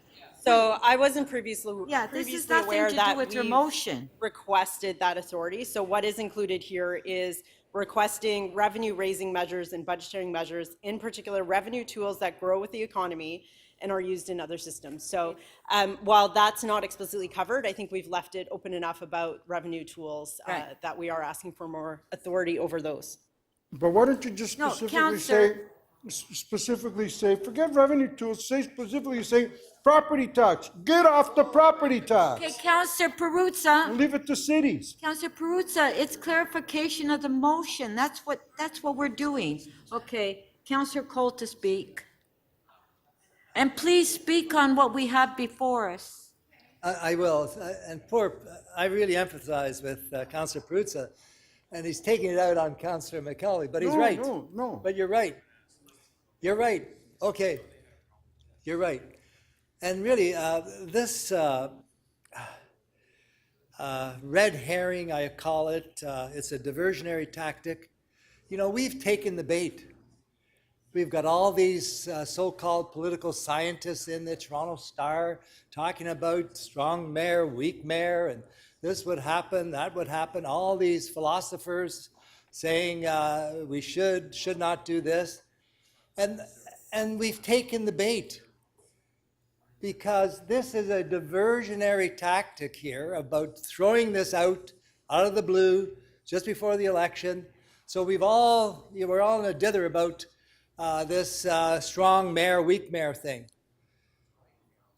What we should be simply saying is, show us the money. That's all we should be saying. Forget this stuff about governance, the City of Toronto Act, Queen's Park committees. There's no committees. When they changed the size of councils, there was no committee hearings. Where are you going to go to hear? They're going to hear you? There's no hearings. This will be done order in council, slap dang. It's probably already done. So if we think, oh, we should consult with us, you're dreaming. This is done.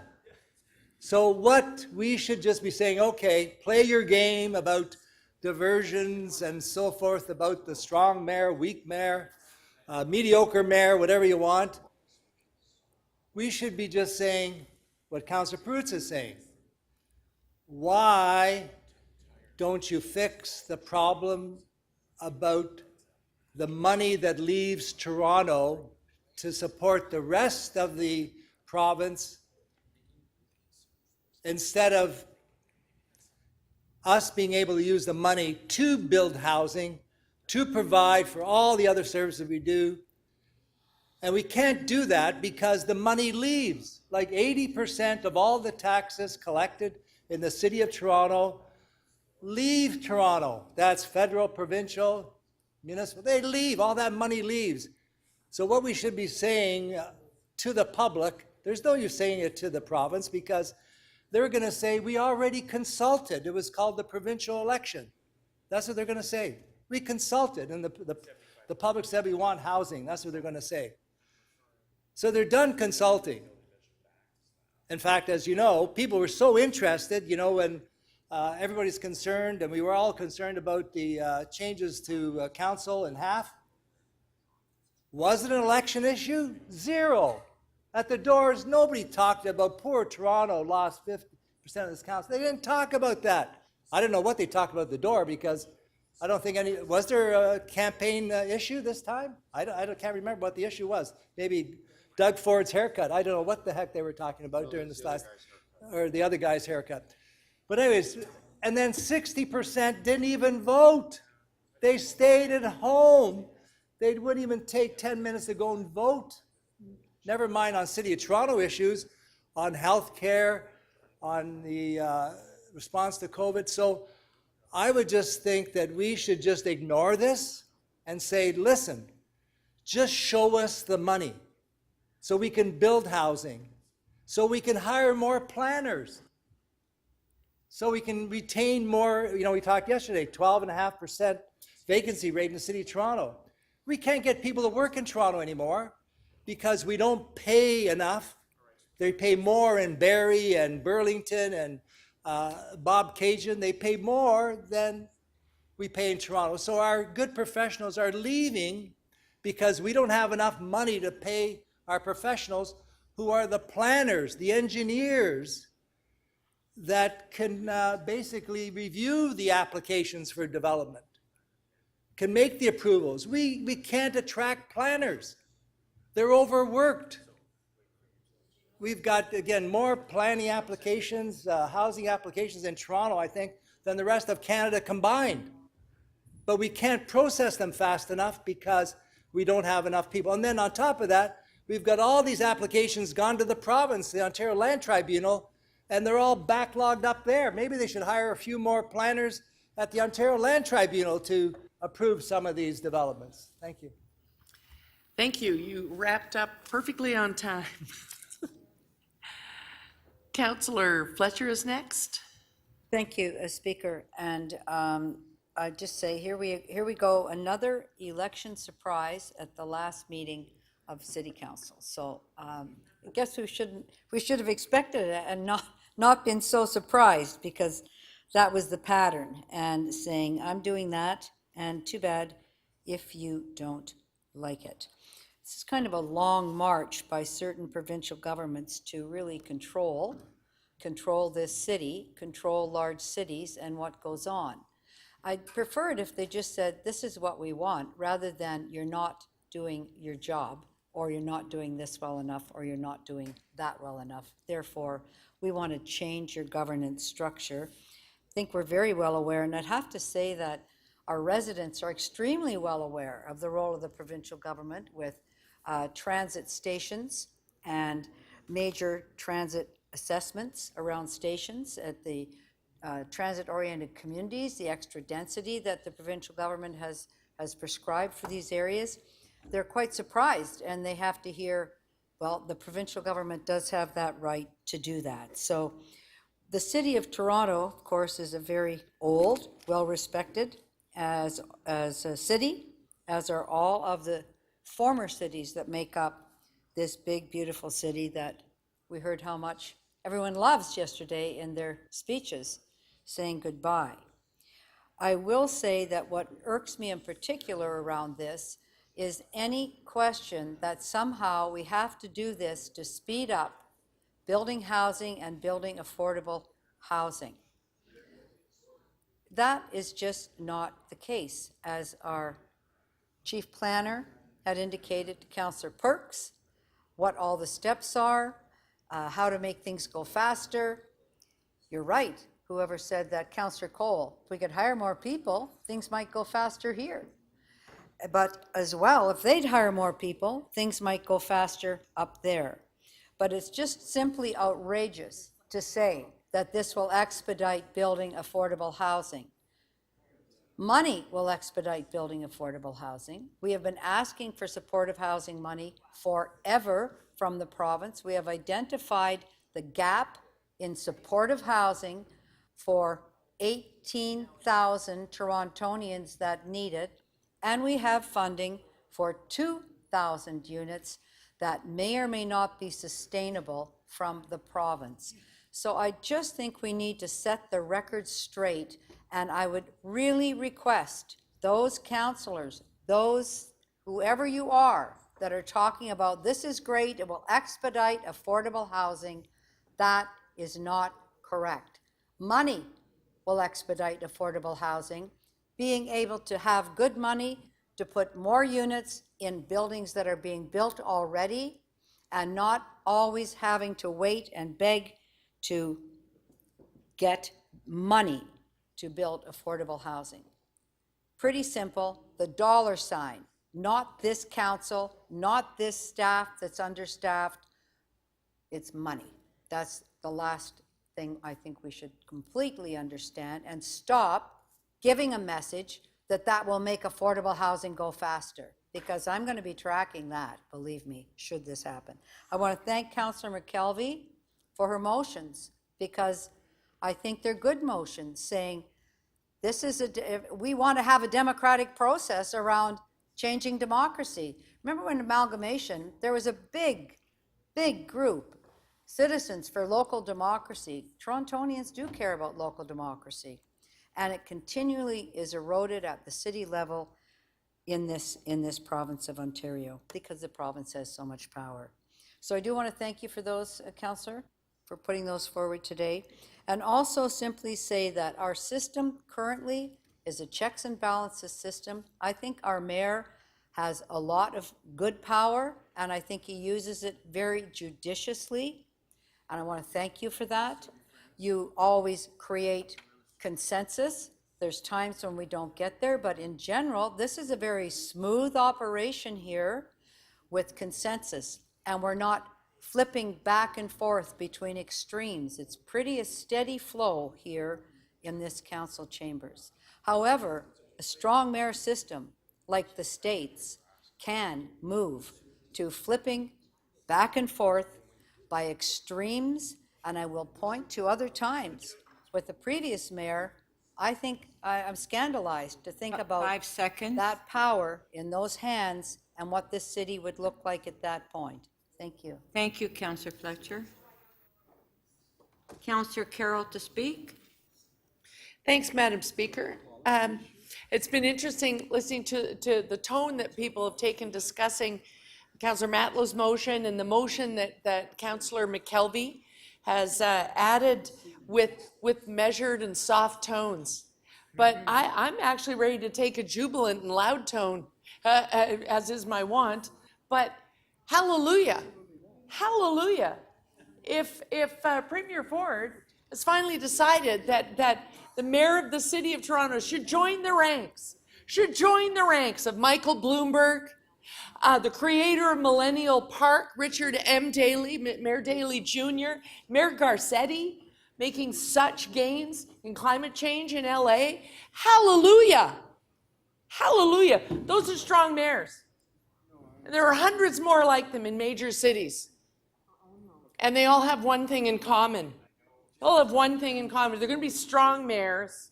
They need the funding formula to go with it. Otherwise, they're just going to sit there to be the punching bag of anybody who's mad about anything, diverting any target that might find its way towards the premier. Instead, let's throw it on the mayor. We won't even have to throw it on councillors anymore. We've got nothing left to do. We'll just throw it all at the mayor. That's not a strong mayor. As John Barber pointed out, if you're not going to put the strong mayor governance system behind a strong mayor, he's a robust mayor.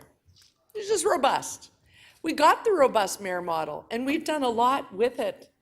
We have a mayor who has a stellar attendance record as a mayor of any model, and chairs his own executive, where he drives policy like nobody's business, where he sits patiently through council chambers while we get to add to that.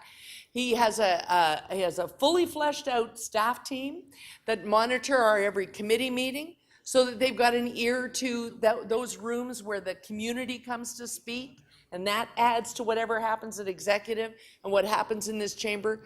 We've done as much as we can do with a robust model. There are some things we need to do better at, so hallelujah. If we're going to get the funding formula, and that means revenues that grow with the economy, to go with a strong mayor model, then we're all ears. Let's figure it out. I want to hear everything you've got to tell us. But if you are not adding those things that you see in Councillor McKelvey's motion, then we're going through this exercise to end up right where we are today. We have a robust mayor who has maxed out everything you can do with that governance system. If you want more, give us more. More power and the tools that give us the ability to exercise that power through our mayor's office. And we're a cheap date. We're not even asking for a Gracie Mansion. We're just asking for the tools that exist in Gracie Mansion today. Because without it, we're only going to be able to do what we're doing now, scrambling as fast as we can to address a housing crisis, scrambling as fast as we can to deal with the extreme vulnerability that's happening right now in a compressed and contracted economy whose impacts are growing every day. But if we put those tools in place, if we have that discussion now, so that the haves can invest in the city while the have-nots are struggling, and we can do with those powers what we need to do to make this city strong and to allow it to begin to have a growing economy, then we will have something to show for it when that economy grows. We, as a city, this chamber has done everything it can to make this a strong economy for 20 years and not gain from it by one thin dime. But if you're saying now that we're going to get to do that, then we'll have the strong mayor conversation. But that's a deal breaker. It has to be a deal breaker. Those things in Councillor McKelvey's motion, those are what define a strong mayor. They're deal breakers. And if they're not there, then the job that Mayor Tory, or whomever, if he is so honored to be back here, he will be doing the same job unless those things come with this conversation. I hope this conversation is fully fleshed out and begins today. Thank you, Madam Speaker. Thank you. Deputy Mayor Menawong to speak. Yes, thank you. Thank you, Madam Chair. I did want to speak in favor of the initiative for a strong mayor system. So I don't agree with the mover's motion. And I'm going to tell you 3 reasons why I support this. The first reason is it codifies, a strong mayor system codifies in many ways what already exists. We all know that the mayor already controls most of the council agenda. He also, the mayor's office also controls most of the items that go through the committee system.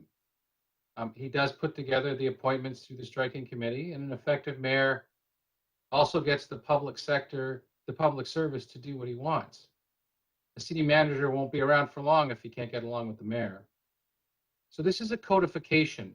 This is putting it out there as a system that is recognized. We're not hiding behind a practice anymore. We're telling people what happens at City Hall. And when I say the mayor, I'm not just including this mayor. I am including the 4 mayors that I have been exposed to. Mayor Lastman, Mayor Miller, Mayor Ford, and the existing mayor. This was the system for all of them. And most of us know how that system works. And I think by creating this strong mayor system, we are telling the people that we are creating an accountable system whereby people can judge the mayor by what he's doing, what he's actually doing. So I think that transparency and accountability is really important. And thirdly, so it codifies, it creates accountability. And thirdly, it allows the mayor to deliver on his agenda. He's the only person that was elected by the whole city.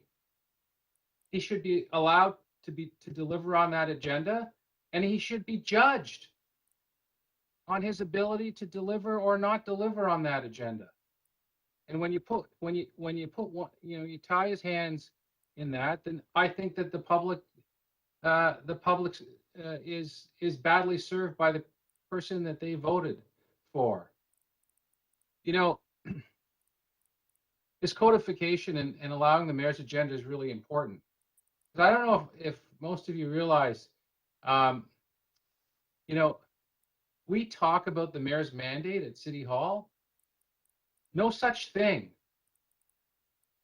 right? I do not ever remember when a mayor came to council and said, here's my mandate, I want you to vote for it. The public service, when the mayor gets elected, there's just now a practice been developed where they just implement it, but it's never approved. When you create a strong mayor system where the mayor controls the budget and controls hiring of senior staff, he gets to implement his mandate. And I think that's what the people want. And I think, for a lot of reasons, the strong mayor system makes a whole lot of sense. So that's, Madam Chair, that's why I'm not going to support being opposed to this motion that says don't support the strong mayor system. I, in fact, support the strong mayor system. Thank you, Madam Chair. Thank you. Councillor Perruzza to speak.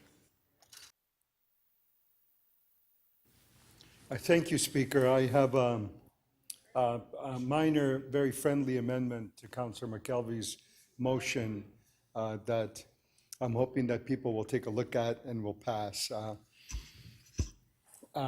Speaker, we've seen kind of this movie before, right? We saw it, I remember being in government, quite frankly, and I remember us as a government trying to change land use planning in Ontario. I remember us doing that, and I think at the time we appointed Sewell, who went around and did a review, and then we tried to reform municipal land planning in Ontario. We got the living daylights kicked out of us by all 800 municipalities across Ontario. Each and every one took a turn, and they basically kicked out our lights. And I thought they were trying to do a good thing. And not the municipalities, of course, but the government. I think Mike Harris learned something from that, right? Because we saw it the first time out of his playbook.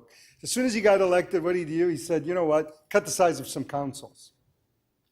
Lob a grenade into their midst and shut them all up, right? Because after all, we are the local hotbed of democratic activity. This is where the local politics get shaped. And it doesn't just get shaped here in Toronto. It gets shaped in the municipal halls across the province. There used to be 800. I think there's 470 now, or 500. But that's where it happens. So it's this wonderful tactic of just kind of like lob something in their midst, let them figure out, scramble around, and so they'll all basically shut up, worry about themselves and a lot less about us. You know, Doug Ford, he got it, right from the get-go last time, right? He did the same thing. Boom, right? And what did he do? He shut everybody up, right? Just duct tape. The old, mouth, right? And here we go again. Similar kind of, here you go, here's the grenade, folks, boom, figure it out, right? And leave us all alone. We have a serious, serious storm coming. We do. Interest rates are up. Our borrowing costs are up and are going up. House sales are down.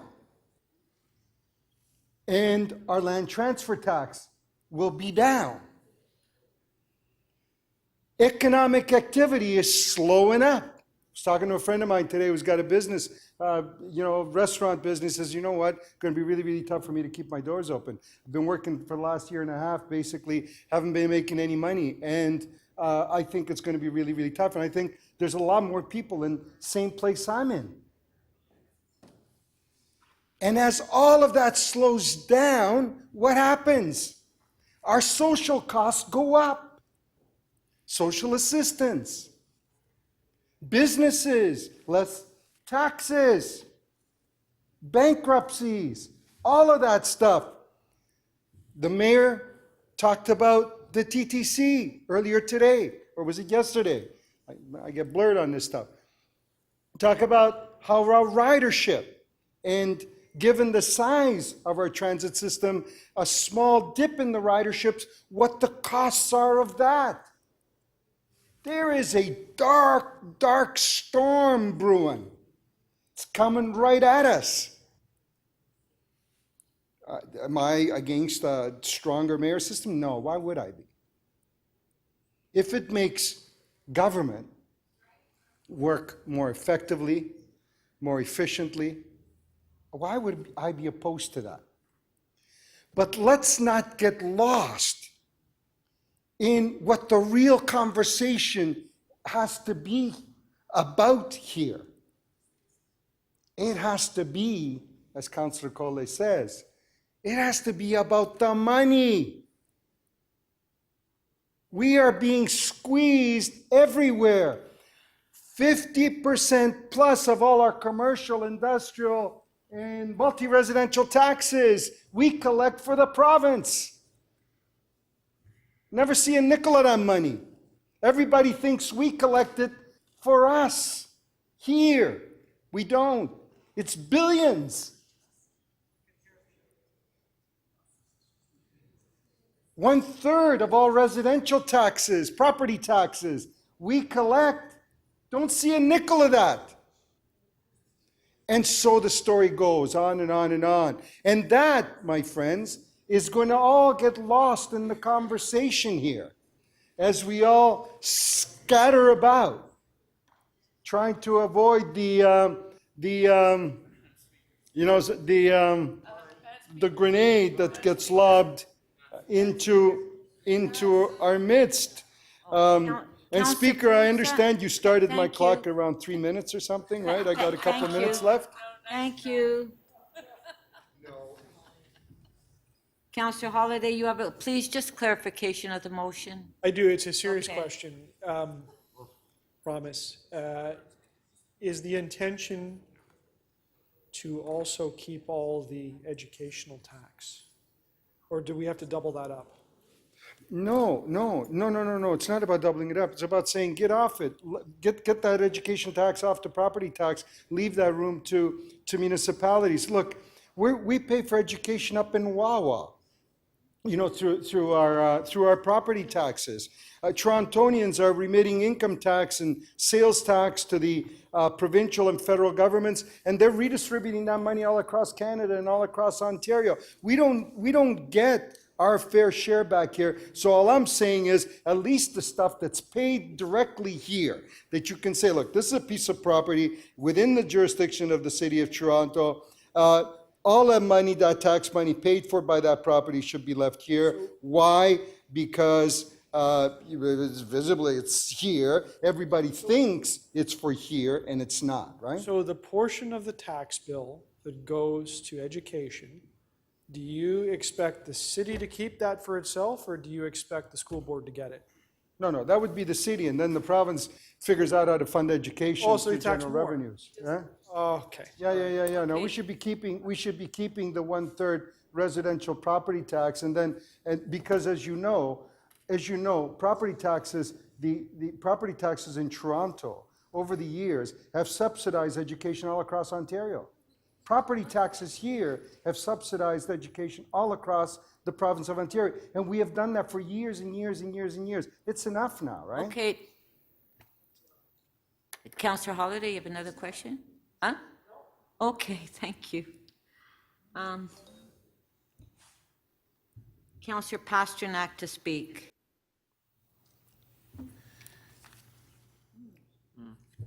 Thank you, Madam Speaker.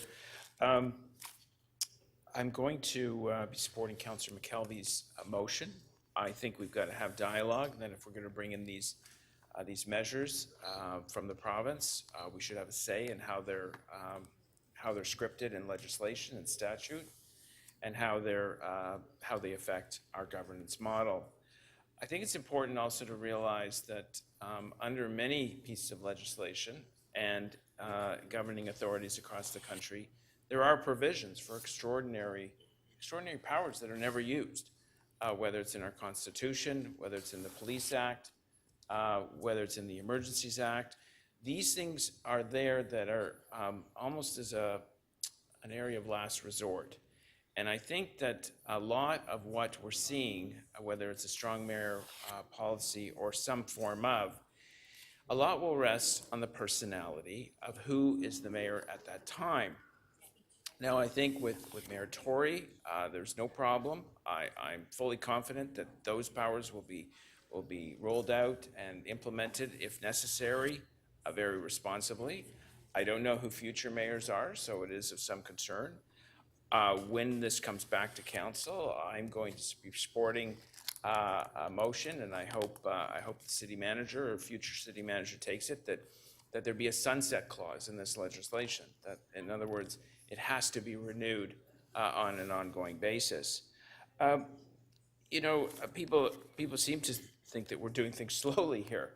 This past week, I believe we've dealt with, although there's probably about 30 items left, about 470 something items, 480 items this week. as a legislative body, as a democratic body, we're probably the most efficient in the country. Now, sure, some of those packages or policies or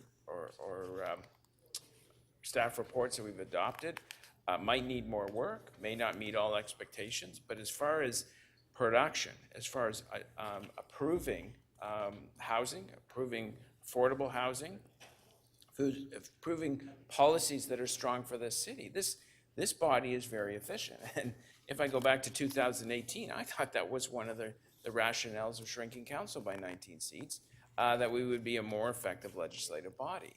So this councillors here and this body should be very proud of the volume of work that comes our way to our desk and that we adopt, and that our trusted public service roll it out as we go forward. I think that when you look at the policy of a veto or the provision of a veto, I think we should do more work on how often mayors with a veto really use that power, and how often councils try and use the override, and how often it succeeds. Those would be very interesting statistics, because it might be rarer than you think. One thing I worry about, short of the fallout, is, and not in this council with this mayor, but in the future where it becomes extremely acrimonious. This creates an acrimonious council setting where a mayor, a future mayor, may be using the veto on a regular basis, and that council constantly tries to override it. And that would produce sort of almost like a dysfunctional political system. And that's something that I think we should keep our eye on very closely. But at the end of the day, I think Deputy Mayor Minawong is correct. What we're doing is we're codifying and putting in statute many of the powers that already exist. The current mayor and past mayors and future mayors do have the influence over the chairing and vice chairing of standing committees. What are the agendas? And it's important to remember that the city has this. Only the mayor is elected citywide and represents people from all corners of the city. We in fact are elected locally. So he does have a voice of those across the city, and that with that, he should be able to handle and manage and move forward his package, his agenda that he campaigned on. So with that, I think we have to look very closely at what's coming out of Queen's Park. We have to look closely at the legislation or amendments to current legislation to make sure that this is a policy that can be handled responsibly. 5 seconds. That can allow us to get our work done, and that can make for a stronger city. Thank you. Thank you. Councillor Perks to speak. Thank you very much, Speaker. So compare and contrast. Compare and contrast.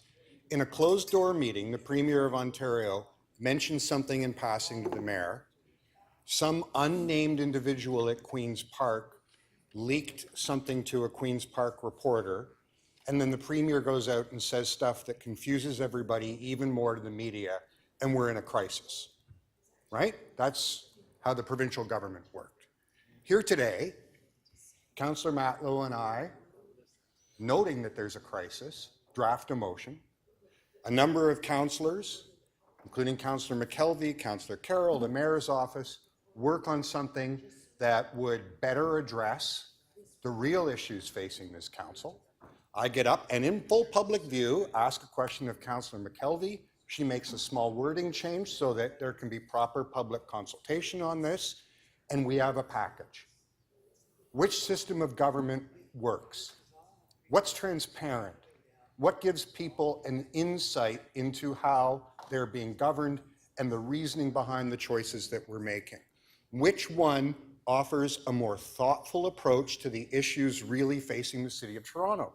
It's clearly this order of government. Openness and transparency and accountability work.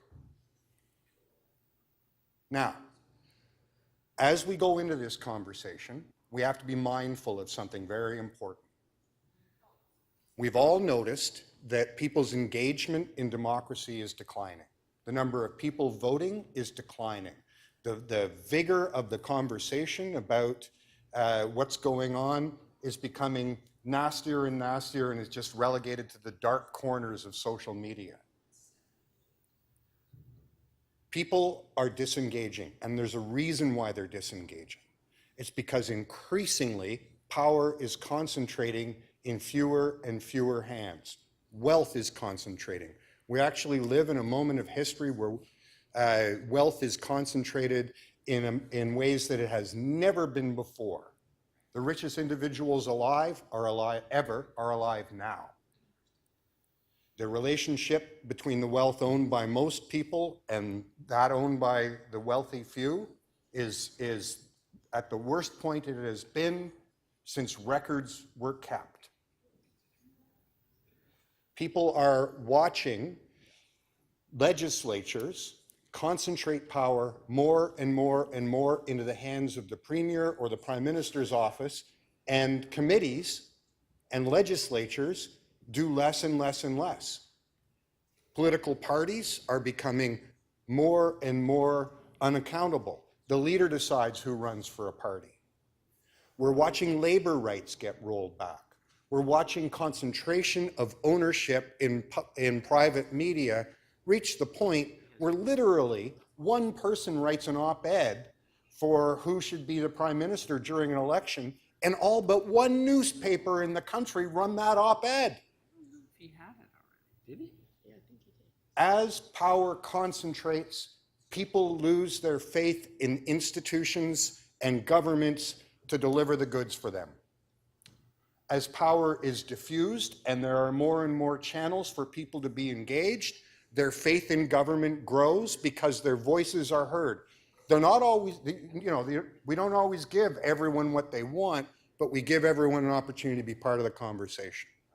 And that's why it's so important. It is so important that as we move into a conversation about how this body works, we're consulted, and this open and transparent form of government debate what the pieces should be. Because we don't get governed by behind closed doors where the Premier of Ontario has a passing thought and shares it with somebody, and all of a sudden the laws of the land change. We have to remember that principle. We are unique in the governments of Canada because we are the one that is the most transparent given the scope and size of what we do. And however these conversations wind up, we have to protect that jealously. Remember, there was a moment, almost 10 years ago now, where this council was in a crisis because the head of council 5 seconds. The head of council was behaving erratically, and we were able to selectively remove powers from him so we could continue to govern. Checks, balances, transparency, accountability. These are the principles we must maintain. Thank you. Councillor Layton to speak. Well, thank you very much, Madam Speaker. It feels a little like deja vu standing up again about 100 days out from an election and have the provincial government throwing a grenade into the middle of our proceedings. Now, I think we're very fortunate that we probably won't have the same exchange that we did last time on the floor of council. I won't remind people of it, but I wanted to make sure that folks didn't conflate what the conversation is here about our council's support for our current mayor. This isn't about John Tory and his leadership.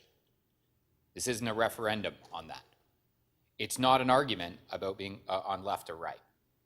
In my mind, this is about democracy, where what's being proposed in the media, and I'll say it's in the media because it hasn't been outlined exactly what this is yet, is certain powers being given to, being centralized in the mayor's office in the city of Toronto. And again, I'm stressing this is not about Mr. Tory's leadership, Mayor Tory's leadership.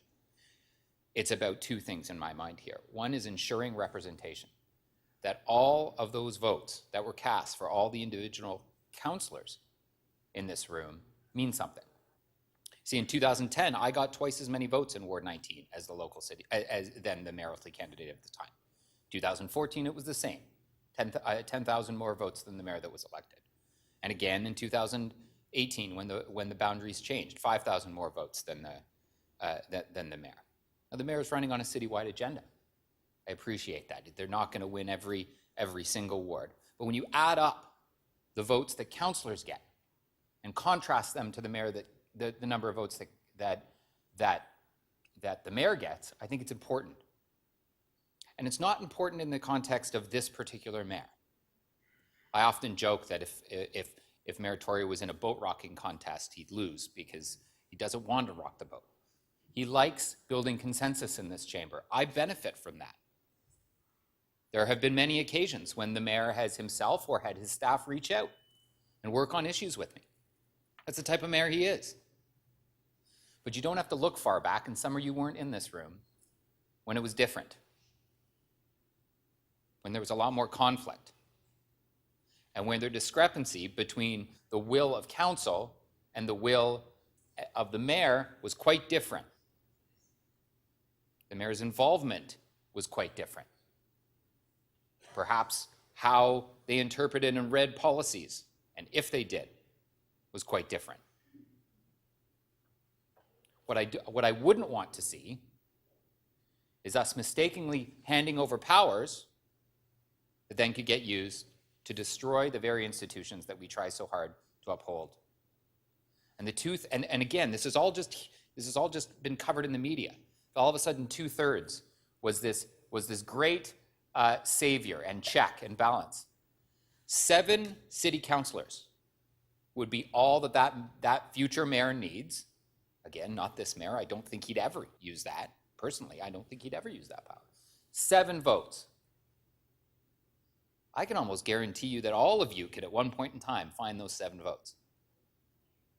In 2012, it was 7 votes that were either voted against taking the powers away from the mayor of the day or abstained from it. We know they abstained deliberately because they were here for the debate and all of a sudden vanished when it came time to vote. So let's not forget that history. Now, the second thing, and I think it's very dangerous, is this, again, proposed, maybe, I don't know, it's reported in the media, of the ability of the mayor to hire and fire staff. We know, and it's been said here, that there's a little bit of that going on, but I certainly don't think that that's come from this mayor. Our previous mayor, the story was a little different. Don't like what the staff member says, they won't have a job the next day. We got to keep that, we got to ensure that nobody on this floor has that power. Because we don't want answers coming from the good folks of the deputy city managers or our staff to have our direct influence. We want their professional advice. That's what we're paying them for. And finally, I'll just say that we've asked for many things from the province. Why couldn't they just focus on those things, the things that we know and have asked for to make this city better? Because they've certainly ignored that list. Thank you. Thank you. Councillor Mihevc. Yes, thank you very much. I'll be supporting Councillor McKelvey's motion. I think it is a very wise motion. I remember in my, a mentor of mine once said, life is not about the answers you give, but about the questions that you ask. And what I think Councillor McKelvey's motion tries to do is actually change the question. And that, I think, is the reason why I think it's wise. I think without consulting with us, yes, the province is threw a cat amongst the pigeons and wants us to debate a strong mayor system. Well, what we're proposing back with this motion is that, hey, okay, fine, you want to talk about that, and that's where that word commensurate comes in. We're not endorsing or not endorsing that particular position, but we have things we want to bring to the table as well. And those are the things that are listed there, planning and housing issues. And yes, the big one, it is about the money. If I were to say what are the biggest challenges facing the city in the next term, of course it's sustainability, it's housing and all that, but all of that funnels into one issue, and it's about the ability of the city to raise revenue to do the things that our residents want us to do.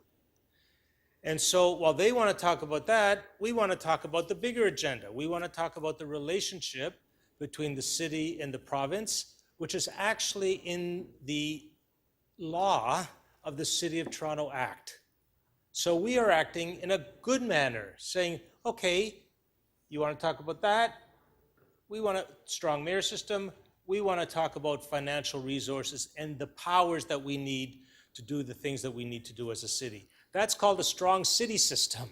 We want a strong city system out of this process. And so that's why I think that's the right question.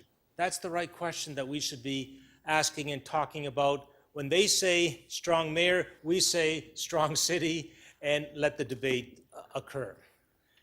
In general terms, my own feeling is that, and others have mentioned it, so I won't get into it too much, and it doesn't matter whether it's the family, a local residents association, or the President of the United States. In times of, intense times of a crisis, we sometimes think that a strong leader is the way to go. And you know, I look at the Scandinavian countries where it's a more decentralized, where yes, they're all strong women who have very consensual styles of leadership. And they're doing pretty good things if you follow some of the things happening in Finland, Sweden, and in Norway. I think it's actually better decision-making when I am forced into the room with someone who kind of disagrees with me and maybe a third opinion, and you have to pull it together. In fact, I remember David Pico coming to a meeting of a city council years ago saying the best decision-making processes are multi-stakeholder kinds of processes where you bring in different views and then the process gets not your truth, not someone else's truth, but a truth that you build together. And so, you know, a singular strong mayor system, all things being equal, and they never are, I would say what we have here is not so bad. It is pretty good. However, if the mayor, our mayor, goes into a room with the premier and says, okay, well, we'll give you this, but you give us this, and it's a mediated process, hopefully they will hear us out a little bit. We tried the other way. We opposed headstrong, we took it to the Supreme Court, and we lost. This is another approach by saying, let's turn this, ask a different set of questions, yes, honor what they want to put on the table, but conversely, or in addition to that question, we want to add some other questions to the table. That's a pretty good process, and one that I think we should engage in, and engage in with all our energy to get some new revenue tools for the city, to get some new powers around housing and planning. And if at the end of the day, it means that we will have a little more concentration of power in the mayor's office, you know what? I might be able to live with that, all other things being equal and well managed as well. So that's why I think Councillor McKelvey's motion puts the issue squarely in the right place by asking the right questions. Thank you. Thank you. Councillor Bradford to speak. Thanks, Madam Speaker. This has been a really good conversation, and I think everybody, all of our colleagues have brought some really important and thoughtful perspectives, because there's a lot of wisdom in this chamber. And there's a lot of folks who have spent some time here and seen some things in different administrations and the changes and the dynamics that have evolved at Toronto City Hall over the years. And collectively, as a council of 25 and a mayor, we all benefit from that wisdom. So, you know, thanks to all of you for that. I really appreciate Jennifer McKelvey's motion here. It's thoughtful, it's pragmatic, and as Councillor Mihevc said, it's really asking the right questions. I think sometimes in our collective rush to respond to the story, to respond to Twitter, to respond to the headlines, we rush it. We want to be out there first. We want to lead on it. You know, you want to be the center of the news story, and you kind of miss, you miss the point. The questions that we're asking and that discussion that we're going to engage with the province, I like that sentiment of strong cities, because that is what we need. we need the abilities to have the autonomy. We need to have new revenue tools. We need to have more control over planning and housing and how that's going to evolve here in the City of Toronto on a go-forward basis. So, you know, if there's an opportunity to explore the City of Toronto Act, if there's an opportunity to talk about mandates for leadership, strong mayor, that's fine. Let's be at the table. Let's be a part of that conversation. We've seen what happens when we take ourselves out of that conversation. It's not terribly effective. We don't get the results that we want as a council. We don't get the results that we need as a city for our residents. And ultimately, all of us in 25 wards and the mayor, we are elected to be down here working for our constituents, working for the city, and leading on the really important issues. You know, with respect to a strong mayor position, I support that. You know, you run in the City of Toronto, 3 million people, you earn a mandate, you take your message out there, and you need to be able to deliver on an agenda.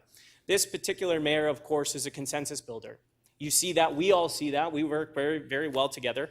It's impossible to know what's going on in every different ward. We have these bigger wards now, but you know, you have to talk to the local councillor about what those issues are. You know, we were talking about basement flooding up in Weston today. We talk about community centers. We talk about pool closures. Local councillors have a real good sense of what's going on. We have a great line of sight. So we work together on those issues. But when you run and you campaign on the big issues, the challenges, the crises that are facing the city, the things like housing, affordability that will either guarantee our success in the future or jeopardize our success, you need a mandate to deliver on that. And there's been a lot of conversation about the housing piece. You know, very mover of this motion in front of us, we have times where we're actually directing staff to go and fight against our own city planning staff at a tribunal. That doesn't help us build more housing. That doesn't help us get more people into homes in the City of Toronto when we take that obstructionist approach. So most of us work really well together here. Most of us, I think, want to work with the province, as we are a creature of the province, to advance things for our residents, for Torontonians. If this is another tool that helps us do that more effectively, why would we not be open to that? And why would we not embrace the motions that Councillor McKelvey has here, the amendments to this motion, to advance that discussion in an even more productive way? I'm happy to be at the table. I'm happy to send our civil servants to have that conversation.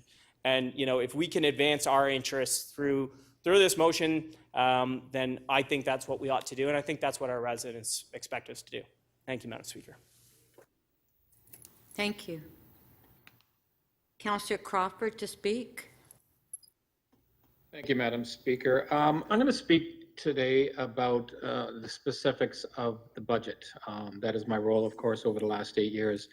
I am supportive of a strong mayor system, but we need to see what that is. I don't know what's coming before us. I don't know what the Premier has in mind, but I'm hoping, and I'll talk a bit about what I think we need with regard to the budget. I've had the privilege of not only being the budget chief chair for 8 years, but working very closely with this mayor. In fact, I don't think I could be doing my job if it wasn't for the leadership of Mayor Tory and the work that he's been doing. I've had that privilege of working behind the scenes, seeing how we craft a budget. This is a 12-month process. This isn't that, 6 or 8 week process that we start in January. This is 12 months of the year. And what I see is a grueling and a grinding process.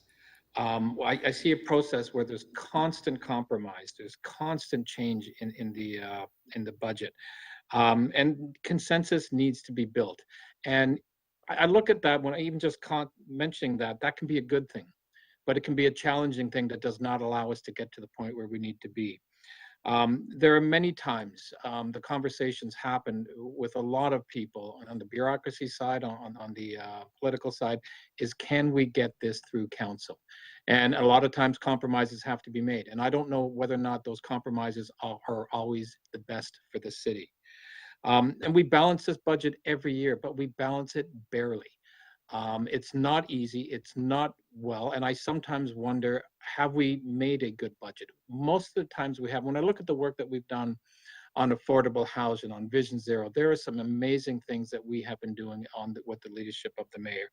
But I sometimes wonder, have we moved this city forward through our budget? And sometimes I question that. And I think, with Councillor Perks, who we don't always agree on things, but what we do agree on is have we moved this city forward?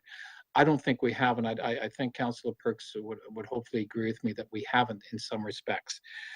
We are, and I'm looking at this mayor system where we are at right now. And I'm kind of wondering, is this fortuitous? Is this something that is, the right thing to be looking at where maybe a couple of years it wasn't?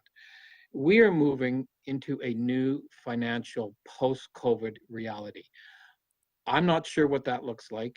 I'm sure none of us are aware of that, what that looks like. But with regard to governments and the City of Toronto, I'm worried. I'm nervous as I'm starting to see the numbers. As we're seeing, the numbers even in this year and how we get out of that and where do we move forward over the next number of years. I don't know if we can do that under the present system, the present budget system of what we have. I think changes need to be made. I'm not sure what those changes are, but I'm thinking a strong mayor system will give the mayor the ability to make the tough decisions that have to be made. Sometimes in government, tough decisions have to be made. We pretty much work at the City of Toronto in a virtual minority government. There's no majority government here because we have to have constant compromise, but sometimes in government, difficult decisions have to be made. I'm hoping that whatever the premier gives, whatever powers he gives to this mayor, or any mayor, frankly, it's not just Mayor Tory, will give those tools. And I'm going to be supporting, by the way, Councillor McKelvey's motion, because I think embedded in that are the tools that may be needed to move us forward as a city. So I'm hopeful that, again, that this whatever happens with the strong mayor system gives us that ability. But I'm just speaking on the financial and the budget side. As I said, we are going into a very challenging number of years. And if a strong mayor system gives this mayor, the ability to make those tough decisions that have to be made for the better of all residents. And as has been mentioned before, the mayor of the City of Toronto is elected by all people in the city. We are just elected by our residents in our particular wards. So I think there has to be a balance there. I don't think we have the balance right now because, in fact, a mayor, this mayor, any mayor in our system has to fight for every vote. You got to get a majority. I don't think that's in the best interest when you have to make tough decisions. So I'll be supporting, as I said, even with Councillor Min Wong, I support a strong mayor system. I need to see what it looks like, and I'll be supporting Councillor McKelvey's motion. Thank you. Thank you. Councillor Baila to speak.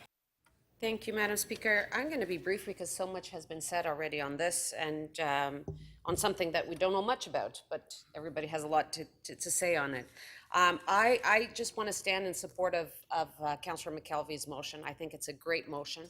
It's great to see Council very much in support of it. I think that the clear message to the province of do it with us, don't do it to us, is very clear on this. I think it is important to be at the table and to address these issues of governance. I'll probably, I won't be part of the conversation, at least in this chamber, probably outside. I just want to say one thing, let's try to keep sometimes the personalities out of this conversation. Because I actually went back to when this was discussed in 2008. And it's funny to see the headlines being exactly the same as they are today. So yesterday, there was a headline that said, Toronto City Council divided over whether mayor's office needs more power. This is yesterday. Council divided on Miller's push for more power. That's the Globe and Mail, 2008. It's the same. People are a bit different. I think people change their ideas on the issue a bit. I think that dealing with governance and putting together governance models, which is really what needs to happen, we need to think about actually what Councillor Perks said about the checks, the balances, the transparency, and the accountability. Not about who is sitting on that chair at that moment, but counting for all the moments that we're going to have throughout the history of this city. And I think that's what we need to keep in mind. So hopefully, when this gets discussed further, that's the 4 principles that we keep in mind, not who's sitting at the chair on the chair at that moment in time. Thank you. Councillor Holliday to speak. Thank you, Speaker. I'm going to try not speculate what the province has planned for us because no one really knows, other than what we read in the newspaper. What I do expect, though, is they're probably listening to the debate and listening to what councillors have to say, and that will set their decisions. Maybe they won't want to do things, I don't know. But I have two wishes of the province in how they craft whatever they're planning going forward. The first is, province, whatever you do, help us bring focus. You know, these are the things that I've learned in my time here at council. You know, we really struggle to set priorities. And part of that is just because we have so many heads in the room, so many mini-mayors trying to come up with what they think is right for the city. We've got committees and systems and so on to deal with that, but you know, we often struggle to define the issue. And we often struggle with what I see are sometimes solutions in search of a problem. Sometimes we just got to get it down and call it to a vote and make a decision. We're actually pretty good problem solvers in this room. I think that's what we are by the nature of the work that we do. It's just that we scatter off in so many directions often when we have the chance to. And so any system that can bring a sharper focus to the work, and I'll give you a very quick example. I think council has always been wise in how we handle the budget debate. We go and we fix the tax rate right up front. That's an important key policy. And from that, it sets the whole tone of the debate forward, where we then go on and talk about how to use that money wisely. Do you imagine if it was the other way around? And that's sometimes what I feel like it is in this council, is that it's an open interpretation to finally come to a decision point. So province, if you're listening, can you help us with that issue? And the second piece of advice or request that I have is to always find ways to preserve the citizens' right of appeal. And always find ways to make sure that the local voice continues to have a voice. So, you know, what I wouldn't want to see is a concentration of, let's say, planning decisions that falls right onto the mayor's desk. And, you know, respectfully, I don't think that the mayor will take a wrong or a right decision. It's just that I think the local voice needs to be part of it. Nor would I want, and maybe the mayor would not want, to be the final decision maker on all of these things. But, you know, if there's an extra step in terms of the right of appeal to go speak to the mayor and ask for help on an issue that didn't work out the way that you wanted at council, great. Great. But I think the province still needs to maintain the citizens' right of appeal. And there are also circumstances when it needs to be to a non-political body, some sort of a tribunal. So I think we should exercise care, especially in some of the pieces that are laid out in the motion. You know, some of the concepts that need to be looked at in terms of decision-making and delegation of powers. We don't want to have everything be a 100% political decision, because I think, you know, people that do business with the city sometimes get caught up on those sorts of things. So province, please be careful with how you delegate appeal and final decision-making. So those are the two big things that I think could help us in a system. So I proceed with an open mind. I look forward to hearing what possibilities are around the corner. And I hope that maybe some of these issues that I bring forward could be solved in this process. Thank you. Thank you. Okay, that's it for our speakers. So we'll put the amendment on the screen by Councillor McKelvey. Now, Councillor McKelvey has revised her amendment on Councillor Perks's comments. On a point of order, Madam Speaker. Yes, point of order. Just when we get to the voting on that, I have some strong feelings about component 1D of Councillor McKelvey's motion. So I did ask the clerks to arrange if that could be broken out. So you want to vote on 1D separately? I do. That has to do with revenue measures and tools. The revenue tools, yeah, okay. Madam Speaker, may I raise a point of order? Hold on, please, one at a time. Councilor McKelvey has... So Councillor McKelvey will, has a revision to her motion, so we'll put that on the screen, incorporating, comments from Councillor Perks. Councillor Matlow. Thank you. There were conversations between the mayor and the premier about this. When again do I have an opportunity to ask questions of the mayor during You this don't. debate? You don't, because the mayor hasn't spoken. So it's only if he speaks that I can ask him a question. No, you can't ask him questions. Okay. Yes. So, okay, this is Councillor Pruitt's motion first. Councillor Pruitt's motion, recorded vote.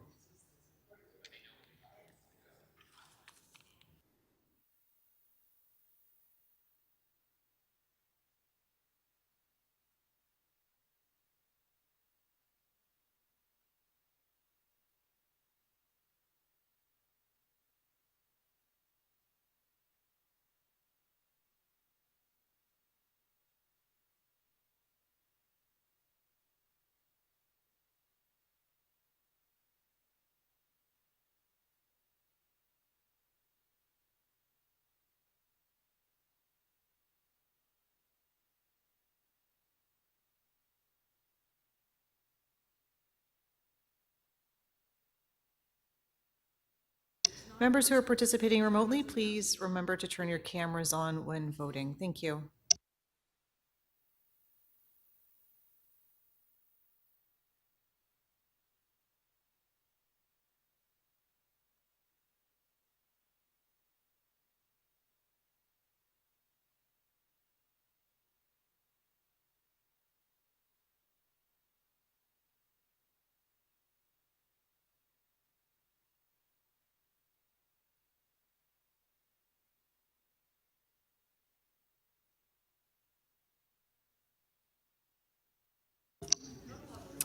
Motion 2 does not carry. The vote is 10 to 15.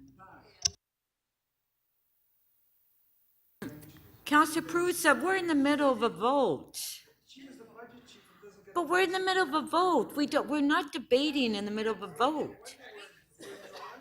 On a point of privilege, Madam Speaker, I could ask him to get on his knees and apologize again, but I won't, in the interest of time. Come on, let's move on, please. Now, we have the, Councillor McKelvey's motion, if we put on the screen. Now, Councillor, hold on, please. Can I just have everyone attention, please?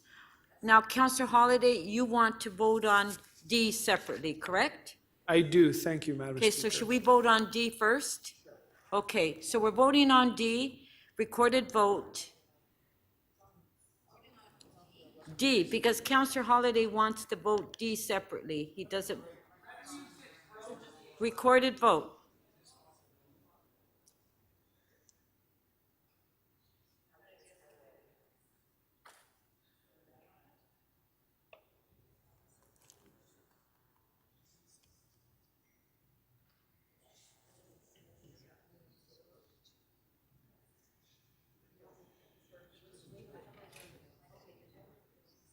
Can you show D?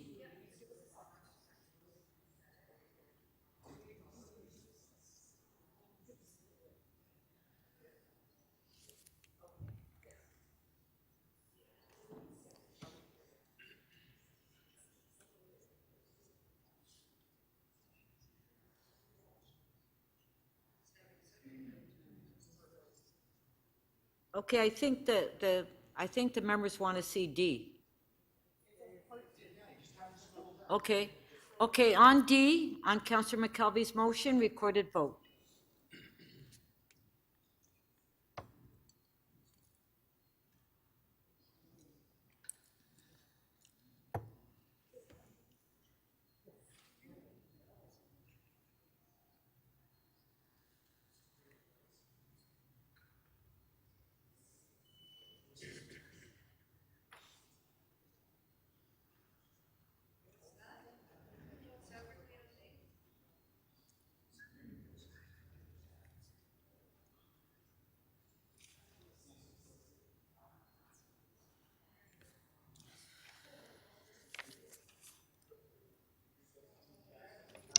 Councillor Lai and Councillor Perruzza, please.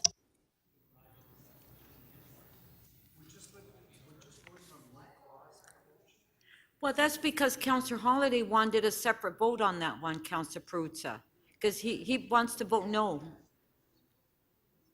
That's why he's asked for a separate vote.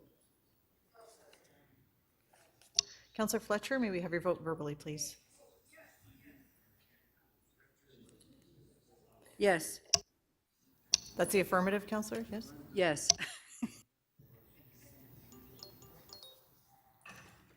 Part 1D of motion 1 carries. The vote is 21-4. Madam Speaker, Yes? Madam Speaker, it's Councillor Robinson. Could I ask for the same situation with B? B. You want to vote on C separately as well? B as in Bob. B. Okay. Separate vote on B. Recorded vote.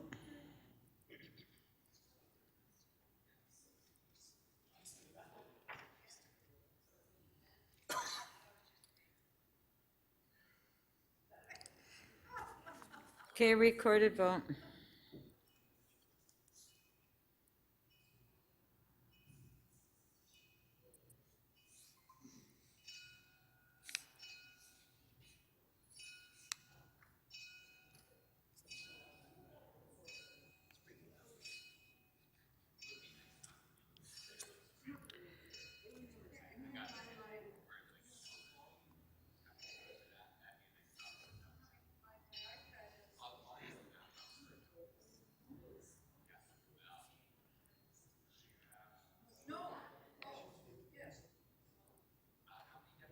Councillor Perruzza, please.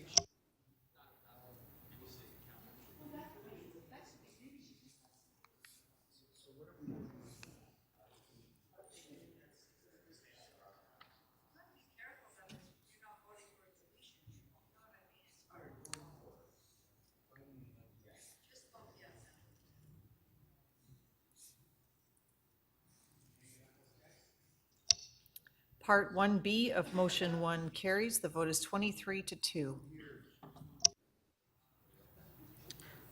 Okay. On the balance of Councillor McKelvey's motion, recorded vote.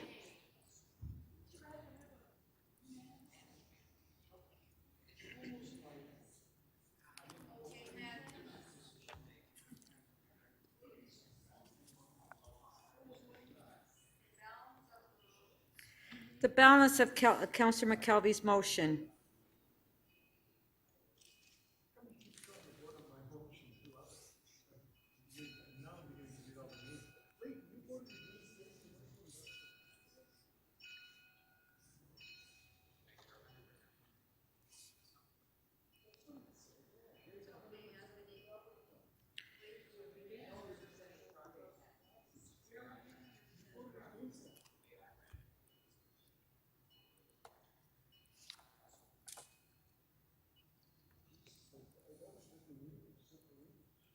Councillor Filion and Councillor Perruzza, please.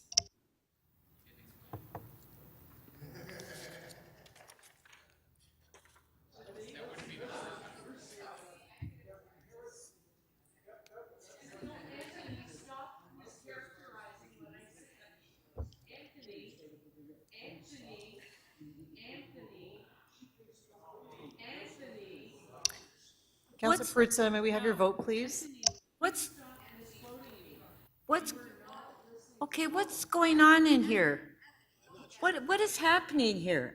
I'm sorry, Madam Speaker, but Yeah. once again, I cannot abide being completely misquoted, even when it's offline. 12 years ago, Mike Harris was not the premier. I was referring to a re-up that was done 12 years ago. I wish the councillor would listen.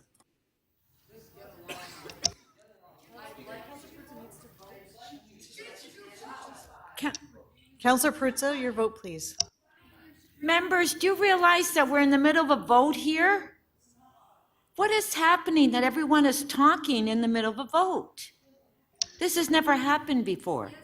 The motion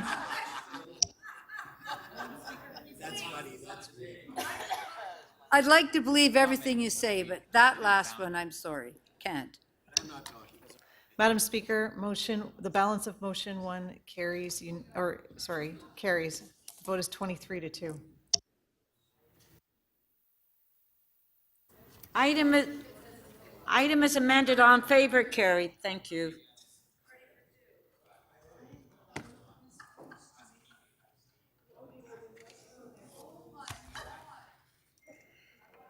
Councillor Fletcher, we're at your item. We held it down for you.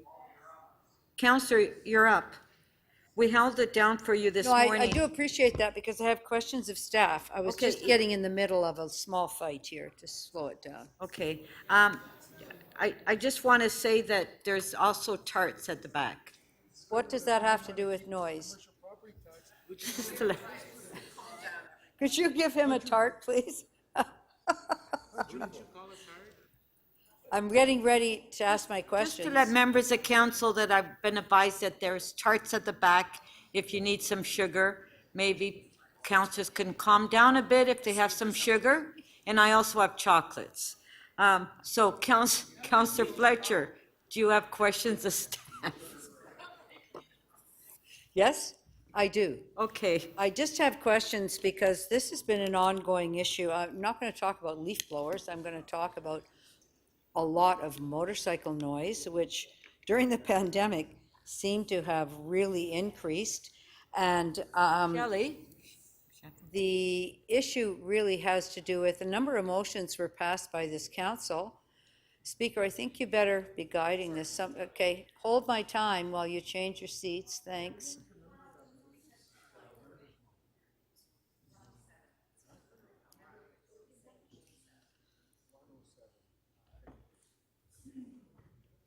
Hello, Deputy Speaker. Thank you. I'm just looking for the staff that will answer the question about the number of motions that were made asking for enforcement for motorcycle noise and how they took that forward to Toronto Police. Who'd ever like to answer? Mr. Grant is online. Thank you. Yeah, I'm upstairs, 16th floor west. Thanks for having Sorry, me. we're having trouble hearing you, Mr. Grant. Can't hear you, Carl.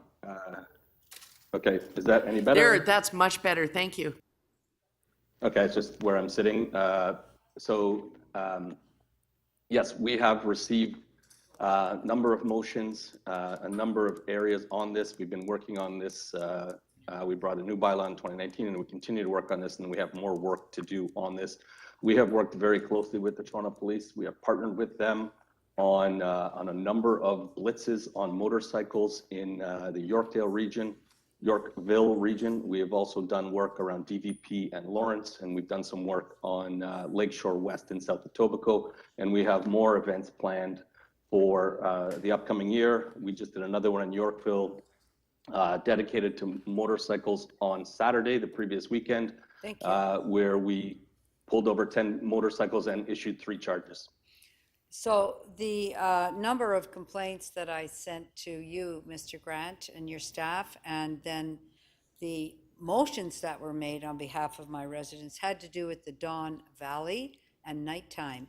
And I'm wondering how those requests were transferred to Toronto Police, because it seems that rather than that zone, they decided to police the Don Valley and Lakeshore, where nobody lives. So I'm trying to figure that. I've been trying to figure that out for a while. So thank you for the question. We do work with the police closely. This is something the province has actually brought in as well on stunt driving in 2021, some improvements. And the police are, the challenge for them is, again, pulling over vehicles and not engaging in speed chases on the Don Valley Parkway, which isn't necessarily safe for others on the road. And that's where they are. Again, we continue to work with them on different initiatives to try to tackle this very difficult problem. So I'm still unclear how we asked for that location and got a different location. Do you directly send these motions to the Toronto Police and ask them for assistance based on requests from City Council or not? Direct question. I have not specifically myself. I've been in a number of discussions with them. Well, who would and, send that to you know, them based on locations? If it's not you. perhaps the city clerk, but not speaking for how they do their work. Again, we did, I'll again, ask the the city DVP clerk. at Lawrence Avenue East. Who would send those motions that were made in this council specifically about motorcycle noise to the, can you guys stop? Yes, counselors, we don't want to start slowing things down simply because we can't hear each other. We need some quiet in the chamber. I know we're tired. So the question is, So the question is who sends motions that? where, Or do we where they're just make a directed to motion the and there's no TPS? direction? I know Yes, where that. they're directed to the TPS. Correct. How do they get there? Directed to ensure there's enforcement there, here's a site, here's an area that's a problem.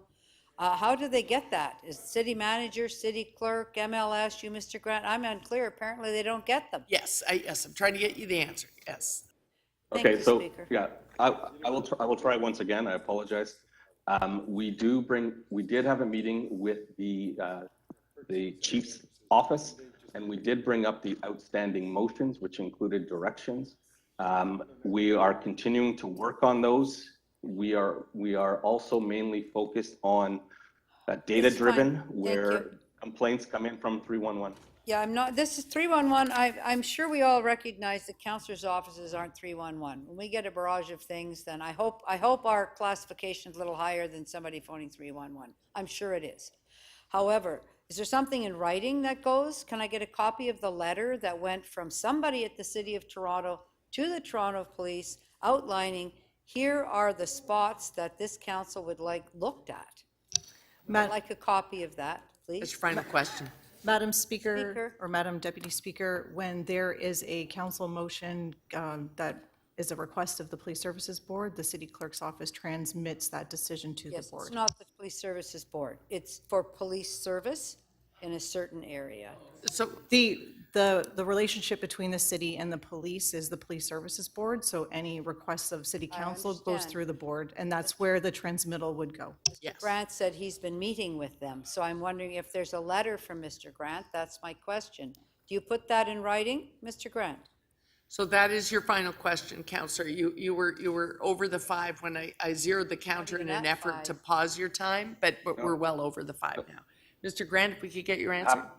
No. Happy to answer. I did not put it in a letter. I had discussions with them in a meeting and continue to meet with them, and will bring those locations up one more time. Thank you. Thank you. Further questions of staff? I have Counselor Holliday. Thank you, Madam Deputy Speaker. Two questions, or two avenues of questions. The first is around motor vehicle and specifically motorcycles. Do I understand it correctly that generally speaking, stock motorcycles or original equipment motorcycles generally don't produce problematic noise? It's when they're modified that we've got an issue. Is that a correct understanding? Through the speaker to the councillor, that is a correct understanding. Okay, and so when you're out there doing enforcement and if you issue charges, it's most likely that the person has taken upon themselves to make some changes to their motorcycle or their car, I guess. It could be a car if you choose to stop it. To take the original equipment that was supplied by the manufacturer and they put something else on. Through the speaker, that is correct. What this report does include is education to the garages that is not permitted. And also in April of 2022, the province made some changes to the Highway Traffic Act on highway emissions that you must retain the whole emission control system that was originally installed. Right. Okay. Second line of questions, a little different. In the recommendations, it talks about reducing the hours available to operate small equipment. So you can't start an engine now at 7 in the morning, you gotta wait till 8. Can you explain the rationale behind that? Do we have a problem with complaints on that sort of stuff? Or what is the problem that this is trying to solve? Thanks for the question, and through the speaker, we have a number of complaints on power devices in general. feedback from residents groups about early morning noise, particularly in the last 2 years with more people working remotely. So pushing it back 1 hour was an opportunity to minimize the noise that's happening in our communities early in the morning. What was the complaints? Was it a particular neighborhood? Was it a particular operation? Could you help me here understand the rationale behind it? It's citywide. It's about 9 to 10% of our complaints, so it is a significant amount. 1 hour will make a difference, and it was again something that came up through consultations, and we heard loud and clear that early morning noise from power tools is a significant issue in the city. What's the power tool that's the problem, or is there one? Is it people cutting their grass? It's the lawnmower. It's the lawnmower, it's the leaf blower, it's any power tool. If I need... Saws, concrete saws. Sorry, what was the last one? Concrete saws. Concrete saws, okay. But we otherwise allow construction from 7 o'clock onwards, correct? Through the speaker, that's correct. Would this impact construction?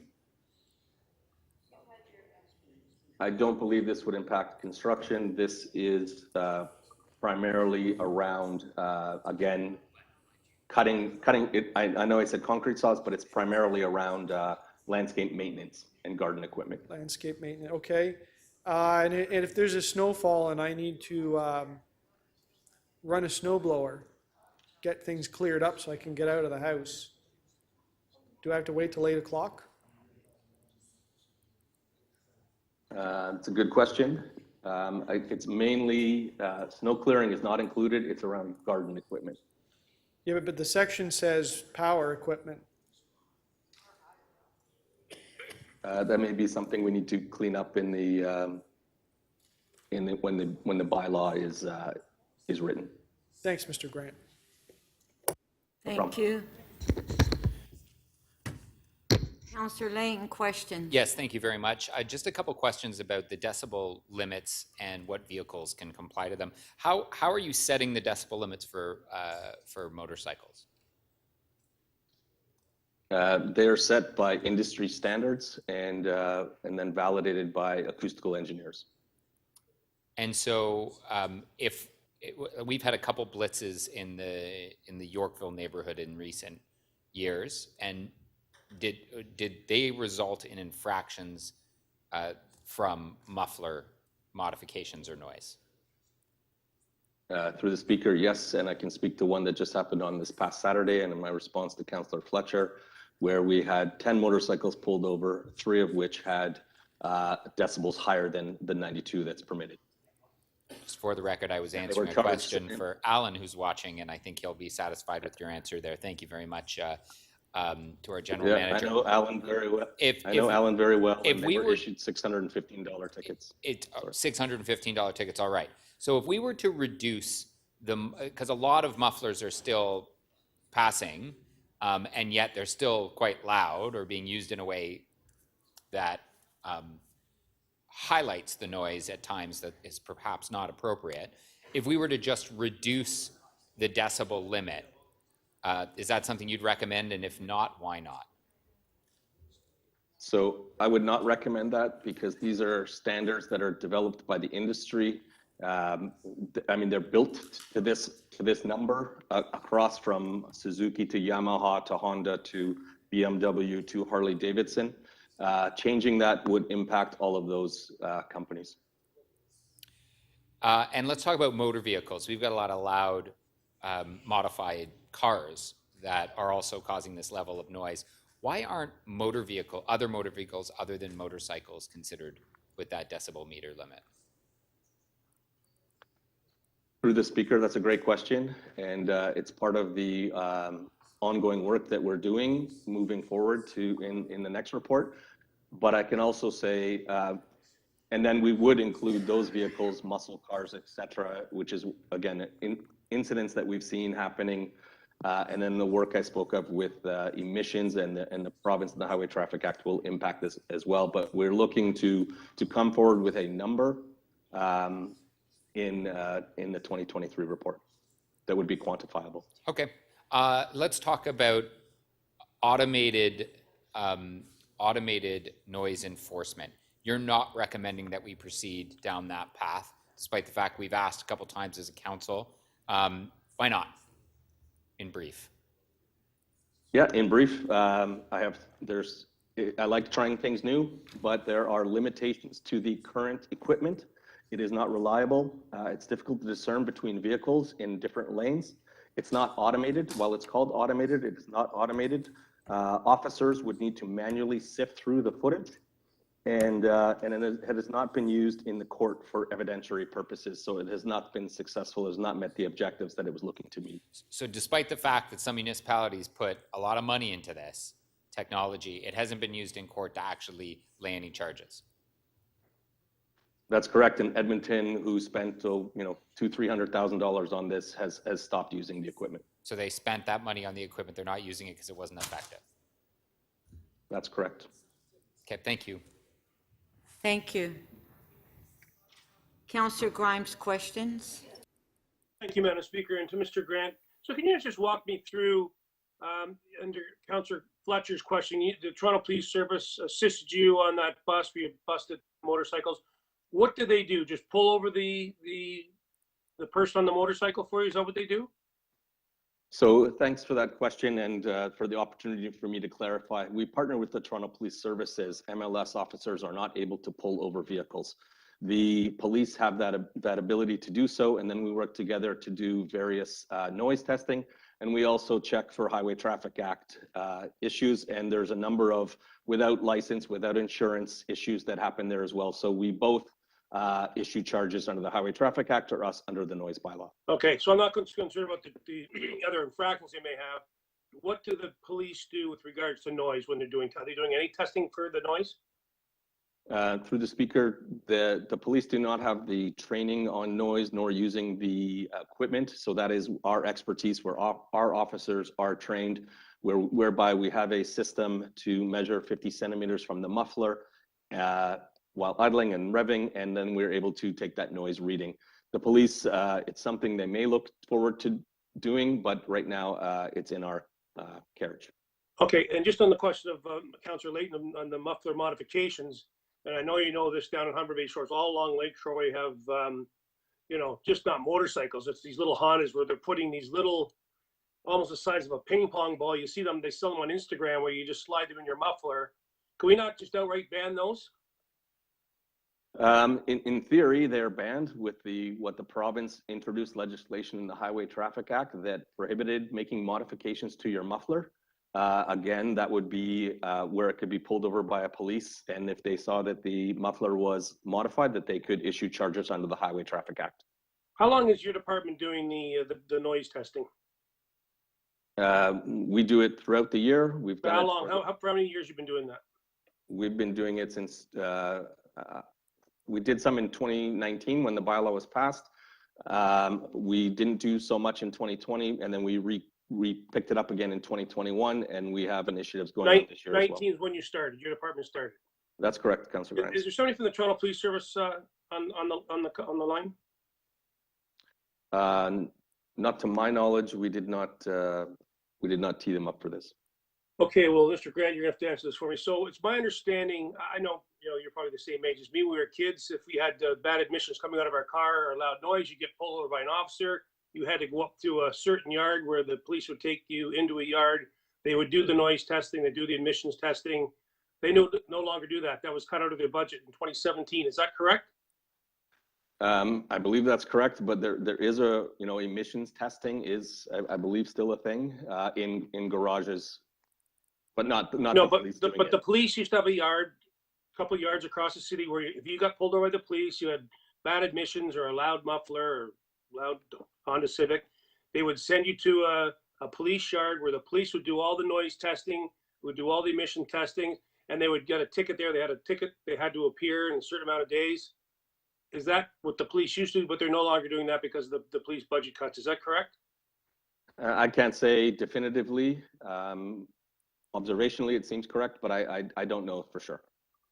So how did it, 19, when you started doing the testing, how did that was just a motion through council? That's how you started doing, your department started doing the noise testing? I'm not sure it was something that we felt was important. It was the best way to address motorcycle noise and the noise issues that we are having. So we partnered with the Toronto Police Services, and then we'll continue to, based on the motions that Councillor Fletcher spoke of, we will talk about those locations.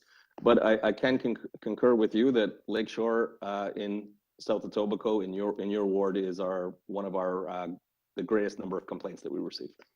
Thank you, Mr. Grant. Appreciate it. Thank you. Thank you, Madam Speaker. You're welcome. Thank you. Councillor Bylaw, questions? Thank you, through you. Last year I had placed a motion asking for you to look into noise radar. Can you give us an update on the work that you've done to investigate if that could be implemented in Toronto? So thank you. We have done some preliminary research into this, and we've looked at what other municipalities are doing and piloting equipment. We do not have the authority from the province of Ontario to take license plates. It is not the same as a red light camera that we've become accustomed to in the previous years, or speed enforcement. So it is something that we continue to look at. The technology is not quite there yet. Deputy Mayor Thompson at Economic Development Committee asked us to look into a pilot, and something that we will be undertaking. But again, the equipment isn't 100% reliable, and then we need to work closely with our colleagues in Transportation Services, with Barbara Gray, with Roger Brown. It will be their equipment that we put it on. There's a cost to this, and then there's a manual piece to this. It is not automated. So do you need further authority to do that pilot? Or you're going to implement a pilot? What would be helpful is if council, as you've done many times, is a letter to the province or a communication to the province requesting the authority for the City of Toronto, be it MLS, Transportation Services, Toronto Police Services, Transportation Services, pardon me, to take license plates and capture them for the purposes of this work. So you cannot implement the pilot without that regulation from the province? That's correct. We do not have the authority to collect license plate information for this particular purpose. Okay. And why hasn't been this reported in the report? The report perhaps is silent on it, or my staff is saying that it is in the report.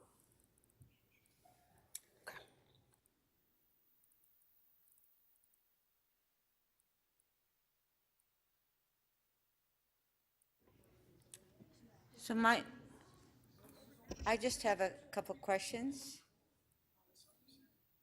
Am I next? Yes, let me just zero your clock, Madam Speaker. Madam Speaker? So to Carlton, are there any exemptions for antique motorcycles? We talk about motorcycles? Not to my knowledge, I don't believe we have exemptions in the noise bylaw for antique motorcycles. Okay.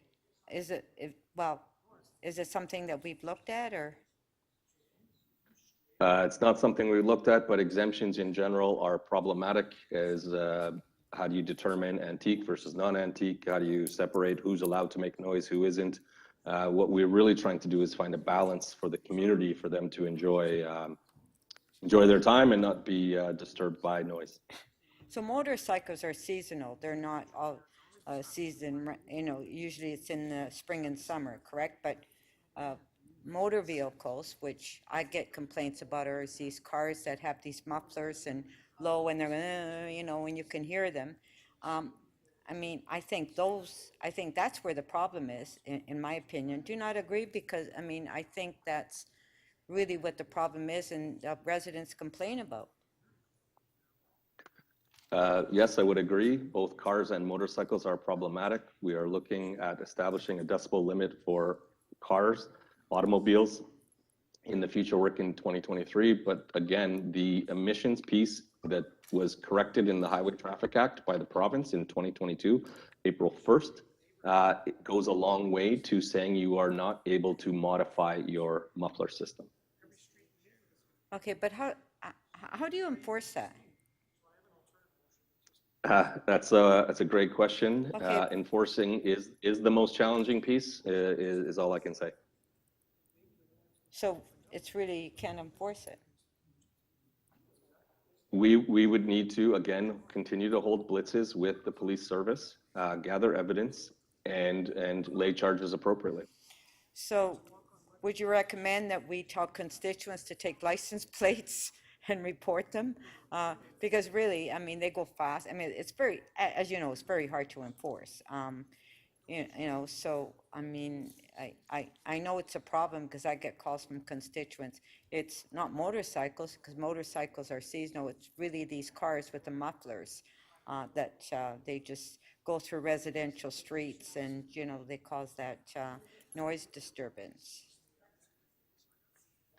Yeah, you raise a great point. The challenge is that moving vehicles is the responsibility of the police service under the Highway Traffic Act, and MLS officers do not have the ability to pull vehicles over. So we need to we need to add more police officers to the Police Services Board, because if we're going to get the police officers to start enforcing that, then we need more enforcement. Thank you. Thank you. Those are there any other questions? I believe those are questions. Councillor Fletcher, are you ready to speak? Yes, sure. Okay, Councillor Fletcher, you are first. You held the item, am I I correct? do have a motion moving on behalf of Deputy Mayor Thompson. Because he's had to leave, and I believe it is. I'm going to stop your clock. I think we caught clerks by surprise. I'll just stop your clock for a sec. Do we have the motion? Pardon me? Oh, that's fine, because he's not here to move it, so, and I can't really speak to it, but I'm moving it. I gather he's spoken. Okay, there it is. It's on the screen now. Go ahead, Councillor. It's actually not on that screen. Oh. There we go. Good, thank you. So this just has to do with doing a noise-activated camera noise enforcement pilot. So I'll move that, pardon me? Staff requested this. Oh, okay, thank you. I couldn't hear you through your mask, Marilyn.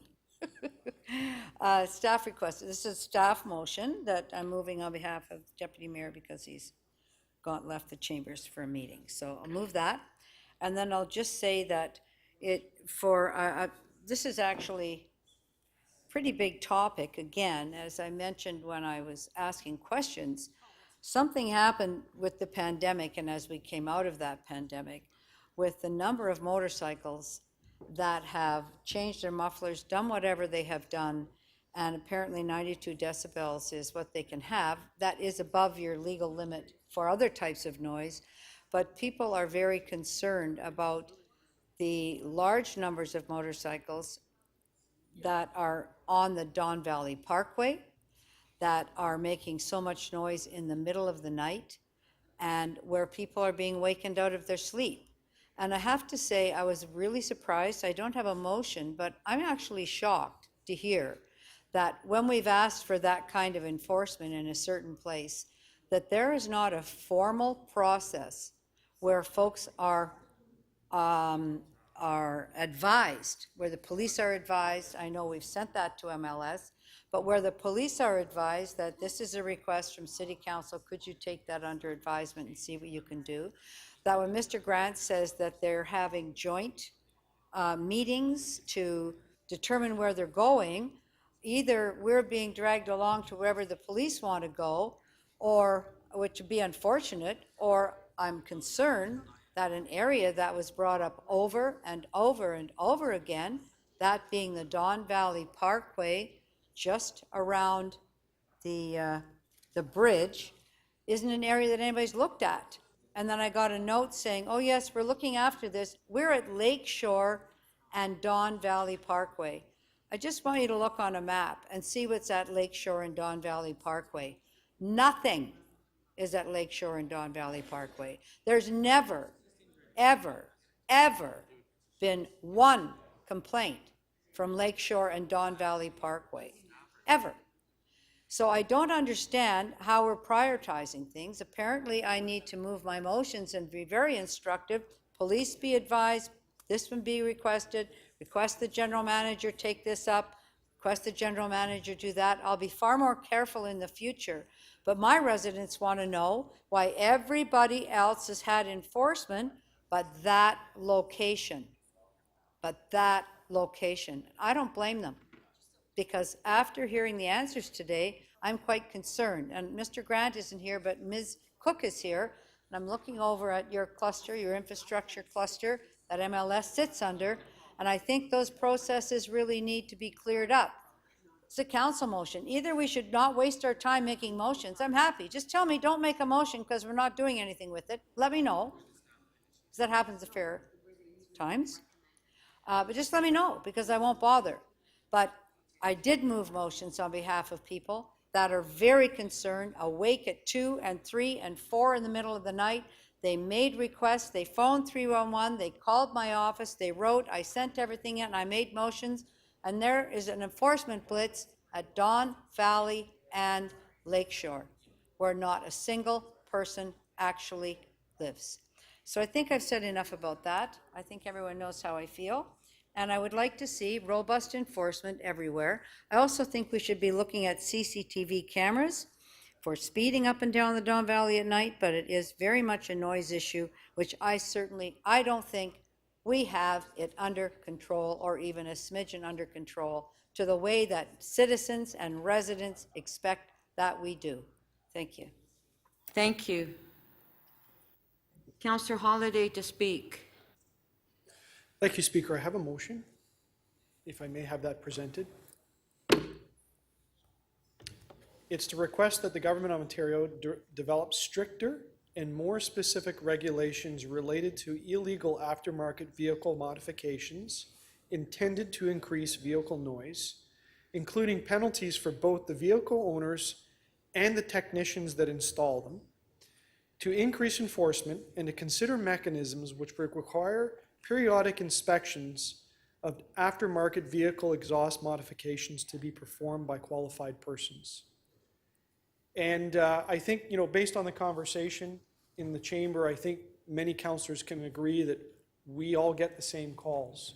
We can point to the places in the city where people are out at night. I've got video of it, even myself, just out for a walk, people racing around and disturbing people's sleep. And we know how important sleep is to our own health. We know how important it is to our children's health. And there isn't a lot of sympathy for the people that engage in this stuff going on. Part of the conversation today was, there's nothing wrong with owning a motorcycle. And most of the motorcycles that come out of the factory are compliant. It's the people that go and choose to tinker with the bike and play with the exhaust that need to be held to account. And, my motion basically says that if you're going to go play around with the exhaust system on your bike, have it checked by a qualified mechanic. And that qualified mechanic can sign off on it and put their reputation on the line as to whether or not it complies with the law. I think it'll help. I know it's a complex issue. I wish the solutions were easy, and it's the same conversation I tell the constituents that call because they're so upset, and I understand. But, we need to try with as many measures as we can to try to improve the situation. I hope you'll support this motion. It is unfortunately a request to another order of government, and it's not fully in our control, so, I think we should make that request and send a signal. The second thing I wanted to mention just was about the policy that's before us. I'm not going to support the pieces on the reduction of hours for power equipment. And I am very frustrated with the conversation that has unfolded around leaf blowers and gas-powered engines. And it's kind of complicated and messy the way that it's proceeded through because people have asked for different things. They've asked to ban two-stroke engines, then some want to ban all fuel engines. Some want to ban leaf blowers that run on one fuel or the other. Some want to ban all leaf blowers. I don't know. I've used that type of equipment. It's necessary in so many circumstances. And for the vast majority of people I've experienced in my own neighborhood and the times I've used one of those pieces of equipment, people tend to get along. I just know once in a while somebody gets really angry about it, and you just need to balance all of that stuff out with respect to public policy. And I think sometimes the government overreaches. I really truly believe, because I'm in the process of replacing equipment, that people are moving to battery technology. And that is going to make this fuel discussion go away. So now we're talking about noise being emitted from power equipment. And electric leaf blowers are noisy, but they help. They can help with some operations, particularly on leaf cleanup and certain jobs around the house. And if you need to look after more than one property, if you got a family member or something like that, these type of things can really help. And so, I am concerned about reducing the operating hours as well, because, the people that go out there and make a living to look after properties and cut grass and look after gardens and so on, I mean, they want to make the most of the daylight available. So if you tell them, there's no point in getting up now early in the morning to get to work and start at 7, you better sleep in an extra hour because the city's not going to let you run your equipment. I don't know. I don't get many complaints about gardeners working between 7 and 8 a.m. It's just not the pressing issue that comes across the desk. I hear about motorcycles at night. So I just urge the council caution. Taking that hour off may sound easy and simple, but I think it affects the livelihood and the work performed by so many people across the city. I don't think it affects your everyday citizen that wants to cut their grass, because most don't cut it at 7 in the morning. But I think the people that are out there working in some pretty tough jobs, they'd like to get home at some reasonable time at the end of the day. So, 5 seconds. I'll ask to call those votes separately, and I hope people will think through what they're doing.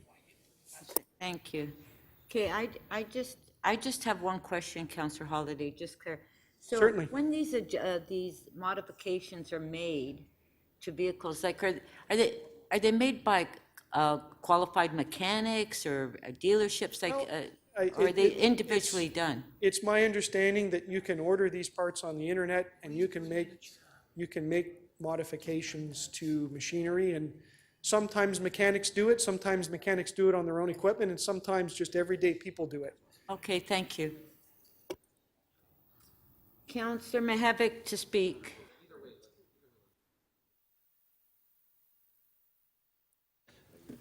Madam Speaker, all I'll say is that I did attempt to see whether we could move something related to leaf blowers, not to ban them, but to further restrict them. But on the advice of staff, I withdrew that motion with the following urging. I understand that Councillor Carroll, maybe some others, are working on something to put leaf blowers that are gas-powered into the sustainability agenda, and that report is coming down in the spring of next year, first quarter of next year. And for this, I'll tell you, I still get calls, even before in the last 3 years. Can you help us with leaf blowers? And I say I'm not a counselor, and I get them now. It just never ends, and it's just the gas-powered ones. And I think you have an opportunity to move the manufacturers in the right direction, as Councillor Holliday is suggesting they're going anyway. They need a gentle nudge. Do that, please, for the sake of Torontonians, their noise, sustainability, all kinds of good public health reasons. Do it in the first quarter of 2023. I think it'll be a better Toronto if you do that. Thank you. Thank you. Councillor Grimes to speak. Thank you, Madam Speaker. And I just want to start out by thanking Mr. Grant and his team for the work they've done down in Humber Bay Shores and Lake Shore. We've been on them, but we're on them about fireworks and dogs off leash. And, this is just not a big problem. This is a huge problem. I know Councillor Fletcher on the other end of town, people like to head down the waterfront these summer nights, and it's a massive, massive problem. And I just went online. I've seen these on Instagram all the time. Here's one. You just search it right online on Instagram. And it says for delete incoming bang for more turbo noise and less of a turbulence. So these are all aftermarket that people are putting in these cars. We've got these little Honda Civics that sound like they're in the Honda Indy. It's just ridiculous. But I was talking to the police, I believe it was 2017, where we used to have a yard where the police would pull them over. They'd be, doing the regular patrols, got a loud car with emissions. They'd pull them over, give them a ticket. They had to go up to this yard and go through some testing. And I think it's time we maybe look at, I was going to move a motion, but I think it's time we bring this back. I've got the snow dumping yard on New Toronto Street that's not used in the summertime. That'd be a perfect opportunity for Mr. Grant's division and maybe to partner with the police to send them there. I don't know. I'd leave that to Mr. Grant to figure out, but I think it's time we brought these yards back to send these cars up to get tested, and they've got so many days to go there, and then they get a ticket. That's the only way you're going to stop this problem if you hit them in the pocketbook. But just go online, and there's all kinds of modifications that you can do yourself. And I just showed you one, but it's a massive problem. I just don't think Mr. Grant's going to tackle this on his own. I think the Toronto Police maybe should be looking at bringing a partnership with the City of Toronto, bringing some of these yards that we would have across the city to do some of these testings and having some hefty fines to these people that are violating the noise bylaws across the city. So those are my remarks. Thank you, Madam Speaker. Thank you. Councillor Carroll to speak. Thanks, Madam Speaker. Just to wrap this up, I just want to sort of underscore what's gone on here and truthfully what's gone on the entire term of office. Because if you go back over this term of office on Timmins, what you'll find is that we have been moving motions about noise on highways from cars and motorcycles from the very beginning. I myself have either moved or seconded 4 of them. Councillor Fletcher has moved multiple motions. We've heard other councillors. Councillor Holiday has today added. And so it comes down to this in terms of municipal governance, which we've just been discussing.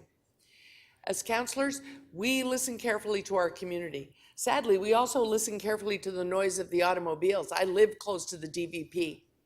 And I actually, every night of my life, despite the fact that my husband's now quite quiet with his CPAP, I wear orange earplugs every night because I literally cannot stand it. I get a bit of a break in the winter, and my residents are experiencing the same on the 401 and the DVP. So I moved a motion. And everywhere else, well, the first time I moved one, downtown councillors said, what are you talking about? The noise is on the Gardner. And another slew of motions came. So councillors listen to their community and experience the community and bring it into this chamber. And the public service has to listen to us. And hopefully, someone from over there on College Street tracks the council chamber, so that they don't just get a letter in the mail saying, hey, we're upset about noise. They understand that the complaints about it are building and building and building, and it's not going to go away until you're really putting the full force on it. I hope they're listening loud and clear. Here's the good news. The province is now getting those complaints, else we wouldn't have seen just prior to their election. They're having moved some sort of change to the ability to alter the sound of a motorcycle themselves. They're under that pressure. Their OPP has been tasked with setting up a multi-police services task force to try and get at this thing across the entire 400 series. With all those people focused on it, what we need to get to is a point where we're hearing back. We need the feedback back to us now, because we've run it up the chain. And everyone, all the way up to law enforcement and the province, has heard loud and clear and is acting on it. We need our public service to come back to us and really spell out for us what they're doing about it. We had to tease it out of them today in this council chamber. They need to be reporting to us, what are you doing to act on this burning issue? It is absolutely burning. You only need to get out on the internet and look up the Speed Racer Club and what they did for fun on Easter weekend. Pandemic, for some reason, Easter weekend, every year, 2021, and it happened again this year, has been when they tend to go mad over that 4-day weekend, and they compare notes, get advice, and go away and alter their vehicles even more. We have to get a hold of this. People are getting hurt. I have found myself coming across an accident and lying on its side as the ambulance drives away is what's left of one of those, they call them kick-ass bikes. And we got to get a handle on this. And so it would be great if our public service was actively, proactively coming out to say, just want to give you a progress report. It doesn't have to be on the floor of this council even. The pandemic is the pandemic is the pandemic. Find ways to get to a counselor's office who you know is dealing with a lakeshore and DVP and say, just want to run this by you. Here's some of the stuff we've been doing the last couple of months. You've got a hot spot there, Counselor Fletcher. Let me tell you what we've been doing. Put her in the loop. I had to go to my division, my police division, and say, what are you doing about this? Last night it nearly drove me nuts, and I know that's true for my voters. And I got an update, but I had to go looking for it. This is issue number one for people, whether they live in a tower or a single family dwelling. If you're acting on it, get to us. Tell us what's up. Just want to know what's up. What are you doing? If you don't want us to do what we're doing in this chamber, proactively come to us and say, wow, been looking at some data lately. You got a hot spot. Here's what we're up to. You will find us a much happier crowd, and we'd get on with other business.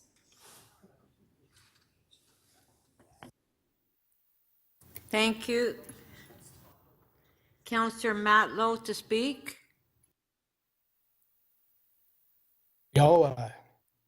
I imagine we all get very similar emails and calls from residents when it comes to noise complaints.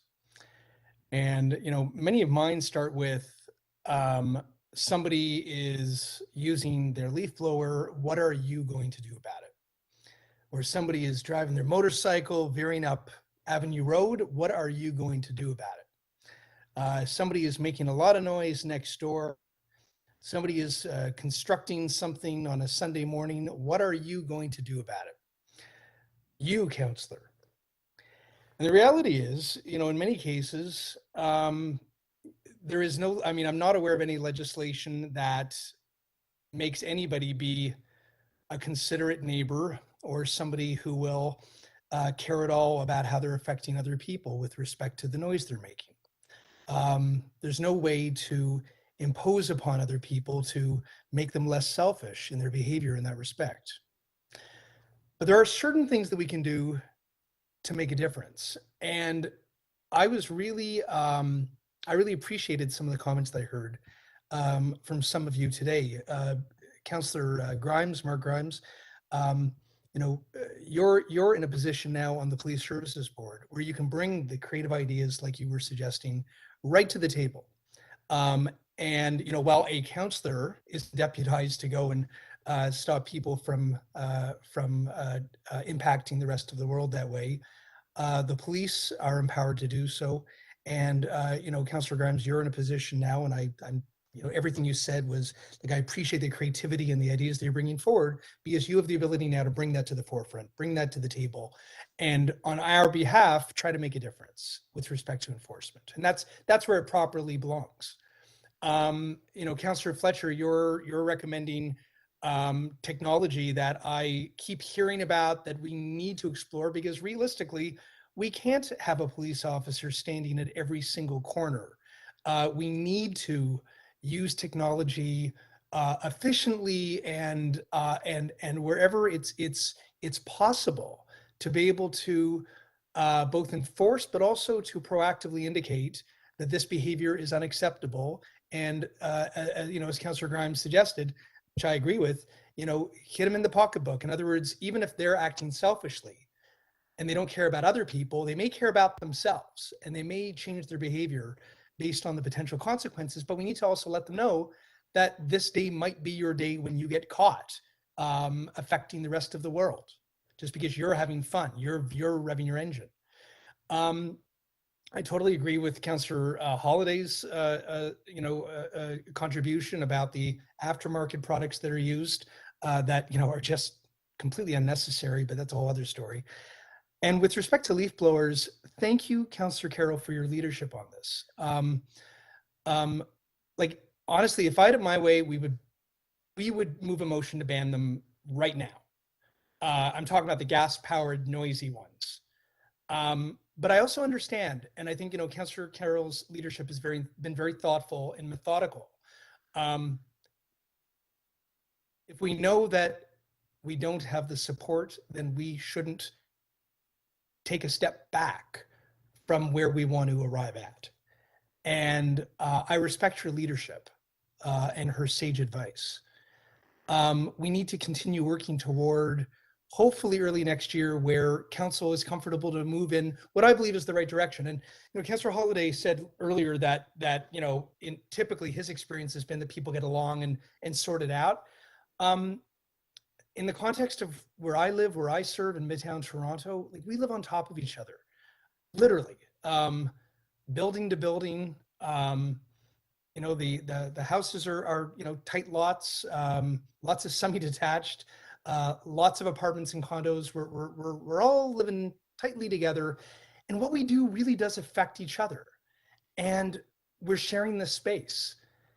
And like, there's this amazing thing called a rake that works and is really effective and gives you a good workout too. And there's electric leaf blowers. There are other options. So, what we're talking about right now is about how to respect each other and take care of each other. With my last 10 seconds, I just want to point this out. When it comes to effective bylaw enforcement, we really need to have a conversation about how to improve on that. Thank you. Cute. Okay, let's put the motions on the screen. Okay, motion 1 by Councillor Fletcher. On favor? Carried.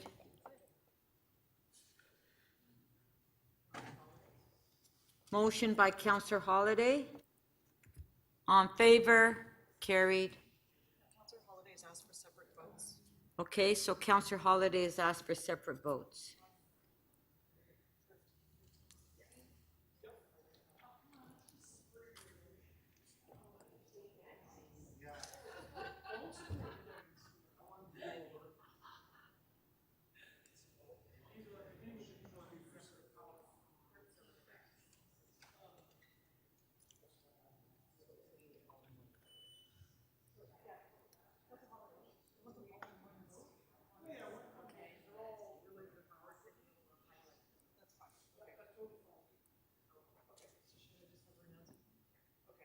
So we're going to vote, recorded vote on parts 13, 15, and 16. Okay, recorded vote on 13, 15, and 16.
Councillor Carroll, Councillor Cole, and Councillor Lai, please.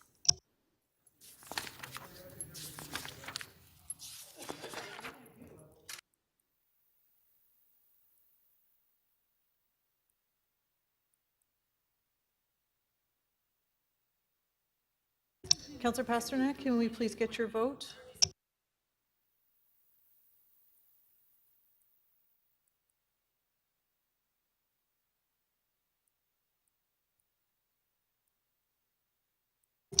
Members participating remotely, please remember to turn your cameras on while voting. Thank you.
Counselor Fletcher, may we have your vote verbally, please? Affirmative. Thank you.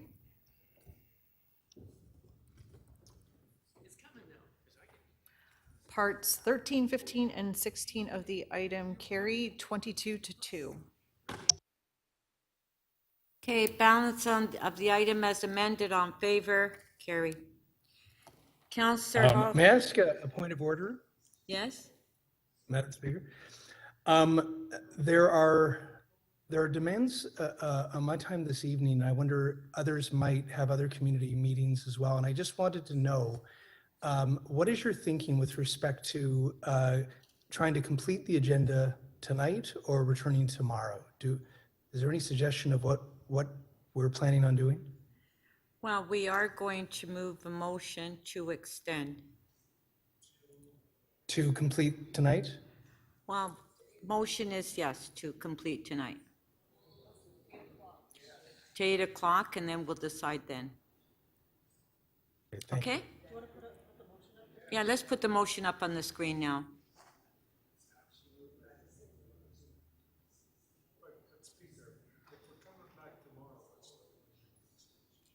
Well, maybe we don't have to come back tomorrow. Okay, there's the motion on the screen. On favor, carried. Madam Speaker, is it possible to do some quick items? Okay, yeah, just 1 sec, please.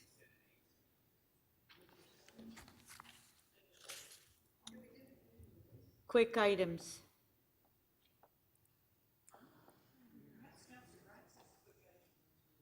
Councillor Crawford.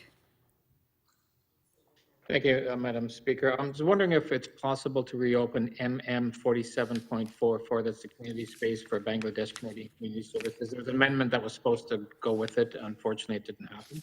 Clerks have it. It's a quick amendment. Okay, if we can put the motion on the screen. Just to reopen. Yeah, to reconsider. MM 4744, on favor, carried. Okay, so what's your amendment? Clerks have the amendment. We can put the amendment on the screen. There it is. On favor, show of hands, carried. Item is amended. On favor, carried. And one more item, Madam Speaker, I'd like to release MM 47.112, the authorization to use Section 37 funding. Pardon? MM 47? MM 47.112. Is Just that to the release one that was please. just introduced? Yes. Yep. Okay. Authorization to use Section 37 funding. Okay, on favor, carried. Councillor Holliday.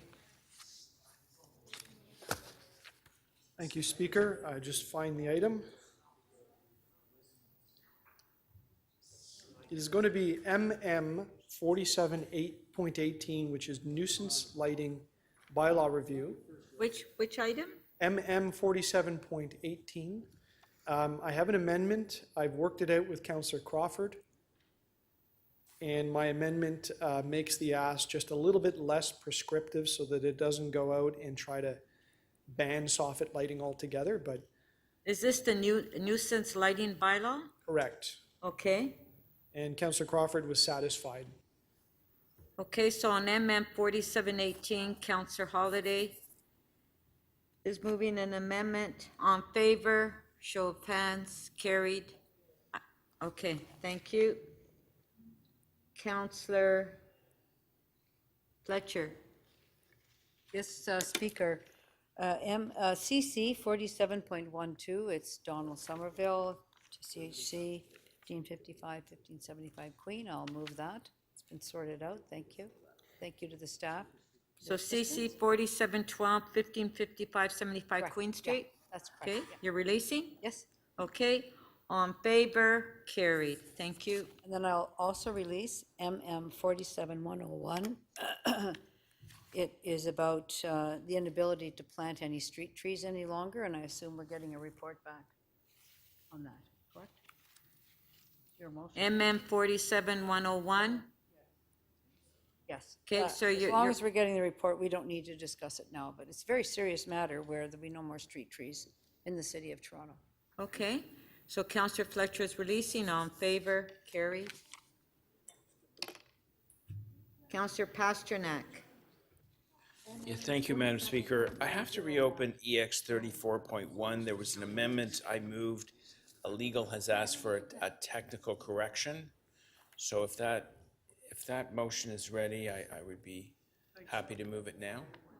Okay, so to reconsider EX 34.1. So, Yeah, hold on, we have to reopen it. All in favor, carried. Okay, so on the screen, I think you see two options. The first one is really what we're looking at, where it's technically rewritten to exempt from the payment of development charges the category of hospices. okay, Councillor Pasternak, you need to withdraw your motion first. Motion 3. Oh, yes, okay, so I'll move to withdraw. All in favor, carried. Is this a quick item, Councillor Pasternak? Yeah, no, I believe the motion's ready. It's just slightly rewritten, so it's just a technical correction on the amendment that was moved a couple days ago. We'll decide what slightly means when we see it. When we see it, we'll tell you if it's slight. We trust you, James. The lawyers ruin everything.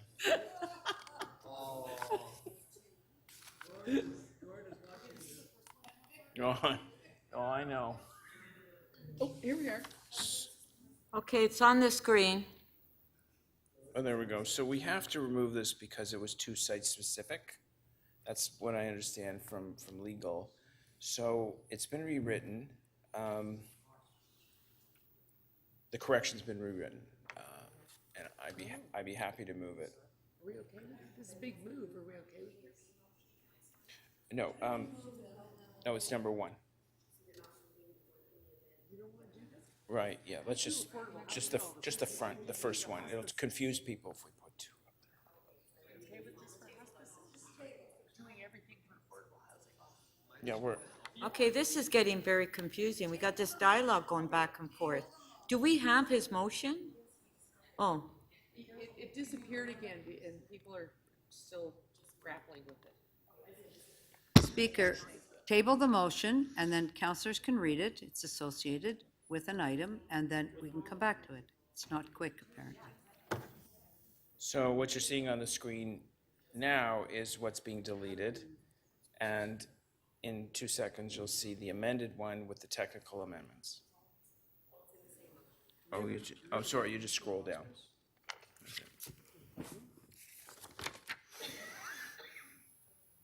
do members of council want it to be held down and circulated? Like, is everyone okay with this? You okay? You know, it's really irrevocable. Could we hold it down? We have no ability to ask staff right now. Just want to, what's the definition? Okay, let's hold it down. Thank you. Okay. Councillor Fillion. North York, 3410, 625 Young and Center. I'm advised by staff that the appropriate motion here is to receive.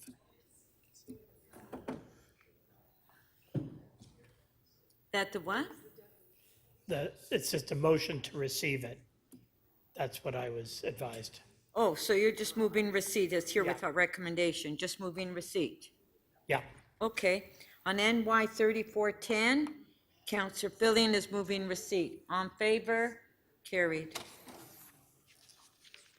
All right. Councillor Carroll. Yes.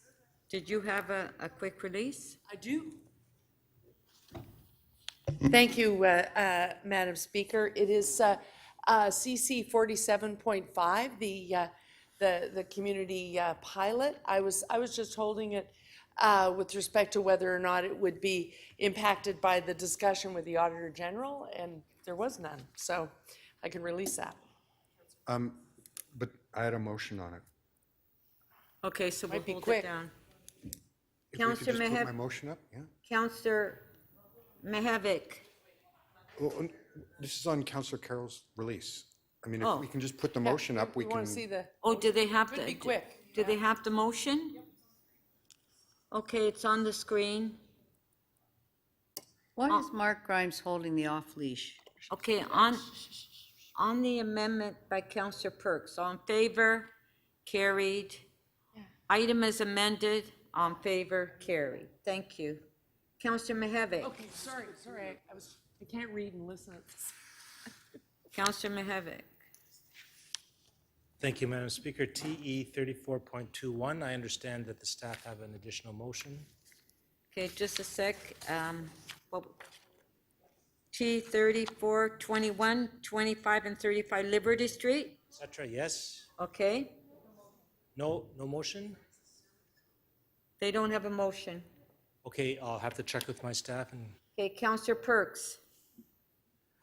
Yes, this is, one second, it's the PH 35.23. It's the planner's pay item. I have a motion on it? Yes. Yeah, it's here without a recommendation. And I do, well, there's a supplementary, and I have a motion to make a small amendment to the supplementary. Okay, can we Or- put? We don't have the amendment. Oh, I am so sorry. I will rush over to the staff table and Okay. sort that out. Counselor Cole, quick release. Yes, I have, first I have to move to reopen an item, North York 33.4, that's the RENA Affordable Housing item we approve for persons with developmental disabilities. I have to make a correction, so I move to reopen. Sure. 33.4 North York. On favor? Okay, Technical? And the motion, I think, is with the table, and the change is instead of, it has to delete 11,000 square feet and replace it with 11,500 square feet. okay. meters. Meters. Meters, excuse me, yeah. You got it. Yeah. It's there. Okay, on favor of the amendment by Counselor Cole, carried. Item is amended, on favor, carried. Meters. Counselor Bylaw. Thank you, Madam Speaker. M 47.83, I have a motion. Okay, that's the, M 47.83. yes. Do you have a motion on it? I do, I'm just not sure if center table is ready. They're just having a. Okay, it's not ready yet, Counselor Bylaw. I'll try next. Counselor Layton. Yes, thank you very much, and my apologies, but I need to reopen the item that started the Wow, quick there's a lot of releases reopenings. for a minor amendment because it happened quite quickly. This is I think the number was 103, 104, 105. So we're actually now going back. We're going backwards. Just a tiny bit. 101, thank you very much. This has to do with trees and sidewalks and coordinating utilities. There's a small amendment from Lou Geronimo I didn't want to miss. Yeah, motion to reopen. Yeah, if it's from Lou, Okay, but hold on, let's reopen it first. On favor of reopening, carried. Okay, and your motion? should be on the screen. It was just a small technical amendment. Okay. It's a technical amendment there by Counselor Layton. On favor? Oh, Hold on. Yeah, it was very. Lou's gonna do what Lou's gonna do anyway. Right? Is it okay? Okay, on favor of the amendment? Carried. Item is amended, on favor, carried. Counselor Mahavik, you have your name back up there? Yes, Okay. I have checked with my staff, and TE 34.21 is ready to go as is, no amendments. So it's a release. Which? T 34, 0.21? yes, 30, yes, okay, you're releasing? Yes. Okay, T 3421, Counselor Mahavik is releasing. T 3421. No motion. He's just releasing. On favor? Carry. IE 3118, updating the traffic calming policy. Councillor Holiday, you held it down. Do you have questions to staff? Pardon? I do, Madam Speaker. Okay. I'll give the GM of Transportation or whomever is available, get them online. Deputy Mayor Holiday. Is that Ms. Gray? Yep. Thank you so much. I just want to confirm, currently, our traffic calming policies rely on the warranted speed of a road as the benchmark to which we would measure the conditions, the traffic, how they're driving on the street. And that's when we would calculate the 85th percentile. Is that correct? Through the speaker, that is one component of that warrant process. Deputy Mayor Holiday, is speed. Absolutely. There are other components of the warrant process as well. Right. And a process that we are looking to update. So we measure the 85th percentile of the performance of the vehicles on the road, and we compare that to the warranted speed limit of the road, and we are looking to see whether or not the 85th percentile is more than 10 kilometers an hour over the warranted speed. Is that correct? That would be the design speed, the 10 kilometers per hour over the posted speed limit. If I pull the warrants out now, would it say design speed or warranted speed on it? I think it would probably say warranted speed. That's what I thought. So our policy says something, and okay, and we don't have to argue over design speed or warranted speed, but the point I'm making is this. A benchmark is set based on the physical characteristics of the street, and it could include other things like a warrant, but essentially that magic benchmark, and Madam Speaker, if I could get a little bit of quiet in the chamber because this is really technical, that magic benchmark is based on something that is calculated by transportation services based on the conditions. Is that a fair observation? I think that's one portion of the process, Deputy Mayor Holiday, and yes, from the speed perspective, that's what's calculated. Okay. But there's a larger process to that warrant that that we would assess, as well as, a polling process and a council and community engagement process related to traffic calming as well. Right, yeah, I know there's a bunch of pieces to this. So that if I understand what's before us at council, the proposal is to change it from, whether you call it the warranted or the design speed, to the posted speed limit. And am I correct that the posted speed limit doesn't always match the warranted or the design speed? It's whatever community council or city council has decided that it's going to say. Is that correct? That's correct. The two do not always match.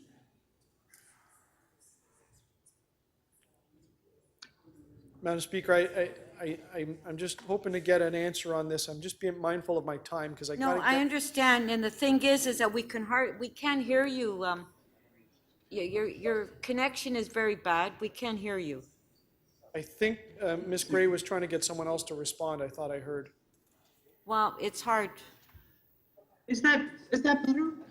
Can you hear me now? I think it's okay, so if I can repeat the question, the proposal before us changes the benchmark from the warranted or the design speed to the posted speed, and the posted speed is something that is set by council or community council, so it's not tied to the characteristics of the road. It's a little bit more arbitrary. Is that correct? That's correct, but that policy predates the council-directed policy for speed for local roads, and in particular, I mean, the speed for local roads is approved by council. Currently is 30 kilometers an hour, but the policy says it should refer to 40 kilometers instead of the posted speed, which is 10 kilometers above the speed approved currently by council.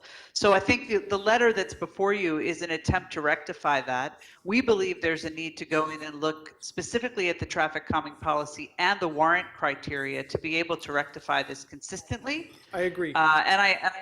and that is work that we are prepared to do, Deputy Mayor Holliday. We just don't have the staffing resources to do it right at this moment. So we were planning to bring it back in 2023 and do Right. consultation and all of that. Right, so here's I think the closing question that's most important. In the short term, I'm going to see in Ward 2, many streets start to move from wherever they are now, whether it's a 50 or 40 kilometers an hour as a local road, they're going to drop on a neighborhood basis to 30 kilometers an hour. That process has started. This change now causes those streets to be measured against a 30 kilometer an hour benchmark when trying to calculate the 85th percentile.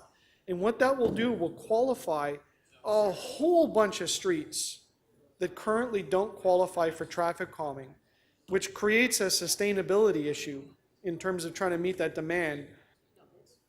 How is that going to be dealt with if we make this change on the floor and not deal with the warrants? Well, Deputy Mayor Holliday, I absolutely agree. We have to deal with the warrants because it should not just be a factor of speed. And I think one of the things that my team was concerned about, but I believe that we can manage, is the change, the overall change in speed limit to 30 kilometers on local roads is something we supported. But we knew that there was going to be a bit of a discrepancy between what's out there now in terms of conditions and that 30 kilometers per hour design speed. So we do have to rectify that. Traffic calming is not the only way to do that. And mostly the traffic calming requests that we get are made just that way. They're made as requests from the community to the division to assess, as opposed to us coming in and doing a blanket traffic calming approach in a community that is not concerned about speed in that way. Q, that was your last question. Thank you, Speaker. Councillor Perks, questions? Thank you. I want to ask a couple questions that I hope clarifies what Councillor Holliday was trying to get to there. Right now, we have streets where the speed limit is posted as 30, but the test of whether or not they get traffic calming is based on is based at 40, correct? That's correct. And under that warrant, you take the warranted number, which is 40, and then you look at how many vehicles are going 50, correct? That's correct. So we will now have streets which are posted at 30, but tested to see how many cars are going 50, correct? Posted at 30, tested. Yes. Yes. That's correct. That's correct. So I brought this to you and your staff saying, I am getting complaints from people saying you posted a sign to reduce the speed, everyone's driving at 50, and we're told we're not eligible. So what this does is direct you to go back and tie the test to the actual posted speed, correct? Councillor Perks, that is absolutely correct. That's what your letter directs us to do. And we had discussions and you felt that you could go away and do that work and bring something to council for their consideration next term, right? We absolutely need to look at the warrant for traffic calming and assess what will make sense, and we need to do that with consultation, and we need to bring a proposal back to council to approve. It's a complicated issue, as I think you and Deputy Mayor Holliday have identified, and changing the speeds to 30 kilometers per hour on streets that were designed for higher speeds it means that we're going to have this imbalance, and we need to ensure that our program addresses it appropriately. I'm hoping I can call you in the next few minutes. It's 20 to 6. I did. Okay, who's got their mic on? Councillor Robinson? Okay, go ahead, Councillor Perks. Okay, and you don't feel that this commits you to spending money and going and installing traffic calming everywhere, because the fact of the warrant doesn't make the traffic calming automatic, does it? Absolutely not. That's correct, Councillor So Perks. this commits you to no additional spending. We would No, have it to commits actually. us to go back and look at the rules. It commits us to go back and look at the rules by which we apply traffic calming. Okay, so if we wanted to put traffic calming on a whole bunch more streets, we would have to actually go into next year's budget and give you a whole bunch of new money, right? That is correct. Okay, thank you.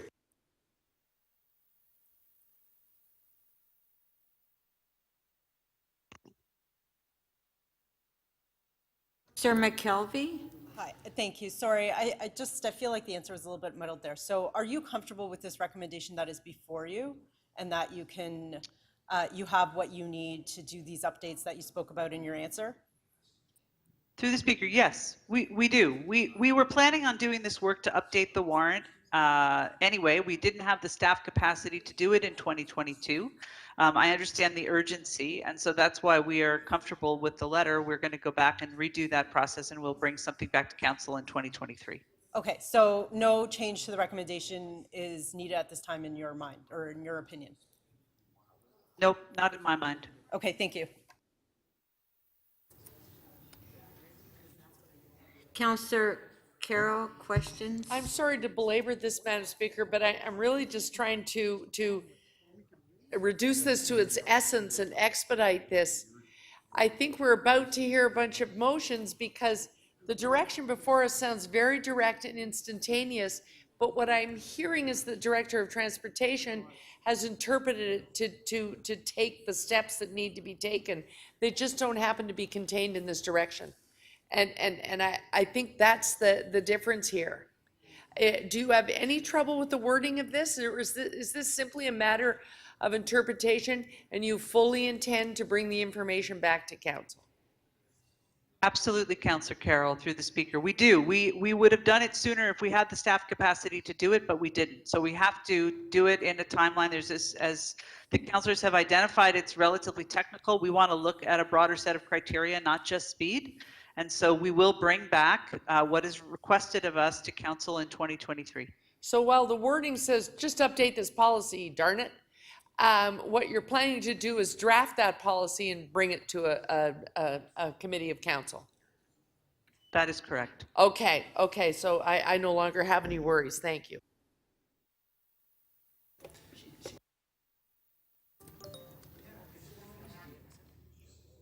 Okay, thank you. To speak, Councillor Holiday. Speakers, if I get speakers on the list, if we can clear the screen and we'll put speakers.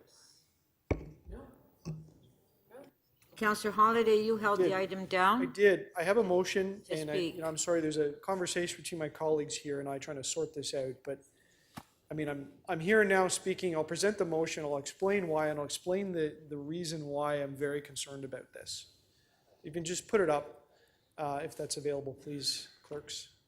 So I'd like to change the recommendation to a report back to the INE committee meeting. And I would just like to ask the general manager to update the policy and the warrants in light of all of this program that we've got to reduce neighborhoods to 30 kilometers an hour.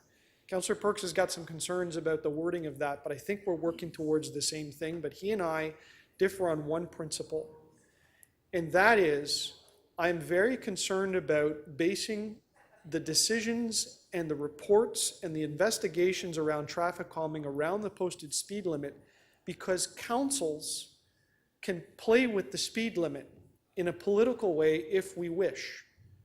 The warrants right now and the traffic calming policy is based around the physical characteristics and the performance of the street within the neighborhood. And what it does is it basically allows us to identify the worst performing streets and the ones that are in the most urgent need of traffic calming.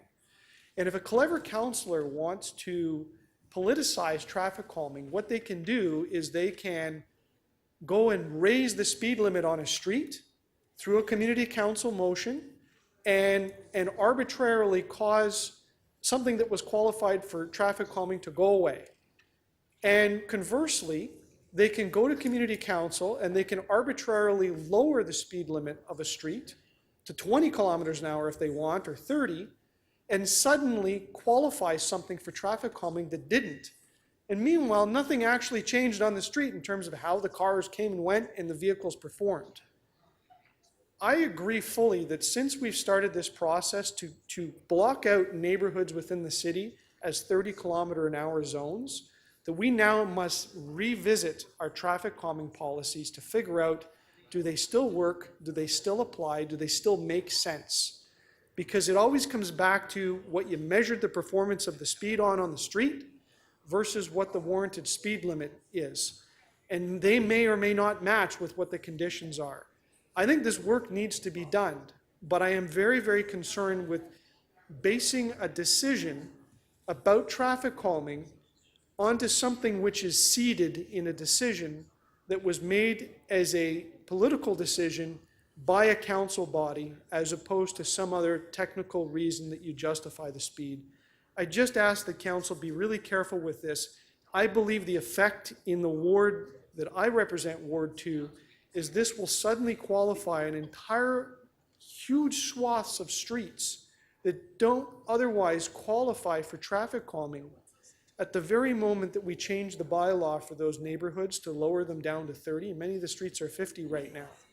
And that may make a few people happy, but it doesn't necessarily satisfy the true intentions of our traffic calming policy, which is to pick off the most important and the most urgent streets that need traffic calming and bring them through the system and get them dealt with. And so that's why I'm very concerned about the mechanics of this, and I'd much rather have a staff report about how to deal with this matter than to have a letter to the I&E committee make its way to the floor.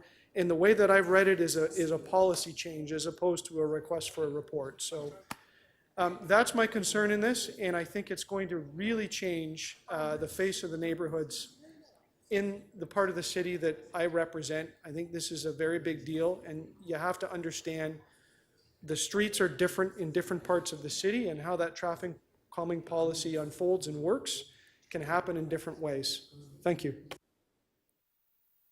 Thank you.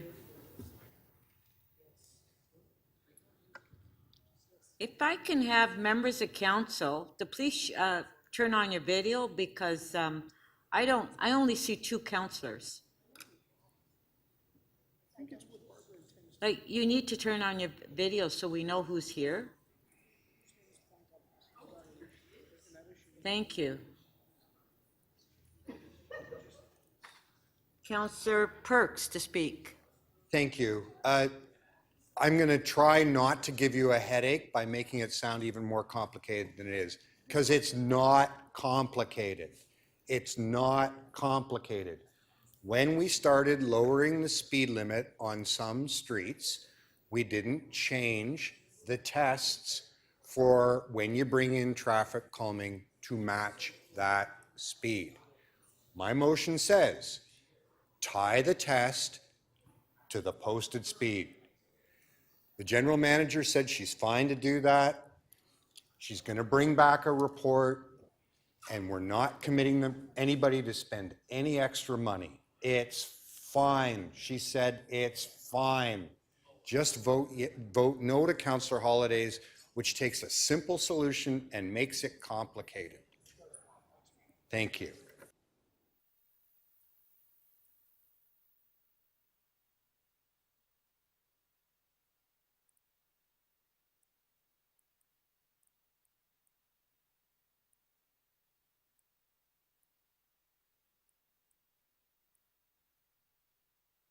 Okay.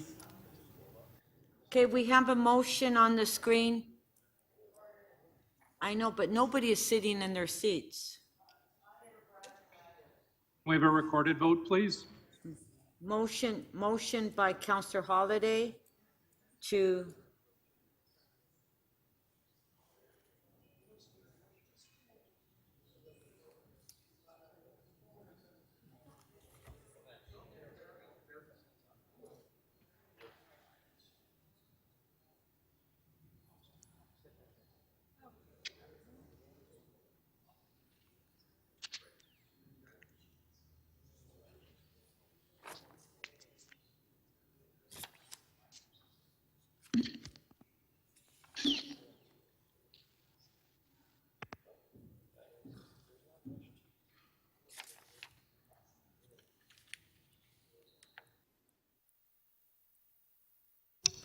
Councillor Mihevc, please. Councillor Mantis.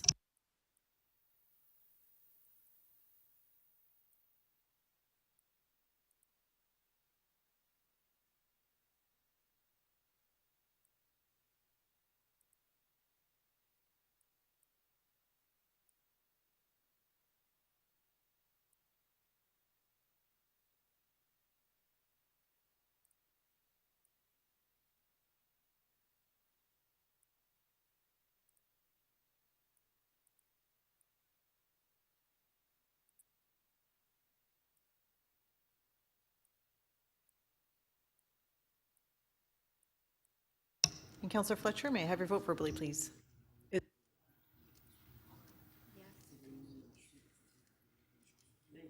I'm sorry, Councillor Fletcher, I didn't catch that. Sorry, no, no, The negative, thank you. in the negative, yeah.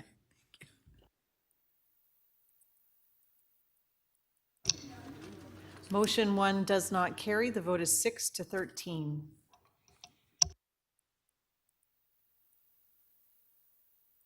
Is, okay, on the item, all in favor? Carry. IE 3120, Councillor Fletcher, Metrolinx proposed Don Sorry, Valley. Speaker, Councillor Holiday did quite clearly say he wanted a recorded vote on the last item. Oh, you want a recorded vote on the item? Okay, recorded vote on the item.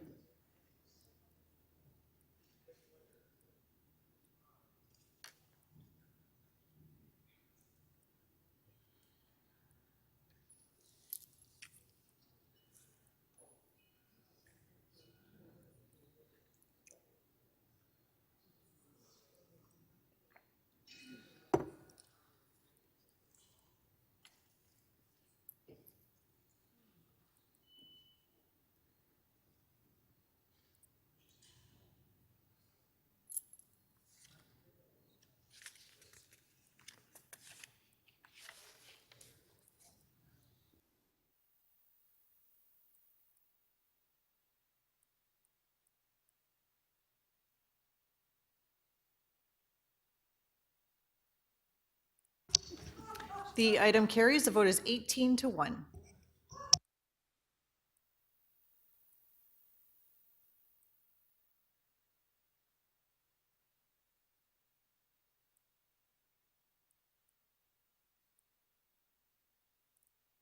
Is Councillor Pasternak around? No?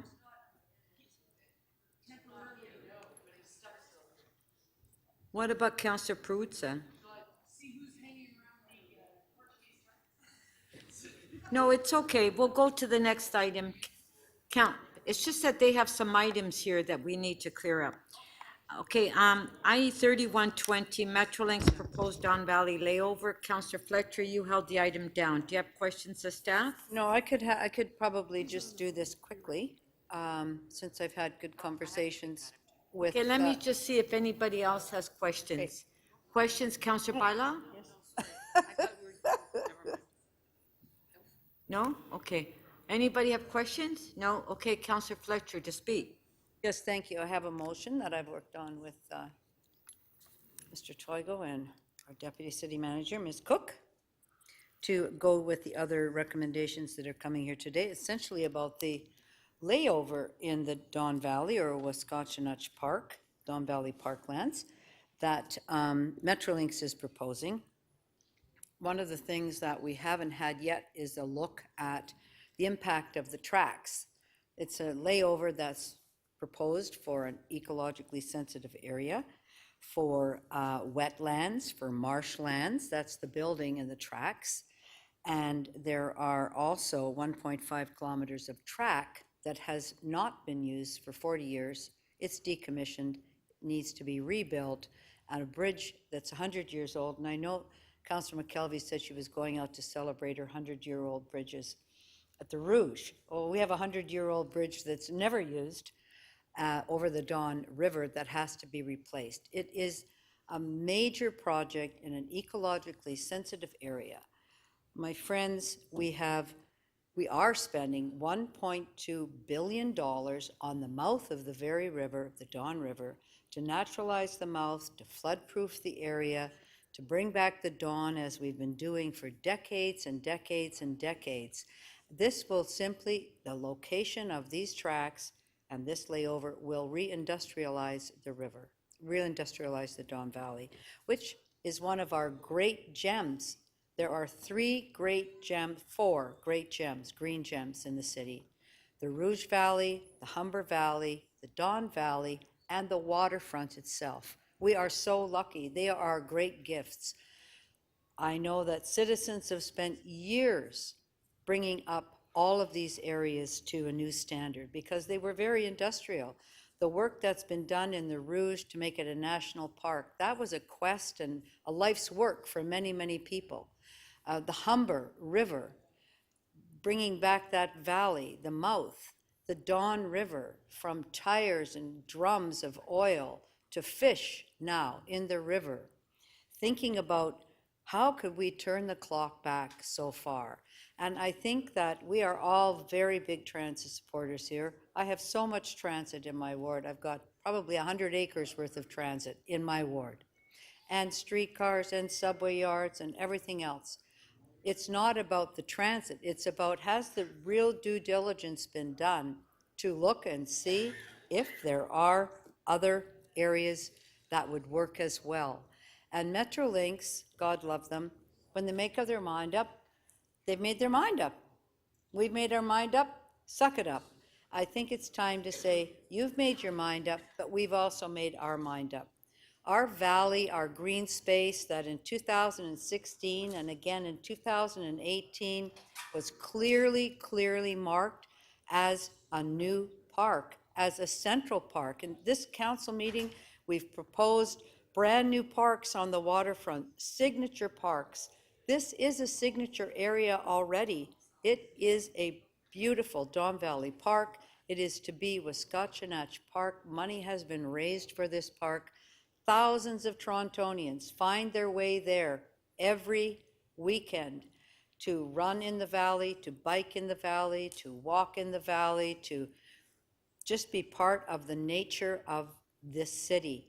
We have 4 big gifts in our city, all Rouge Ravine, Humber Ravine, waterfront, and the Don Valley, which is one of the, we have big ravines in our city and small ones. We need to look after our green spaces. We cannot allow a project that needs to be reviewed to simply proceed on the basis that we own that track, even though it's not had a train on it for 40 years.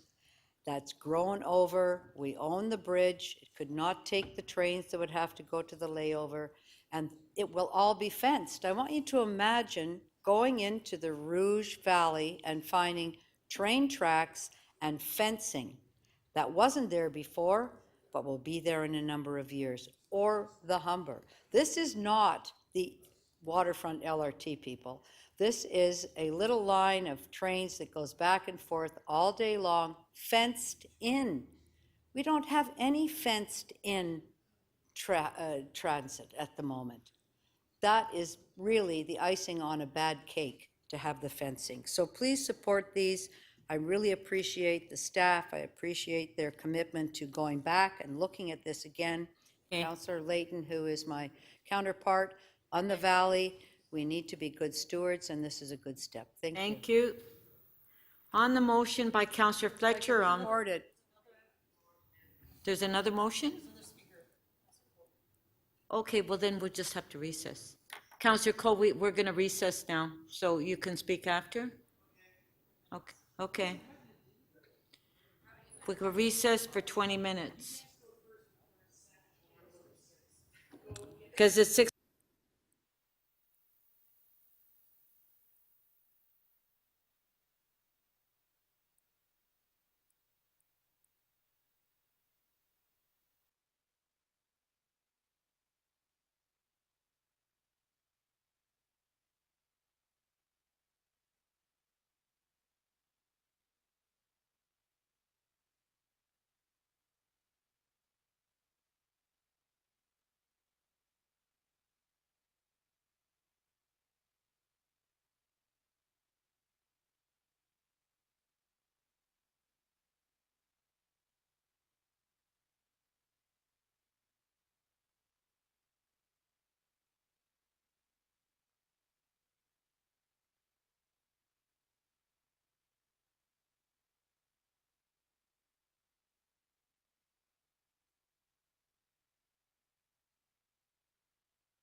Seats.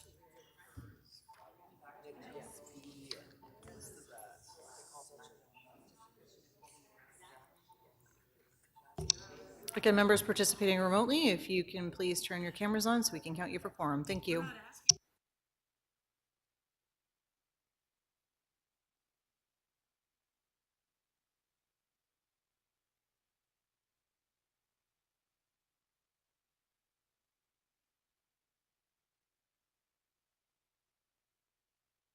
Quorum.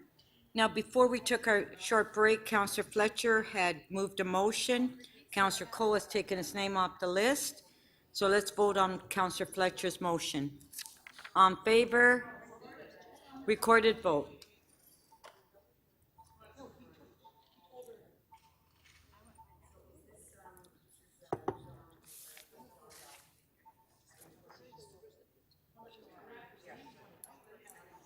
I.e. 3120.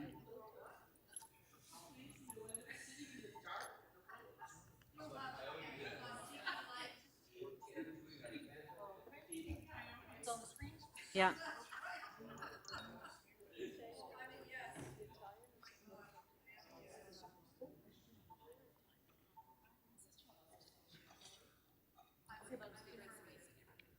Okay, recorded vote.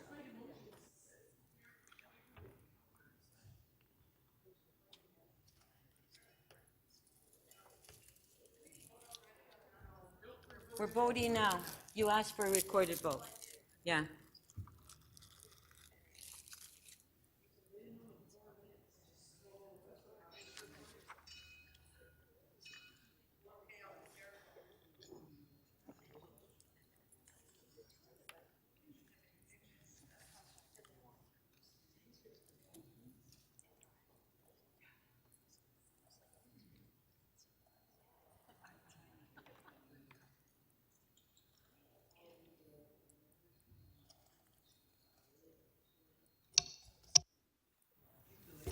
Deputy Mayor Min Wong, please.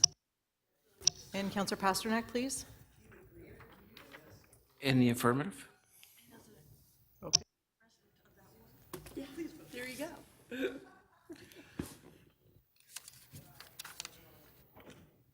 Councillor Lai, may we have your vote verbally, please?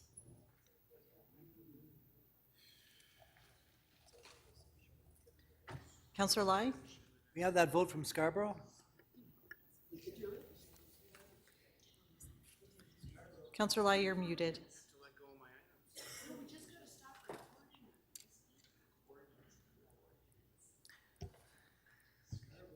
Councillor Lai, you are muted, and we're calling for your vote. We can't hear you. I think she's on the phone. She looks like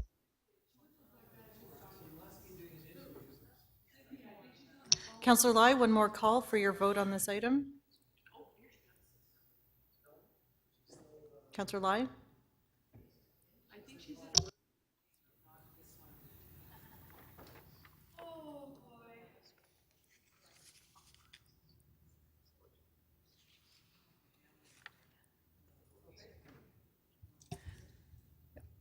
Motion 1 carries unanimously, 18 in favor. Oh, Madam Chair, can I beg your indulgence? I've been told by the clerk staff that there's a technical glitch that I have to correct. Oh, but I gotta get this out of the Okay, way. This hold looks on. like I'm not- Oh, the item, okay. Hold on. Item is amended. On favor? Carried. Okay.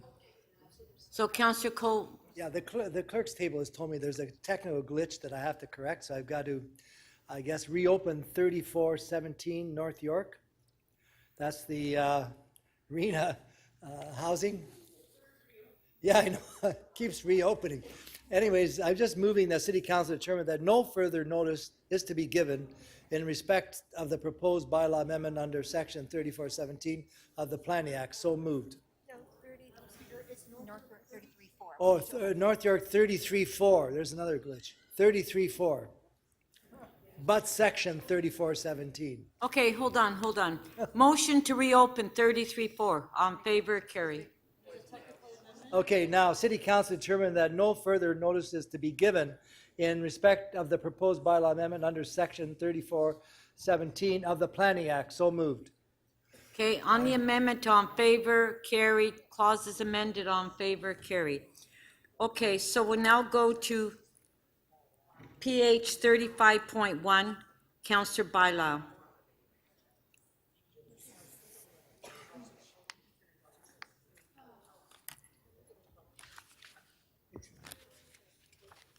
Do you have questions, Councillor Bylaw?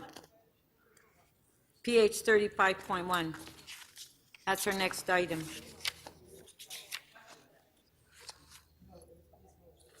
Pardon? Okay.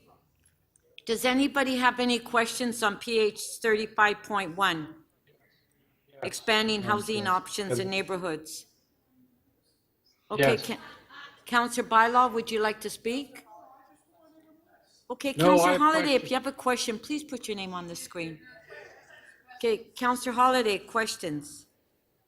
Yeah, there's something with the system, and the name was there, and then it's gone. Anyhow, thank you, Madam Speaker. I just wanted to clarify with staff. In the report, it talks about, you go by memory here because it's a long report, there were 6 complaints between 2013 and 2020 regarding businesses in neighborhoods. Is that right? I might have got the dates wrong, so you can let me know if I got it wrong.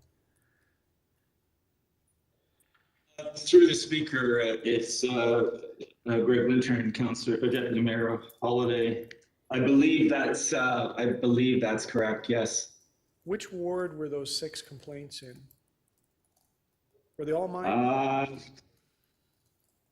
I'm not sure. I'll have to get an answer from staff about what you're asking. What ward those 6 complaints were in? Yeah, and forgive me, I'm trying to get at the question of, is it possible that there may have been more than those, and it just may depend on how you define the search or what the nature of the complaint is. Would you believe me if I would say that, as a member of council, I get all sorts of complaints, and many of them can relate to people that are doing commercial activities out of their home? Would that be a reasonable thing to believe? I'm told these complaints were received or recorded through 311. We don't have any detail on the location of those complaints. We'd have to ask, we'd have to dive into the detail of each one. But it would not be unusual to expect that they were either, they were related in some way, shape, or form to people operating businesses out of their homes. But I can't say that for sure. Okay. May I just generally summarize the overall intent of the report as being a change in the official plan which really opens up the door for the addition of retail and services within neighborhoods. It's a much larger opening of the door, put it that way.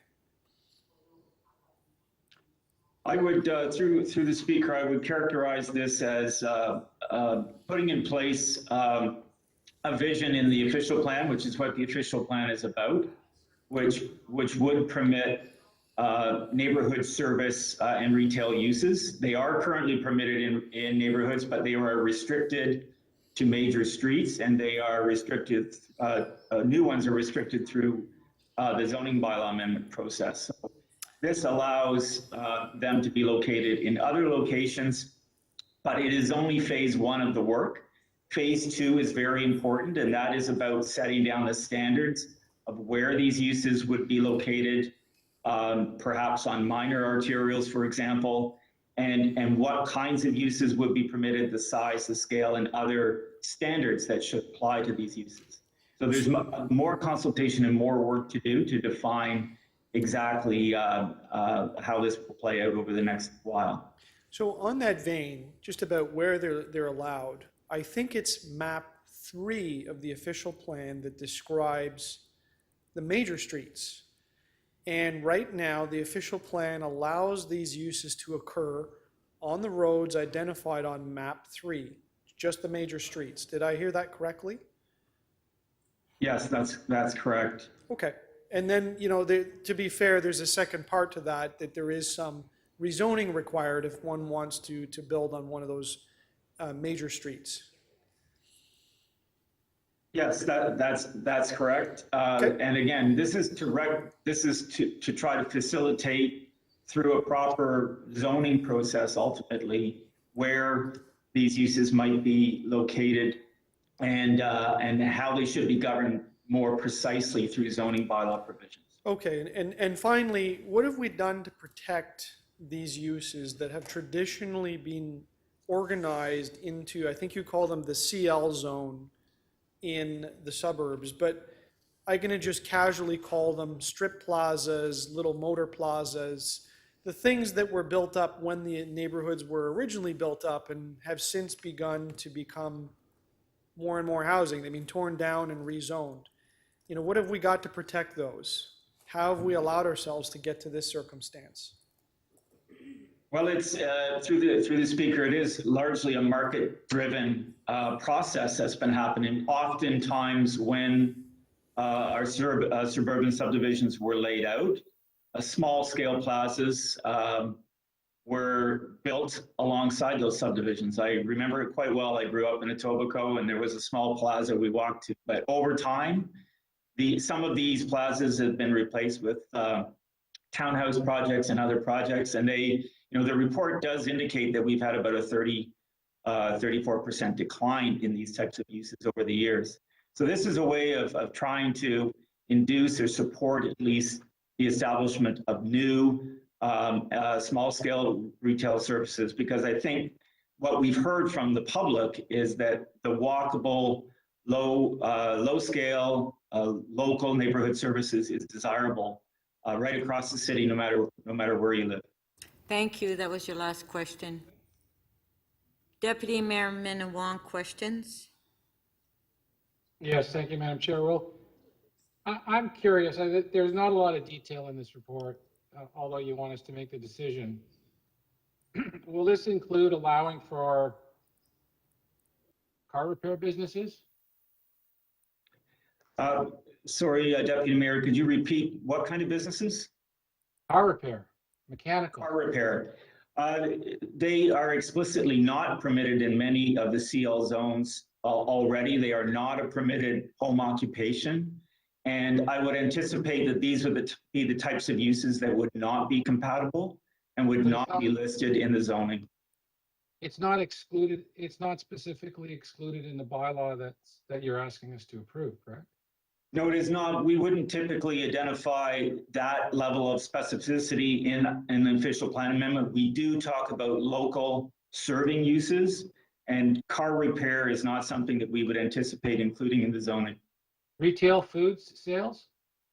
I think small scale convenience store type uses, often you see these in local plazas and local mom and pops, that type of retail use. And what happens when, you know, the garbage gets out of control? Well, that's an important consideration, and that goes to the size that is ultimately permitted in the zoning that we will be looking at and consulting on, and would be governed by all the city's other applicable bylaws that the city would bring to bear. What about professional uses like an accounting office or a medical office? Yeah, again, a range of professional uses would be permitted. A small scale office, like a home occupation, for example, an accountant, a small accountant, for example. But we're restricted in the scale that no employees would be permitted. That's not the type of scale that we're looking at. And who's going to regulate and investigate all of this? If you talk to Carlton, does he have the staff available to do that? Because I know he's pretty stretched. Well, I think it's a question of many of these businesses already exist. People already have their accountancy and lawyers and other uses are already in homes right across the city. This is recognizing that trend, if you will. I don't expect it to be an overwhelming issue from a municipal licensing and standards point of view, but that would have to be monitored. Right, and it would have to be enforced, and we would have to need additional staff. You don't have that staff, do you, Greg? Because I don't think, I don't know where the extra staff are gonna come from. No, I don't have that staff, Deputy Mayor, but I'm not anticipating that, that this is something that is going to require a lot of enforcement based on the numbers that we've been able to identify to date. Have you ever tried to get out an insurance business that has additional employees in a residential neighborhood and how long it takes for the investigation to take place and having the police come in and sit out there and monitor it and get involved and it takes months and the residents go crazy? Have you ever seen that before? Well, again, Deputy Mayor, I'm not specifically familiar with that. I can imagine that would be a difficult process, yes. Okay. I'd like to speak, Madam Chair. Thank you. Councillor Bylaw, would you like to, we'll go to speakers. Councillor Bylaw? I have a couple of questions, Madam Speaker. Oh, you have questions? Just a Okay, couple of Councillor questions. Bylaw. Just want to make sure that I understood correctly. So this is the OP, you're very much creating the vision and the rezone. When we go through the zoning, you'll have all the details and after having consultations with the public on exactly what kinds of businesses are going to be allowed, correct? Yes, that's correct. All of the zoning standards that we would normally apply, including the issues around enforcement, that would be taken into account at that time as well. So is this something that was in our official plan before? Because I know that many, many neighborhoods in the city had those small variety stores. You know, people would go down the street to buy, you know, a dozen of eggs or something like that. They used to happen all the time. Is that something that we had before? I think certainly the small-scale retail services have been there before the zoning bylaw. The zoning bylaws were brought in the 50s, for example, and many of these uses are legal non-conforming today. They are no longer permitted by existing zoning. But in the suburbs, in our inner suburbs, they were often permitted in small-scale plazas. But again, we've seen through the numbers about a 35% decline in the total number of these small-scale retail uses. But we have heard, especially through the pandemic, a desire for more local services. It makes sense for the sustainability, really, and the attractiveness of our neighborhoods and the vibrancy of our neighborhoods to have these options close by. And it makes sense from a climate change point of view as well, and sustainability point of view. There's a lot of reasons why people are coming forward saying we've got to think a little bit more holistically about where people are living and working and the types of services they need nearby. And that they don't have to get, you know, in their car every time they need to get eggs. Are you also trying to respond about the fact that more and more people are working from home, and so that people don't run into risks, into issues in the future as well? That's very much something that we heard in the consultation. We ran the consultation through the period of the pandemic, and it was something that people are very interested in, is the ability to, because they are at home, their daily patterns are changing.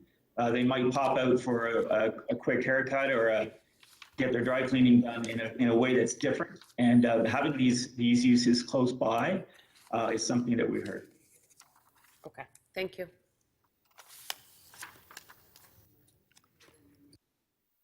Thank you. Okay, so if we can put the speakers list on. Councillor Bylaw to speak.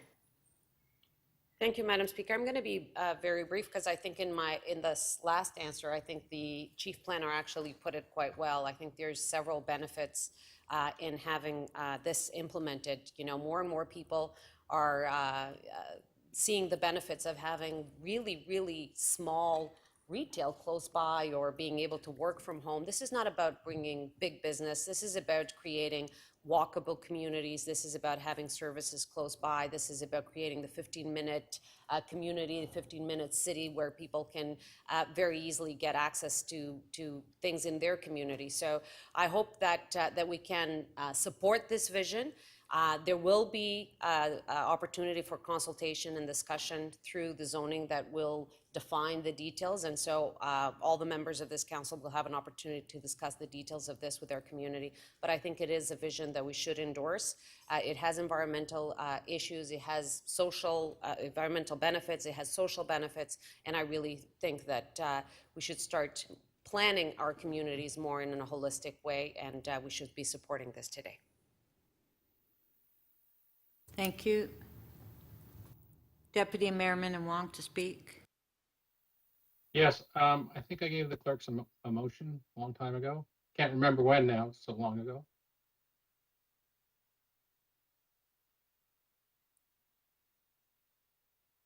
So I'm going to keep the part, I want to delete the part that says that we're going to adopt a bylaw to make this move forward. I just don't think there's a lot of detail. This is phase one. What I'm suggesting is they go out and do phase two and come back with, more detail, put more meat to the bones. So members of council, this is my last meeting. I'm not going to have to deal with this in the future. This is going to be you, right? And if you have had to deal with a business in your neighborhood that you can't control, you know how hard it is when neighbors are complaining, and it's that I think they're trying to sell this, romantic idea of Marty McFly going to the restaurant and having a sundae, right? And when the what hits the fan, like you got a problem, it is, and your neighbors are screaming at you, wanting you to do something. They're not picking up the garbage. There's all sorts of noise. They're staying out all late at night. Or you have an insurance business that has employees and all sorts of people are coming and parking on the street. And, it's great, this Marty McFly idea. But what happens if, your constituent has that business, some guy comes, buys the house, fits it out, and right next door you have a business there? Like, your neighbors you're going to hear from your neighbors. And enforcement's going to be a problem. I think if you want to see the details and you want to understand how this is going to work, it may work in downtown where they have these like little shops and stuff. I'm not sure that your residents will approve of this. There's so much going on with multiplexes and the rooming houses that are going to come forward. Now they're doing this. I think we should redefine, we shouldn't call them stable residential neighborhoods.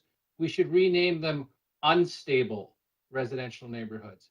Too much, too fast. We need to put on the brake. Because you're going to have to deal with this.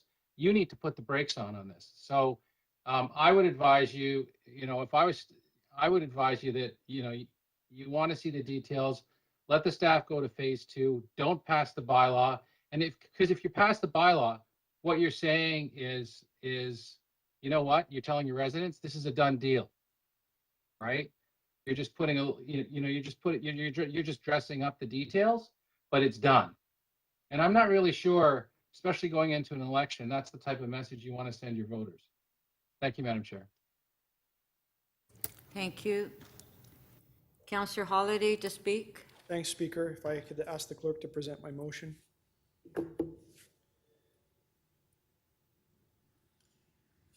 Thank you. It asks for two things. To take away the recommendations of the committee, but it does ask the city planner to do something, and that is to look at official plan map 3, which is all of those streets that I talked about where this type of activity is permitted, and to look to see if it can be expanded a little bit further, maybe into minor arterials, maybe into collector roads, maybe whatever is determined by the chief planner, and also to take particular attention to corner properties. So I have a lot of concern with this particular item that's before us. Yes, I've been critical of the EHON activities, but those talk about adding more housing on top, beside, behind, in front, underneath. That's about density and squeezing more into the neighborhood. This is completely different. This is about changing what happens in the neighborhoods. I think we need to be really careful because I'm pretty sure if you go to talk to people out there that this is not universally accepted or appreciated. Why do I know? What kind of calls did you get during the pandemic? I can compare notes to many of my colleagues, but there were a lot of people that were really upset about things that were going on around their homes because what they were trying to do was get quiet enjoyment of their properties. They go home and it's a site of respite. It's not a site of commercial activity. It's not a site of business. They go home to try to get some peace. And yes, we are in a society where things are changing and people are working more from home, but those tend to be introvertedly focused things. I'm sure there's lots of businesses going on out there that are quietly happening, but they don't disturb others. But this opens the door further. And so, you know, I don't know. Well, I can have a pretty good guess if somebody decided to open a little cafe, or Joe Mihevik wanted to start selling eggs out his side door, you know, to feed the neighborhood. And I'm trying to come up with what the problem is that we're trying to solve. And the problem out in the suburbs was we had all these great commercial little plazas. I remember walking to the store with my mom when I was a kid to get groceries and stop in the drugstore and stop in the bank and stop in the hardware store, and that was very walkable. What happened in our city? We allowed these places to become redeveloped into little townhouse developments and little subdivisions, and we took them all away because we were so excited about more and more housing that we forgot about the importance of these amenities. Now it's happening on a bigger scale. Look at some of the mixed-use areas. I see plaza after plaza going down to the point that, you know, many people in my ward leave. They go to Mississauga to go to one of the stores to go grocery shopping because that's the closest store now. There's a development on here where it's a kilometer to the nearest store, the nearest transit, the nearest anything. And we allowed the plan and our city to get to that point. So the answer back is, well, let's cram them into the neighborhoods. Let's hope that somebody wants to change their garage into a convenience store. I don't think that's going to happen. I think this is more about money. I think this is more about people that might have a boutique business, an interesting thing that they sell, and the chance to want to set it up in their house so they don't have to pay rent somewhere else. And what is that? Does that make things more walkable? No, that becomes a destination retail because it's a specialist thing. And what you'll have is people drive from all over the place to go to that shop.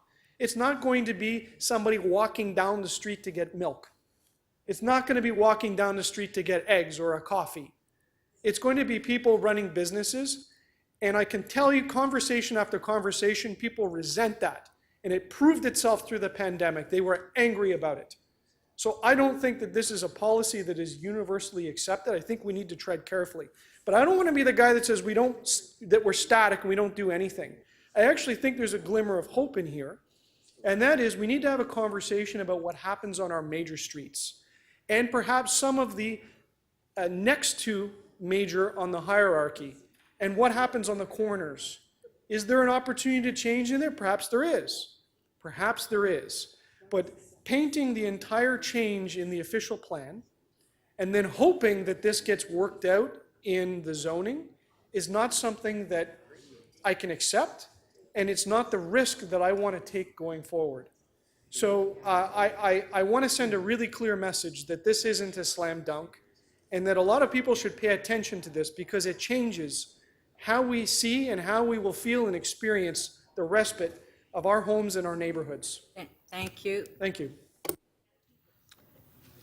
Councillor Robinson to speak. I agree with the last two speakers.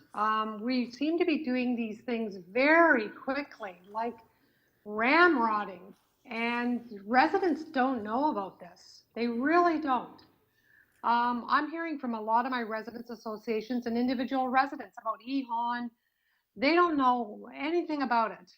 So I know that there's going to be consultation coming up on some of these pieces, and particularly the multiplexes. But I just think things are moving very quickly, and I'm not sure they're being thoroughly thought out. And I'm absolutely sure that the consultation is not being not extensive and not really getting into the neighborhoods. So, I just don't think these are good practices, doing things on the fly. And I also want to say that yesterday, Gord Perks, Councillor Perks, was talking about the sign lobby, and I couldn't agree with him more. But the day before, we saw in full color the development lobby when a motion was placed to reduce development charges related to Councillor Bailau's motion. And I'm still shocked by that. I can't believe we lost revenue and we don't even know the financial impacts of that. So moving policy motions that staff didn't recommend on the fly, and what we're doing today, it's really problematic when residents are not aware in the neighborhoods that we committed to stabilizing through the years. Stable neighborhoods, that's all we've ever heard about through the official plan. We're totally ambushing all of that. And so I look forward to next term where we tackle some of these issues head on. But before that, I want to make sure there's extensive consultations, extensive, not the same old usual, but the actual residents of the city that are going to be affected deeply. Their streets, their homes, their neighborhoods, their communities are going to be deeply affected by some of these measures. And they need to be A, aware, and B, on board with these changes. So I do hope I can send the message today that I support the last two speakers. I echo their comments, and let's make sure we're getting out and talking to the residents about these issues. Thank you. Must be. Mayor Tory to speak. Speaker, I just want to say a word on this. If this was, if we were dealing with zoning bylaws here, it might be a different question. And we've heard from the chief planner that those zoning bylaws will spell out, as they do, businesses that are clearly incompatible and unacceptable in any neighborhood, but in different kinds of neighborhoods, and it will be very much dealt with on a case-by-case basis. But when Deputy Mayor Holliday, and I respect I respect first of all the fact that I know people in neighborhoods around the city do get complaints about the traffic and the comings and goings caused by businesses in neighborhoods. And I respect the fact that he's right in saying people do call to complain about those kinds of things. But there's also the impression created by this discussion that all of a sudden we're going to have these businesses on every block and every street corner, and people are going to be running, and the fact of the matter is that won't happen. It won't happen for a whole bunch of different reasons, including money. Money's a good reason why it won't happen, not why it will happen. And so I think what we're dealing with here is more like what Deputy Mayor Bailao said. I mean, because the one thing that Deputy Mayor Holliday did, concede, and I respect him for doing so, we just have to accept the fact there are going to be some changes in a city that is growing as fast as this one, where we're trying to convince people not to drive their cars. I don't accept his characterization that you're going to have people selling, knitted socks, and there's going to be a flood of cars suddenly showing up on the street to buy the knitted socks. I mean, quite frankly, if you're going to be selling knitted socks like that, you'll do it online, and nobody will come near your place ever. But I just think we're going to have to, if those of us, as Councillor Carroll's put it, those of us who are honored to be here again, if we are in the next term, are going to have more of an approach that accepts the fact that you cannot simply, and I've said this here before in other respects, we can't expect that the status quo is going to prevail and everything is going to stay the same in any part of the city. It's not possible when we're trying fundamentally to change our approach to transportation and not have people drive everywhere, when we're trying to, create different forms of housing in every place in the city, so it doesn't consist entirely of 90-story towers downtown. Well, we can't take too many more of those. And we can't take too many more of the 90-story or 60-story towers elsewhere either. We've got to have other forms of housing, and this requires a balance on the part of people, all residents of the city, to sit and have a conversation with each other about how we can, yes, maintain the character of our neighborhoods, but at the same time accept the fact that doesn't mean maintenance of the status quo. And I just believe that this entire discussion, especially when we're dealing with an OP, amendment, this entire discussion is inflammatory in the context of trying to create the impression there's going to be every street is going to have, I forget the businesses that were mentioned a few moments ago. We all know that's not going to be the case. We absolutely, positively know that's not going to be the case. The one thing I think where we're going to have to do a better job as part of not being tied to the status quo is on enforcement. And I think that we've heard that come up so many times in this meeting alone that we're going to have to take a fundamental look at what resources we apply to different kinds of enforcement, because as you get a bigger and bigger city, it gets more and more complicated with noise. I mean, I'm deeply frustrated at the fact we haven't been able to do more about noise, especially vehicle noise, which I have a particular thing about because I just think those are people that are entirely selfish. But about noise and about people operating businesses where they shouldn't be, that is outside of the zoning bylaws and so on. But the answer is not to flee back to the status quo and just say, let's just leave everything the way it is. What I think that will promote, quite frankly, is more people operating businesses that are not within the law and that are not permitted. And there will be the kinds of things that are kind of obnoxious uses that happen, because we won't be trying to at least regulate through the zoning bylaws what businesses are and are not acceptable in these areas. And so I hope that people will accept the staff recommendation, which is a first step in a process we all know will involve lots more input, lots more determination of businesses that are acceptable and appropriate and inappropriate in different kinds of neighborhoods, and that's where you will deal with the rubber hitting the road, not in this measure that's recommended today. Thank you, Speaker. Thank you. Okay, if we can put the motions on the screen. Motion by Deputy Mayor Minnan-Wong. Recorded vote.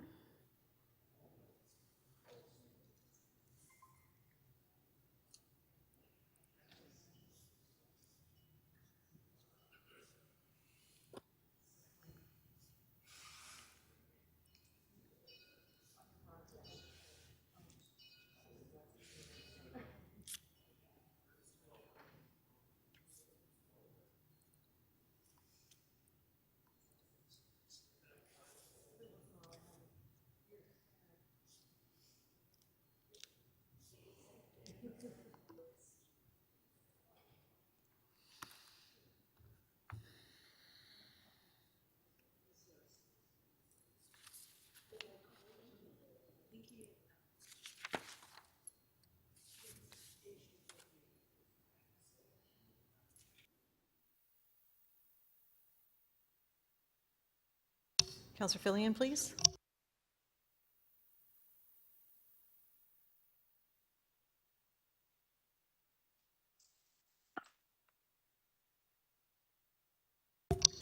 Motion 1 does not carry. The vote is 4-16.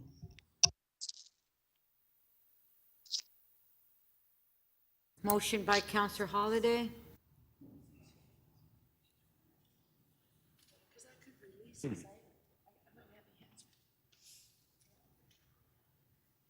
Recorded vote.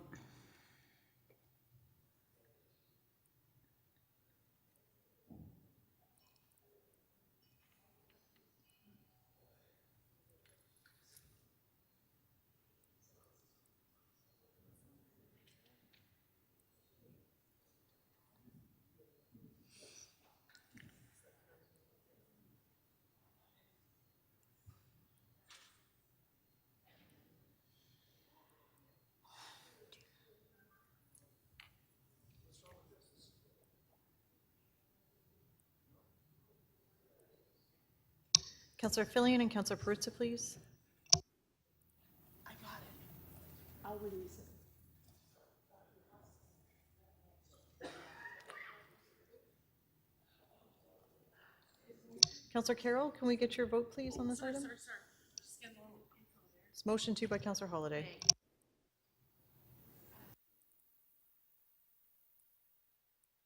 Motion 2 does not carry. The vote is 6-14.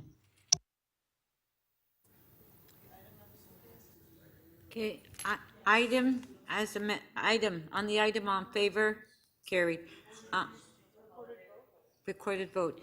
We seem to be missing quite a few councillors. There's quite a few online now, because some moved downstairs. Recorded vote. Councillor Cole was here a minute ago, and now he's not here.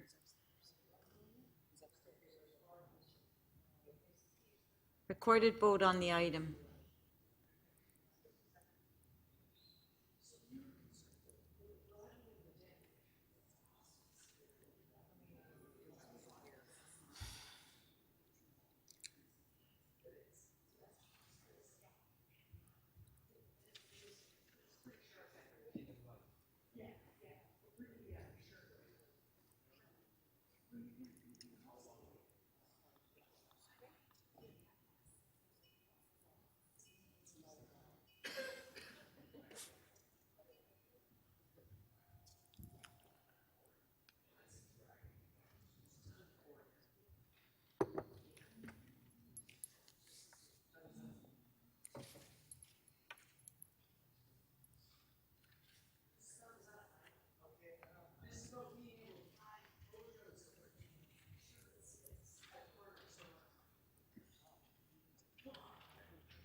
Councillor McKelvey and Councillor Perruzza, please.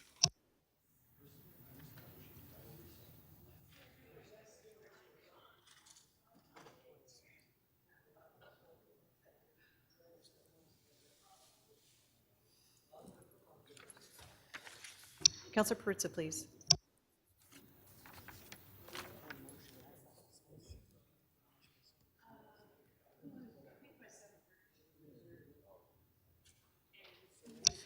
The item carries. The vote is 18-3. Okay, our next item is PH 3515. Councillor Bylaw, do you have questions? Does No, ma'am. anybody have any questions?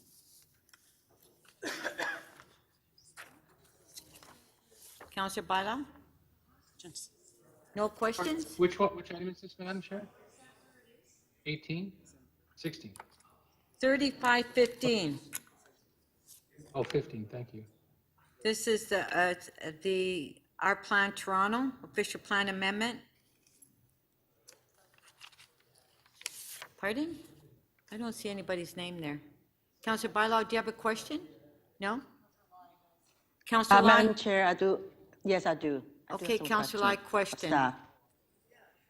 Yes, to staff, to the planner. My question is on 4570 and 4630 Shepherd Avenue East, the entire site. And originally, I think it was recommended for further discussion to allow residential, but a motion was then moved at committee to reduce the buffer area with different concrete to the north. So now I understand you want, staff wanted to defer it and tidy. Is there a reason for that?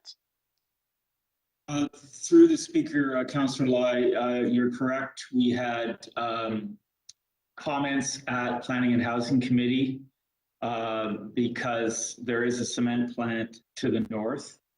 And the degree of buffer, if you will, the amount of buffer between the cement plant and the potential for mixed use along Shepherd was the issue.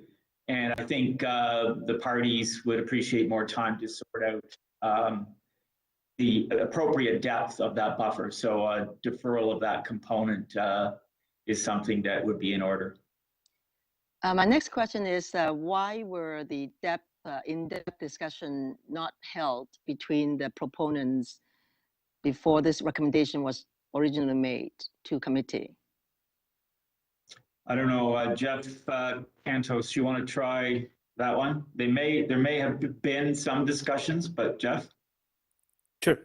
Through the speaker, the original staff recommendation was to initiate a planning study through a regeneration area designation. And so the question of the depth would be part of that study through public consultation, more due diligence, more detailed analysis. So it was always going to be part of a bigger discussion. Okay, so I understand. Those are my questions, Speaker. Thank you. Councillor Ainsley, questions? Thank you. Through you, Madam Speaker. I don't know if this is Mr. Lintern or one of your staff. I sit on the board of directors of the Toronto and Region Conservation Authority. They wanted me to ask about the Leon site near Jane and the 401 in terms of staging for safe access for any future redevelopment, if there's a feasibility study being done at all? Through the speaker, Councillor Ainsley, there have been a lot of discussions between city staff at TRCA and the proponent of the Leon's redevelopment. They have submitted many background studies, including considerations of all the TRCA issues, and all of those issues will continue to be examined in detail through the course of developing an appropriate plan for the site. The recommendation in our report is for regeneration area, which means the very next step after this is a detailed study of all the access requirements, all the servicing requirements, and the appropriate setbacks from the highways and the TRCA lands and the flood protection that's required. Okay, so at this point, Mr. Lintern, I don't need a motion. That's all being taken as a matter of due course. Yes, it'll all be part of the planning process that lies ahead, yes. Okay, all right. Thank you, Mr. Lintern. I appreciate it. Those are my questions, Madam Speaker. Thank you. Councillor Pasternak, questions? Yes, very quickly, Madam Speaker, through you to staff. When we remove some of this retail, are we cognizant of high-density neighborhoods nearby that require, vital retail within walking distance? If through the speaker, Councillor, if you're speaking of changes through the employment lands process, I think all of that is something that we take into account. If you're speaking of Downsview, for example, we're applying a complete community lens to that. It's a comprehensive review of the old secondary plan, and retail is very much a part of planning a complete community and consideration of how much retail, where it's located, walkability, access. That will all be studied and appropriately phased. I've had a couple of experiences where we've done conversions with an agreement that retail would be established or return, and then the property owners then go to committee of adjustment to reduce their obligations. How do we stop these situations where we agree to regeneration or conversion under conditions, strict conditions, that can't be then appealed later? Through the speaker, certainly in the context of the planning system that we have in Ontario, people are entitled to come forward later with amendments and changes to a plan. But certainly we put in place a framework through our planning instruments, the official plan, the zoning bylaws, developments get underway. But markets change, dynamics change, context changes, and conditions change. We can't necessarily foresee something that might happen 20 years in the future. But again, I think we're trying to apply a complete community lens here and make sure, especially in these areas that are converting, that all of the necessary attributes are there for daily life, including retail, amenities, infrastructure, and so forth. So I'm looking at a series of properties in Ward 6. There's Wilson Avenue, there's Billy Bishop, I guess 90, 100 Billy Bishop, 75 Billy Bishop Way, a series of addresses on Wilson and Dufferin. This is, today, adopting this report does not allow them to build residential and shut down their retail. There's a long way to go. Am I reading that correctly? Yes, that's correct. We want to be able to look at all of those lands in the context of the Update Downsview report, which is and study process that is a multi-year, multifaceted, very extensive, probably the largest planning process underway right now in the city. And we'll be looking very carefully at all those lands as we move forward with you and the community over the next year and a half or so. Okay, thank you.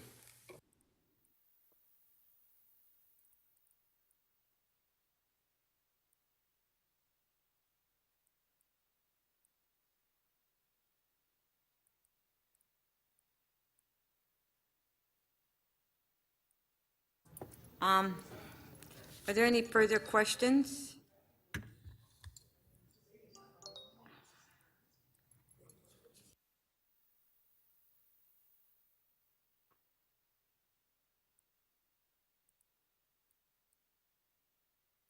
Speaker? Mr. Holliday? Yeah, just on a point of order or privilege, I guess, I swear this meeting management system is a little funny tonight. I would like to ask questions. I'm sure my name was on the list a moment ago, but here I am. Yeah, I added it back. No, I know, but that's fine.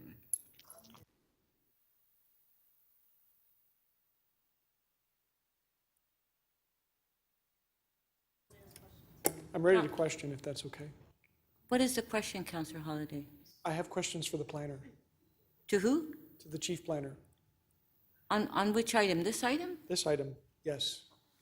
Okay, go ahead, Councillor Holliday. Thank you, Speaker. Through you to the chief planner. I just wondered, Mr. Lintern, if we could rewind back to meeting number 33. There was an item that contained a report from Henson Consulting about our employment lands. That's familiar.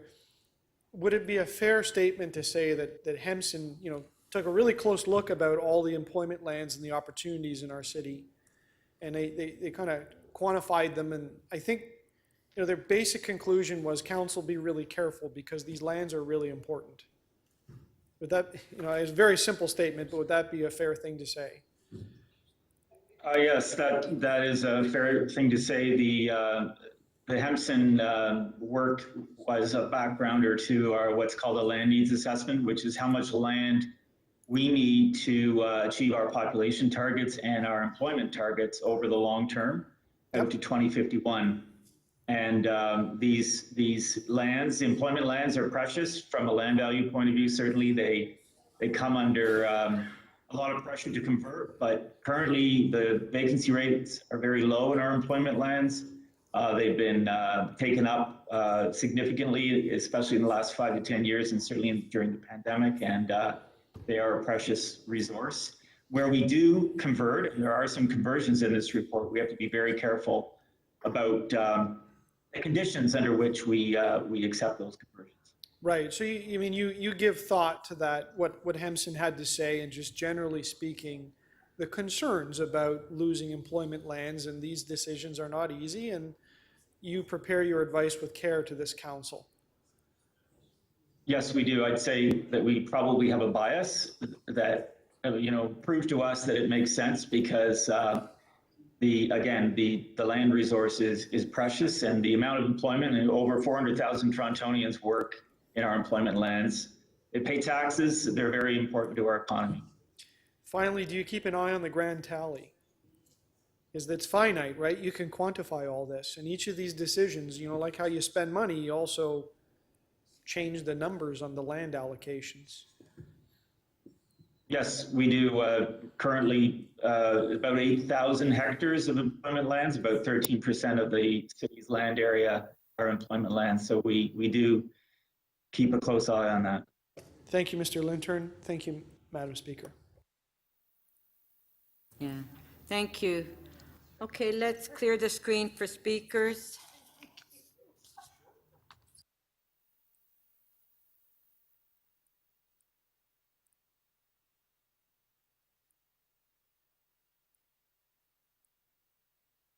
Pasternak, you want to speak? Is your name on to speak? Yes, just very quickly. Okay. I have a motion, and it's... Okay, if you can put your motion on the screen. So all this is really asking staff to consider conducting a preliminary assessment for some lands along Wilson Avenue, where we spoke with two owners. It's heavy industrial, I think it's cement, and there's an illegal mountain of dirt on an industrial site, which is now facing charges from the city. And it's been talked about potentially doing a land use conversion here to make it more compatible with the surrounding residential areas. So it's just a suggestion to city staff to consider studying this area. Thank you. Councillor Lai. Thank you, Speaker. I have a motion if the clerk can post it, please.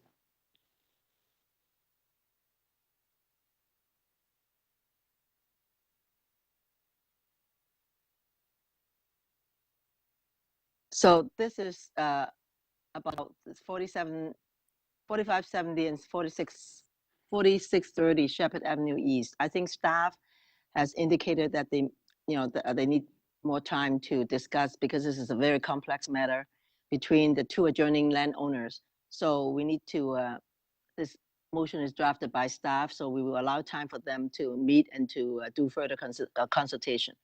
I hope you can support that.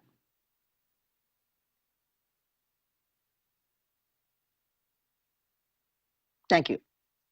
Thank you. Councillor Holiday to speak. I did, thank you, Speaker. I had two motions. If I could have them, they're relatively short. I'll explain them. Doesn't matter which one comes up first.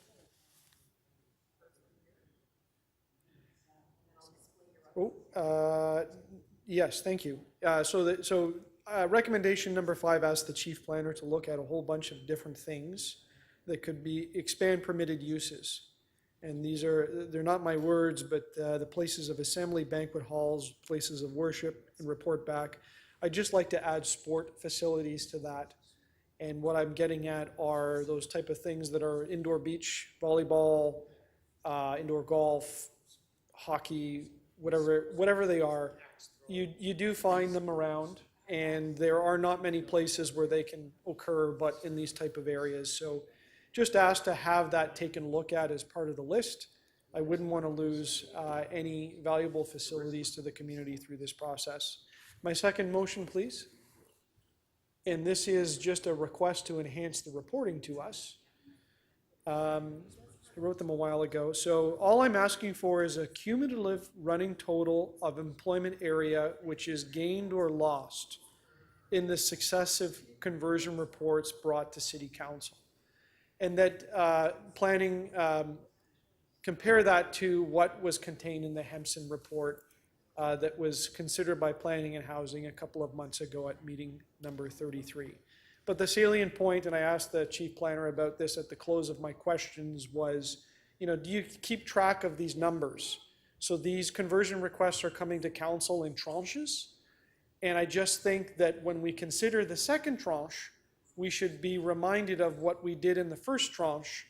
And one of the ways I'm doing that is keeping a running tally on our employment lands and about the space and the opportunities that are gained and lost in these changes. So if that could be included as part of the report, I guess it could have been an undertaking request of the chief planner, but I put it into a motion because I thought it was important to talk about it.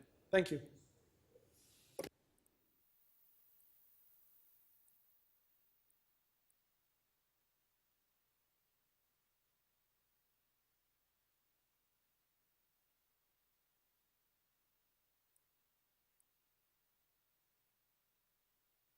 Carol, can you please come? I'm the next speaker.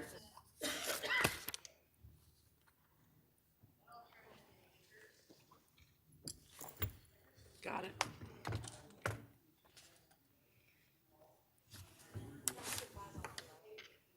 Okay, got it. Thank you, Madam Speaker.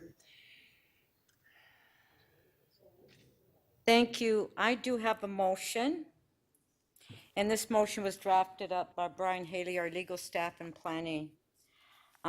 City Council amend Planning and Housing Committee recommendation 1 by adding the following new recommendations, 1D and 1E, to convert the lands known as 43-177-8 McCormick Street from general employment areas to mixed-use areas by amending Map 2 Urban Structure and Map 17 Land Use Plan in the manner described in Attachment 1 to this motion, and delete site and area specific policy 437 and replace it with new site and area specific policy 437 pertaining to the lands known as 43-177-8 McCormick Street, as shown in Attachment 1 to this motion.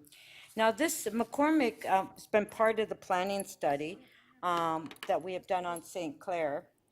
And as a matter of fact, when we started the planning study, that Greg Lerner helped us draft up a motion to include McCormick Avenue. Now, McCormick Avenue is an area that's in the former city of York that for years we were trying to get some of these uses in that area, leaving that area, describe the area. On one side of the street, there's scrap yards, there's tire businesses, businesses are repairing their cars on the street. Across the street, you have a school, you have a park, and you have all residential. So for years, we've always had problems with McCormick because of the incompatible uses on McCormick. So now we have had a number of meetings. We did have a statutory meeting as well. That was part of the planning study. And I have received a petition of residents in the area and the businesses in the area. They are, the businesses are leaving in the area, clean up the area.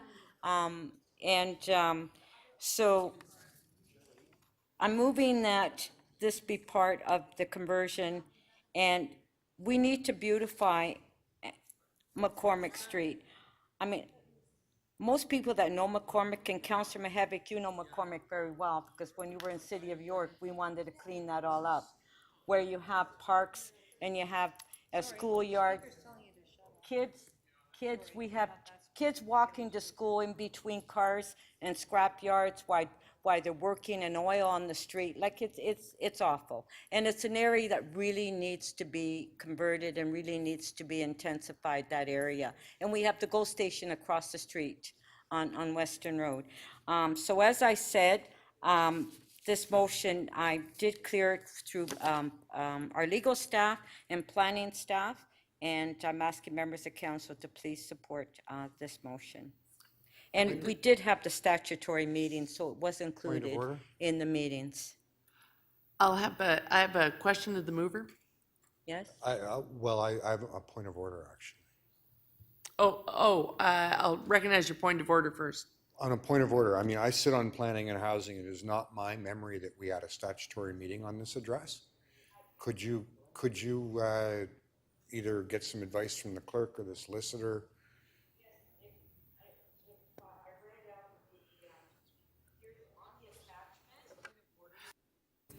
So, Madam Speaker, I thought it was going to be a question of the mover. It's come to us as a point of order instead.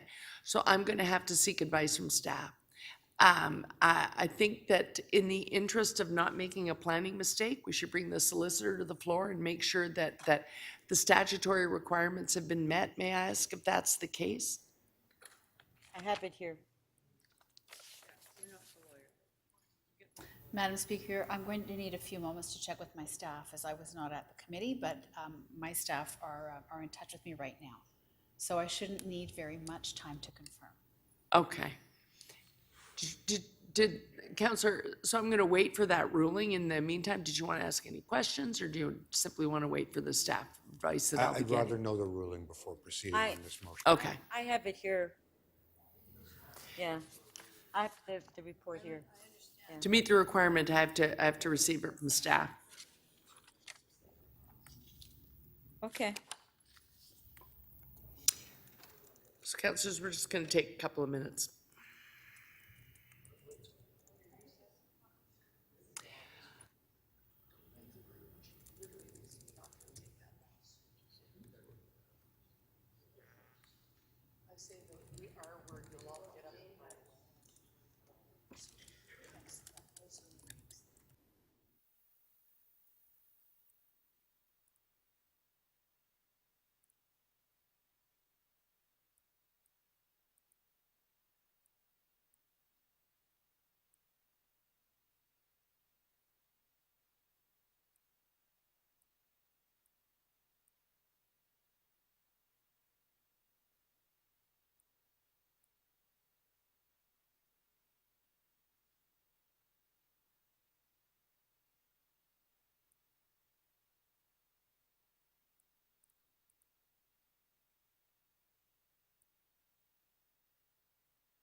We're almost there, councillors. Thank you thank you online councillors for hanging in there. We're almost there.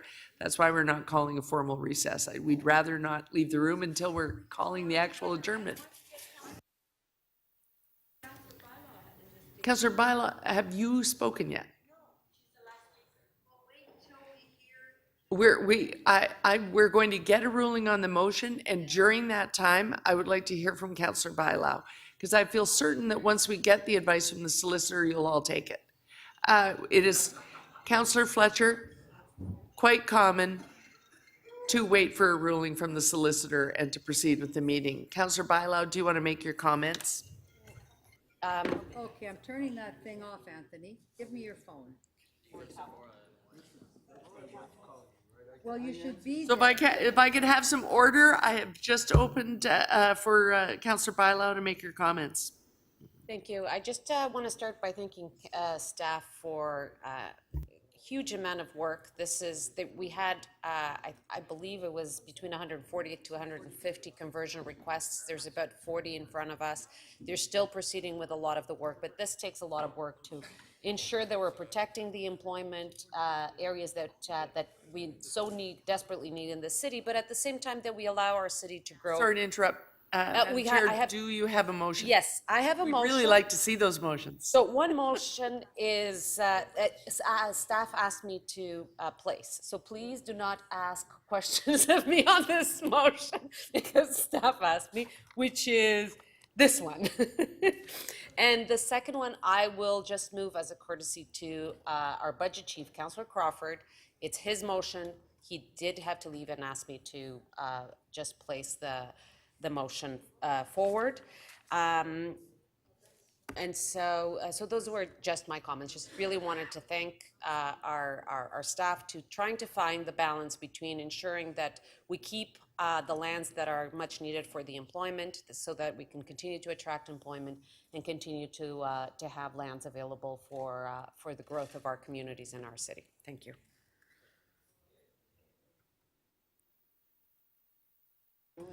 You need to display Councillor Crawford's motion.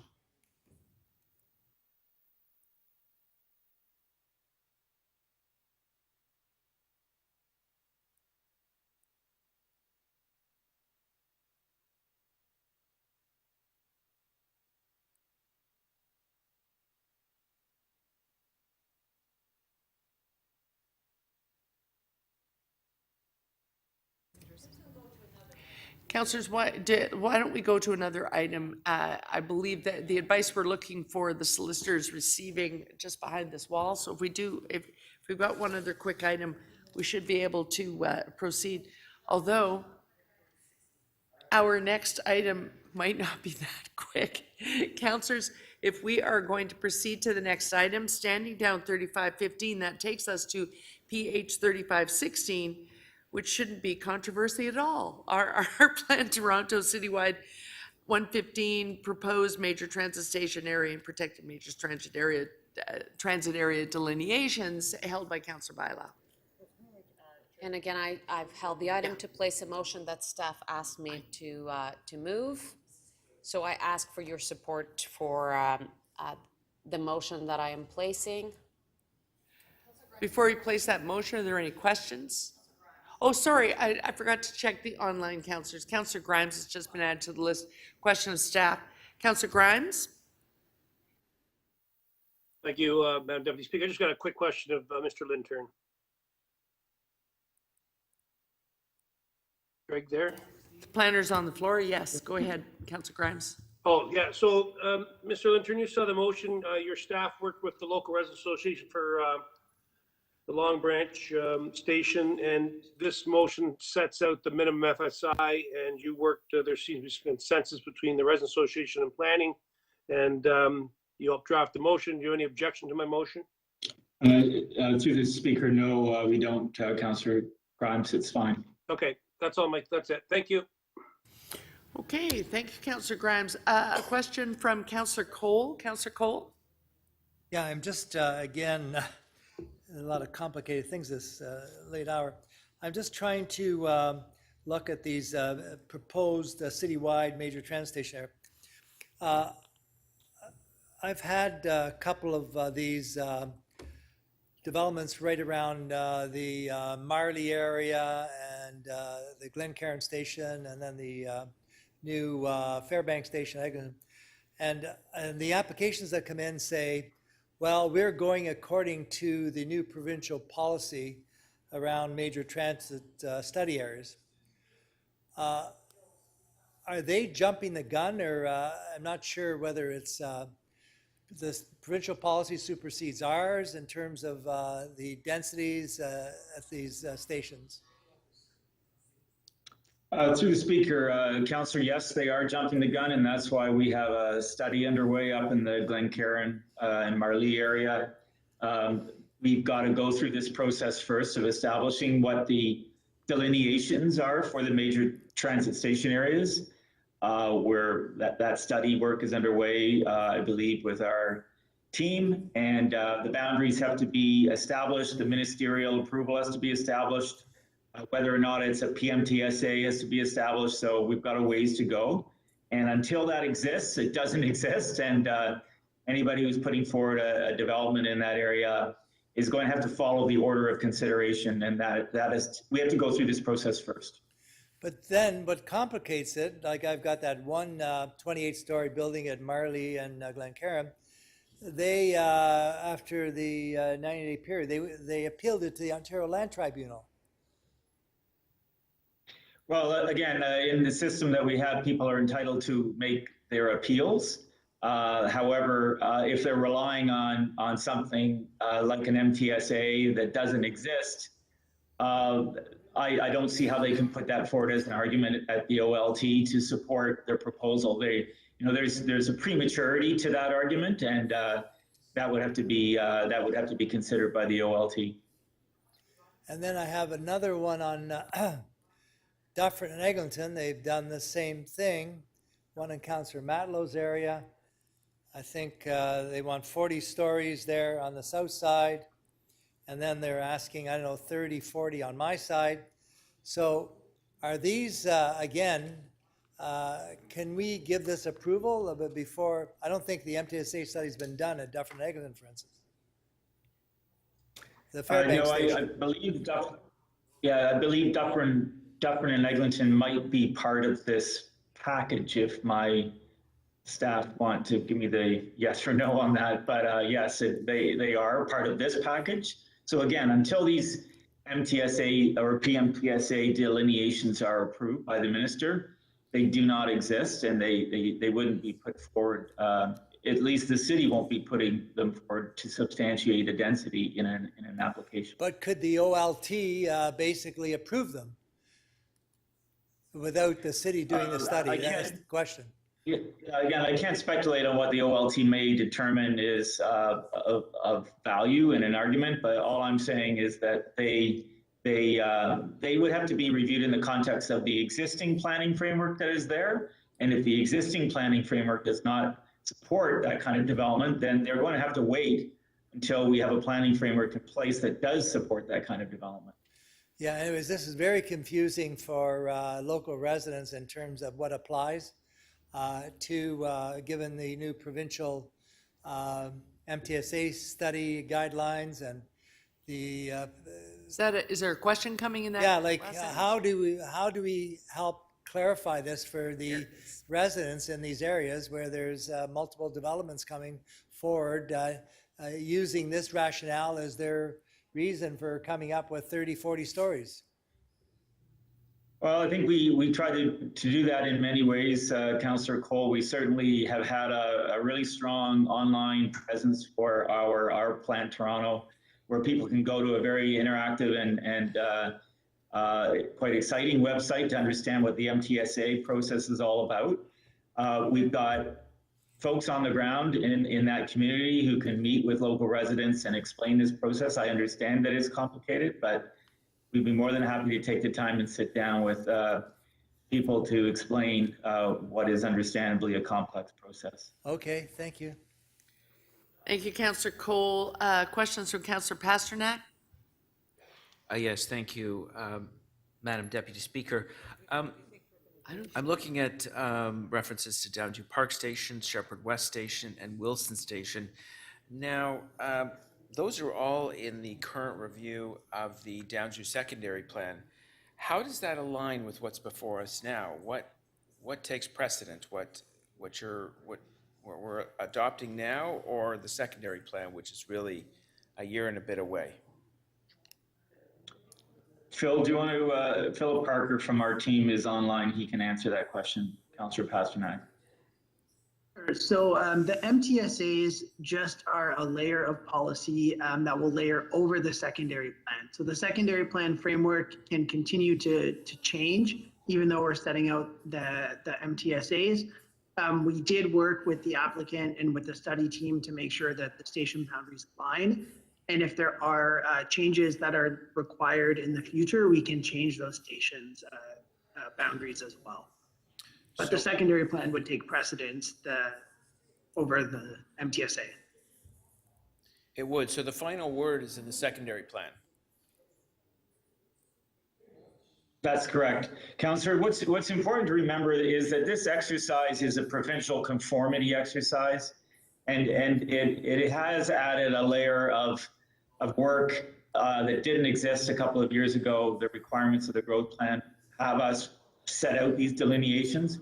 These are in many respects meeting the tests of the growth plan to establish that we had got the minimum densities that are required in these areas proximate to transit. But what is important in the Toronto context is that we often have secondary plans and other local growth management studies, and that's really where the rubber hits the road. And in Downsview, we will have a very thorough process that's underway that establishes all of the details that we need to understand about how Downsview is going to change over the next couple of years. Thank you. Thank you. Those are your questions. Seeing no more questioners, councillors. Councillor Fletcher, sorry, because I switched to speakers.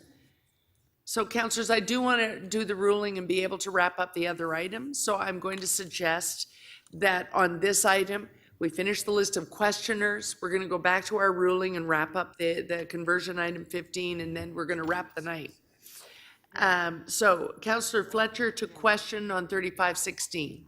Just a question for Chief Planner, and it really has to do with development applications that are coming in around these nodes or future dense areas. How do you view those? Are you taking into account that might change and so allowing for extra density, or are you keeping things basically as they are? How are you approaching that and your staff approaching that, Mr. Lintern? Through the speaker, Councillor Fletcher, it's a good question. And, again, these MTSAs are in many respects an administrative exercise. We're establishing what minimum densities are being provided for in these areas proximate to transit stations. In the context of Toronto's growth areas. Sorry, I can't hear. Excuse me 1 second. Speaker, all the speakers. I can't hear Mr. Lintern. Sorry, we're just wrapping up the ruling. I'm very sorry. Thank you. Thank you. Do you have all of your No, answers? I can't hear him. Sorry, I did have the microphone off. I'm sorry. If I can have quiet in the chamber, we will agree to be quiet at the speaker's chair. We were just trying to resolve that issue. It was in this chamber. Yes, and everyone yes, and I did already admonish the chamber and myself, so if you'd like to now proceed. I think I just want to mention, it's hard to hear Mr. Lintern in wherever he Right, is. I did get that from your earlier comments, Okay. and we're all gonna not speak now. Kelly, drop it. Through the speaker, I'll continue, Councillor Fletcher.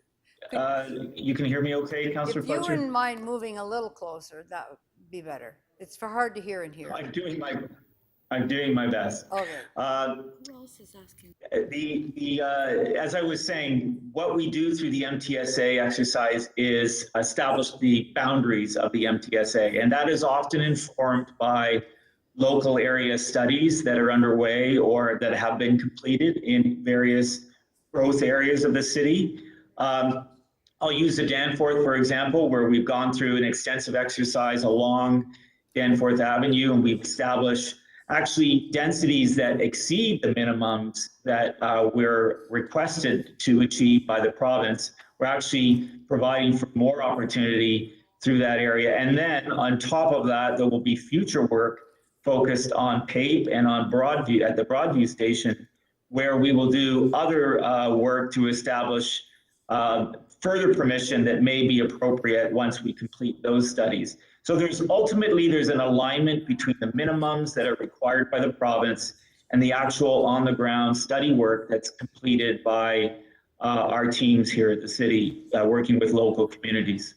And I guess the local communities, people have heard about this, but very interested in the details. So when there's a development coming in the neighborhood, application goes in, how do you and your staff review that based on the future boundaries of an MTSA or potential boundary of an MTSA? Through the speaker, what's important here is the MTSA has to be approved first. So we really can't give that any weight until we have that approval. But we can take that into account as we undertake these planning studies, and certainly in the future, if we do growth area studies that have an approved MTSA, we will take that into account, and that is something that we will make local communities aware of when we're establishing the fact that these are appropriate locations for intensification. And we'll work through the process with local communities about where the amenities should go. Does the area need new streets, new parks, and all the other services that are required to support the growth? Well, quite possibly. So this has to be your last question. I had to reset the clock at one point, Councillor Fletcher, so you're actually well over the 5 now. So this will be your last question if you don't mind. It is 5 to 8. Just, well, these are pretty important issues.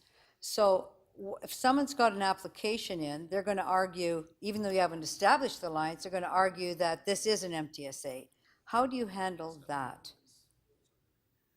Again, I mean, through the speaker, this is similar to the question that the councillor Cole was asking.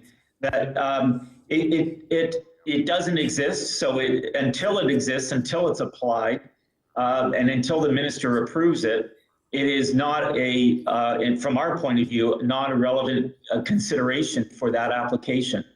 Once it is approved, then it is a relevant consideration for that application. Thank you. Okay, thank you. Okay, so that takes care of the list. And this is, if you want to listen, because this is very laden with process for the next 5 minutes. We have finished the list to question on PH 3516. We are now going to go back to PH 3515. I'll give the ruling, then we can proceed to votes because everyone has questioned and or spoken. And then Councillor Nunziata is going to come back to the speaker's chair and wrap us up for the evening. Everyone's okay with that? Wonderful, thank you. Okay, going back to 3515. I'm sorry, are there questions? Okay, yes, we will be back tomorrow. That is the end point of this. But I was letting Councillor Nunziata give that bad news. On 3515, I have had advice, very good advice, that on 3515, the addition of the property of that Speaker Nunziata is moving in her motion is in order because it has gone through statutory process in another study. As in any planning item, you can decide it as you wish, but it's very much in order. Having said that, I don't need to be in the chair to take the vote, so I'm going to hand the chair back to Speaker Nunziata to conduct the vote. She has no more comments to make, so that's fair as well. Thank you. Okay, so can I have a motion so we can just finish this item and then do some quick releases and do the bills? Okay, so if we can put the motions up on PH 3515. All in favor of extending? Carried. Okay, if we can put the motions up on the screen.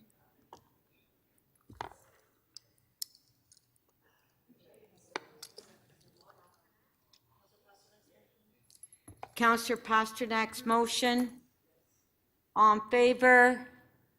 Carried.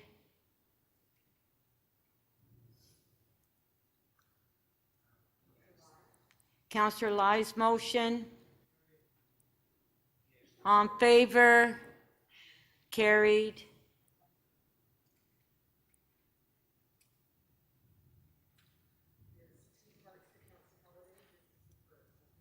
Councillor Holiday's motion. All in favor? Okay, recorded vote.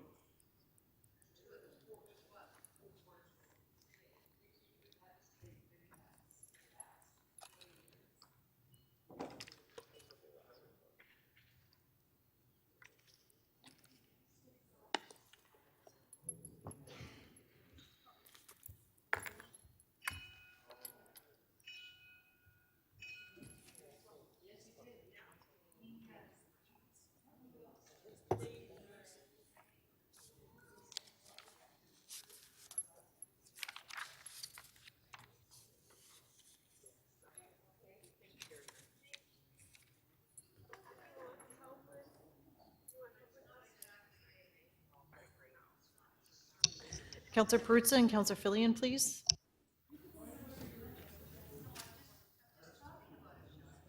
Councillor Perruzza, you need to be at your desk when you vote.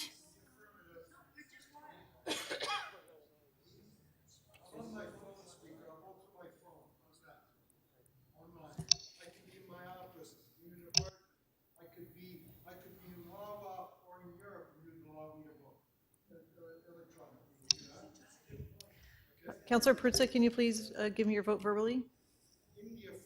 Can you please say that into a microphone for me? In the affirmative. Thank you. Happy to do that. Thank you.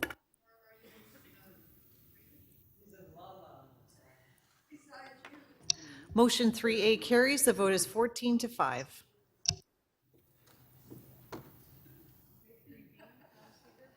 Okay, our next motion by Councillor Holiday. All in favor? Carried.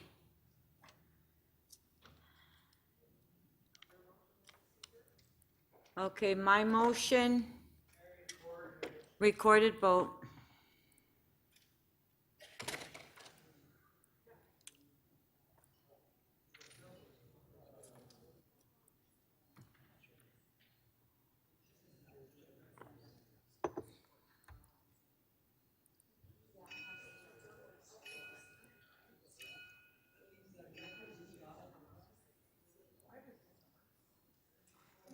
Madam Speaker, because I have nothing but respect from you, I'm in my seat now. Thank you.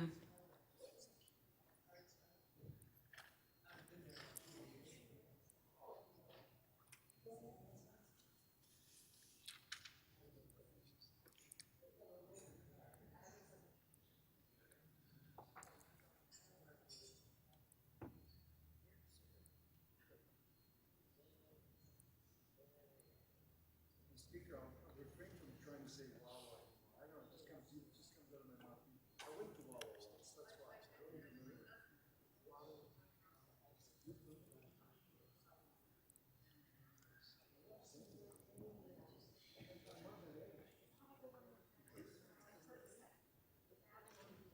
Councillor Perruzza, please. In the affirmative. Thank you.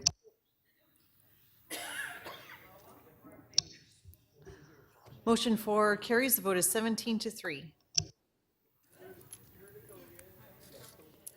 Okay, on item is amended. All in favor? Was there more motions? Sorry. Councillor Bylaw, motion. On favor? Carried. Second one. By Councillor Bylaw, on favor? Carried. Item is amended. On favor? Carried. Thank you.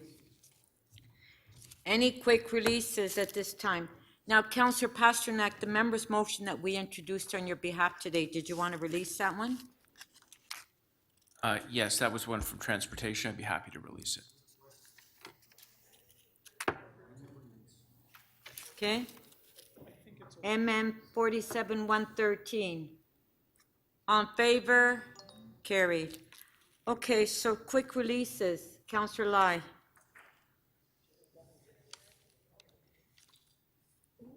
Councillor Lai. Sorry, Speaker, I don't have any quick releases, no. Oh, your name. Councillor Pasternak. No, I don't have any quick releases. That was it. I do. Councillor Carroll. I do. Okay.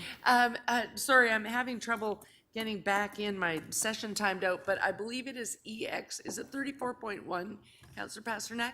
Yes, I can really said I was holding that item to get information on a motion that Councillor Pasternak moved. I got all the information I needed offline, thanks to staff. No motions. I'm.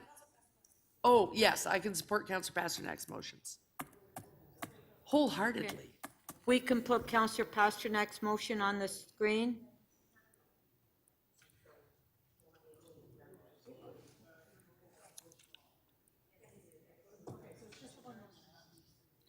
Okay, it's on the screen, EX 34.1.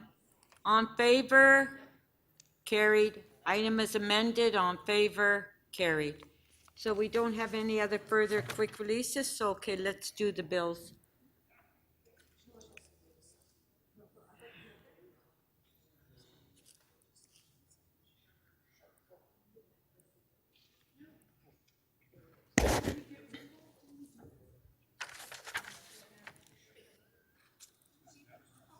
Councillor Bylaw, may I have a motion to introduce the confirming bill?